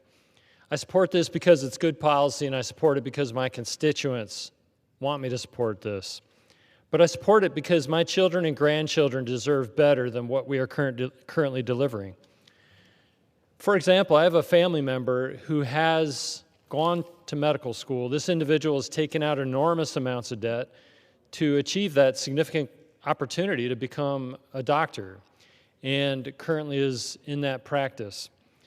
At the same time, this individual has taken on the burden of a home mortgage, which in the state that this individual resides in is costing up to $500,000 for that individual to just buy a home and take on a mortgage. And when added to the medical school debt, this individual in the early 30s is subject to $1 million of debt. In the state of Utah, the median home price, the state of Utah where I'm from, the median home price is more than $500,000. In other states that many people are moving to, you're looking at $300,000 to $500,000 just to buy a home, a starter home. These costs are unacceptable. They're multifactorial in how they've been driven as well. The reality behind, and I'm a doctor and most people around here know that, is to cure cancer, there's not just one simple answer. And when it comes to the unaffordability associated with housing costs, there's not just one answer there. And that's why I'm so proud to support and have voted in favor of Housing for the 21st Century Act. And I call on my friends in the Senate to pass this along as well. And I want to thank Chairman French Hill for his leadership in confronting the housing affordability crisis with practical and pro-growth reforms. I also appreciate President Trump's leadership and his focus on making the American dream attainable, again, for hardworking families. President Trump is not serving for his own benefit. He's serving because he believes in the future of the United States of America. And as we look to America 250 and the next 250 years of America's success, we need to focus on policies that are going to fulfill the American dream, which home ownership is integral to. The American dream is getting more and more out of reach as housing costs continue to climb. While demand soars, the country remains stalled by a 5.5 million unit shortfall. Between the red tape of regulatory delays and the rigid constraints of zoning, the path to affordable living is being made more difficult to navigate, and it is American families who are paying the price. As one of the fastest growing states in the nation, this is a harsh reality for Utahns. We face one of the most expensive housing markets in the nation, and too many families are being priced out of the American dream. The truth is simple. When the government makes it slow, expensive, and unpredictable to build houses, the cost gets passed along to families. This bill attacks that problem by reducing regulatory costs and delays that make housing more expensive in the first place. It encourages zoning reform the right way. It respects local control and gives communities tools and flexibility to expand housing supply rather than forcing one-size-fits-all mandates from Washington. It expands opportunities for rural housing developments by ensuring rural communities aren't left behind and directing real attention and resources to rural housing needs. It strengthens accountability at HUD by demanding more transparency, more meaningful oversight, so taxpayers get results, not bureaucracy. Making the American dream attainable requires us to make housing affordable again, and I appreciate President Trump and Chairman Hill for leading on reforms that prioritize supply, affordability, and accountability. Thank you to my friend and colleague, Mr. Herodopoulos, for organizing this. And with that, I yield back. Thank you. And as we address these issues, that you saw from the poster board, illegal immigration has a true cost, whether it be increasing demand, let alone the vital services that are strained under that increased number of people in a very short period of time. I now yield to the gentleman from Montana, Mr. Downing, who also serves on the Financial Services Committee. Well, first I want to thank my friend and colleague, the gentleman from Florida, Mr. Herodopoulos, for arranging this special order. And Mr. Speaker, I rise today in strong support of H.R. 6644, the Housing for the 21st Century Act. Americans across the country are feeling the squeeze of a very real housing crisis. The National Association of Realtors estimates that the average first-time buyer was 40 years old in the year 2025. In my home state of Montana, the estimates show the median home price of a home exceeds $500,000. The internet and social media are filled with testimonies critiquing sky-high housing prices in hotspots like Bozeman, where starter homes can exceed $1 million. For once, both sides of the aisle agree. The root cause of this crisis lies in the supply side. Put simply, we do not have enough homes to meet the demand. So what should we do? Throwing money at a problem rarely fixes it. What Americans deserve are concrete, common-sense regulatory reforms that make it easier to build more homes. The Housing for the 21st Century Act achieves this by removing unnecessary regulatory barriers, modernizing HUD programs, and enhancing community banking operations to expand lending for buyers and builders alike. What's more, our bill accomplishes this with no new permanent programs and no new spending. We are simply getting the government out of the way. I could not be more enthusiastic to endorse this legislation, and I thank Chairman Hill and Chairman Flood for their hard work getting it to the floor today, where it passed on a bipartisan basis by a vote of 390 to 9. Looking forward, I believe we have the opportunity to make even more progress on housing by addressing reforms to the Build America, Buy America, or BABA, and reauthorizing the Native American Housing Assistance and Self-Determination Act, or NAHASDA. Don't let the name fool you. BABA may sound patriotic, but mandating BABA compliance for HUD-funded projects hamstrings builders by dictating how they source materials, driving up the cost of construction, and increasing the time to market. We also cannot afford to forget about our tribal communities. Montana is home to 12 distinct tribal nations, and NAHASDA reauthorization and modernization would be a game changer for them. NAHASDA is a lifeline for Indian country, and its authorization lapsed after fiscal year 2013. This law consolidated and authorized Indian housing programs which provide tribes greater autonomy when using federal resources for housing projects on tribal lands. Mr. Speaker, homeownership is a cornerstone of the American dream. Families should not have to wait decades before buying their first house. Kids should grow up playing in the living room of their childhood home, not a rental. Sadly, what was once a reality is fast becoming just that, a dream. The American people are looking to Congress for a solution. Let's give them one by getting this bill to President Trump's desk as soon as possible. With that, Mr. Speaker, I yield. Thank you, Representative Downing. And I thought your words were spot on. Simply getting the government out of the way. This is not about spending. This is about common sense and releasing the idea of the American free market system. And it really shows the support this has by, again, a 390 to 9 level of support in this bipartisan effort as we are simply increasing supply in order to reduce costs. Next, I'd like to yield time for the gentleman from Colorado, Mr. Crank. Well, I thank the gentleman for yielding. My good friend, Mr. Herodopoulos from Florida, thank you. Mr. Speaker, the pursuit of the American dream, the dream of one day owning a home, is quickly becoming increasingly unattainable for so many Americans, thanks in part to costly regulations and market factors. With housing prices surging, evidence shows that we have a supply problem, but let's look more into why this might be.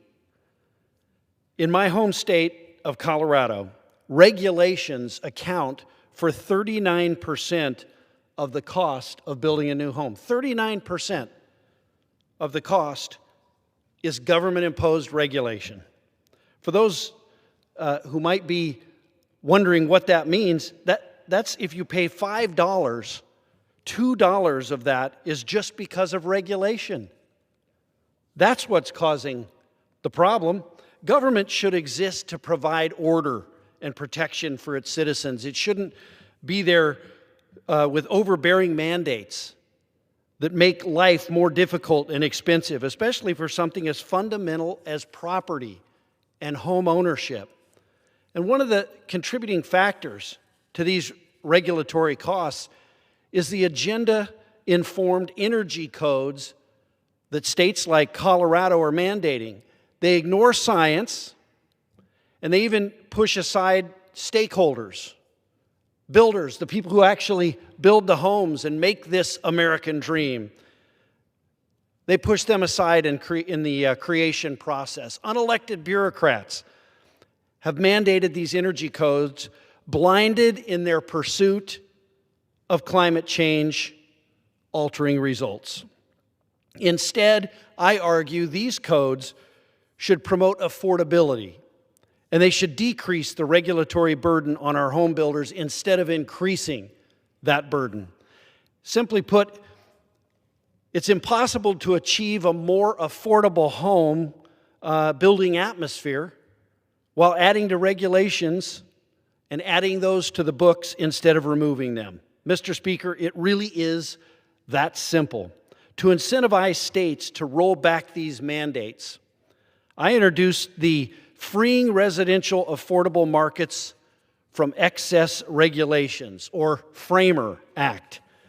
This piece of legislation would require states to reimburse home builders for the cost difference between state-mandated energy codes and the Department of Housing and Urban Development's minimum standard for homes built within federal opportunity zones.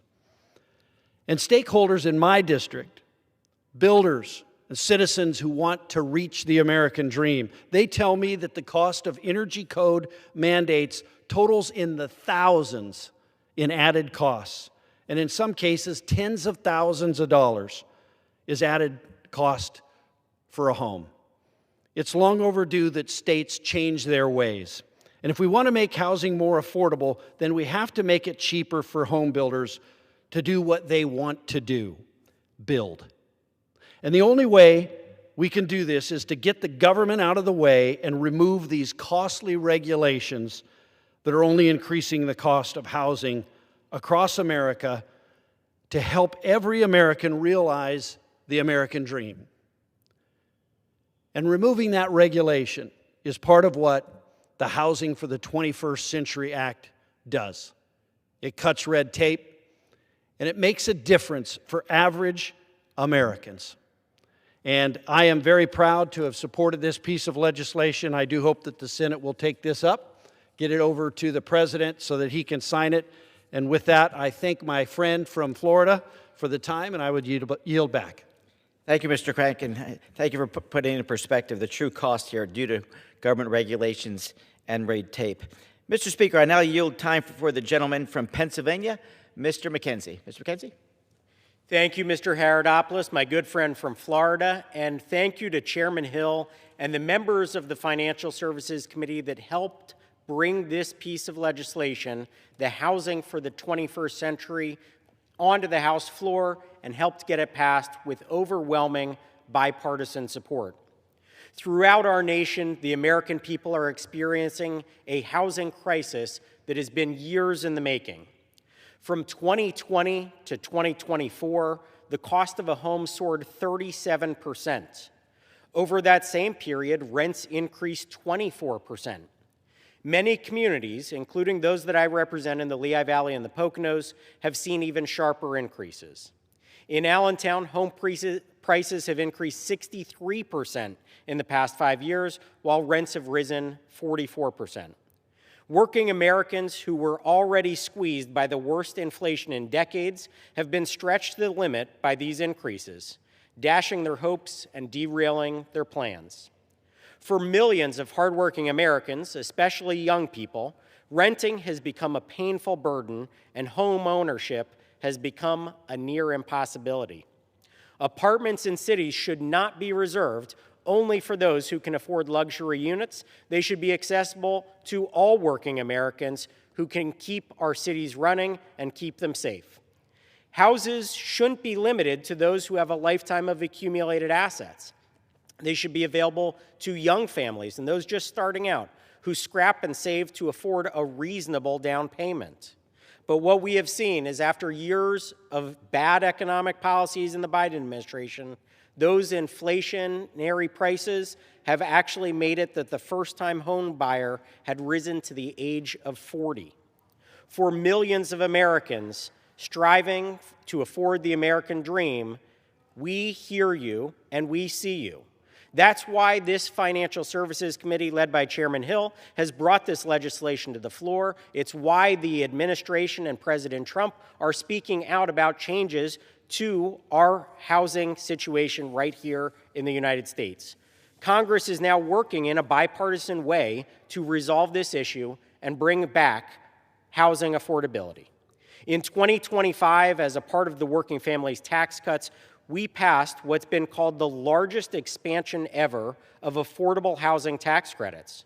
Our reforms to the low-income housing tax credit are predicted to create 1.2 million additional affordable housing units over the next decade, helping millions more Americans access the high-quality affordable housing they deserve.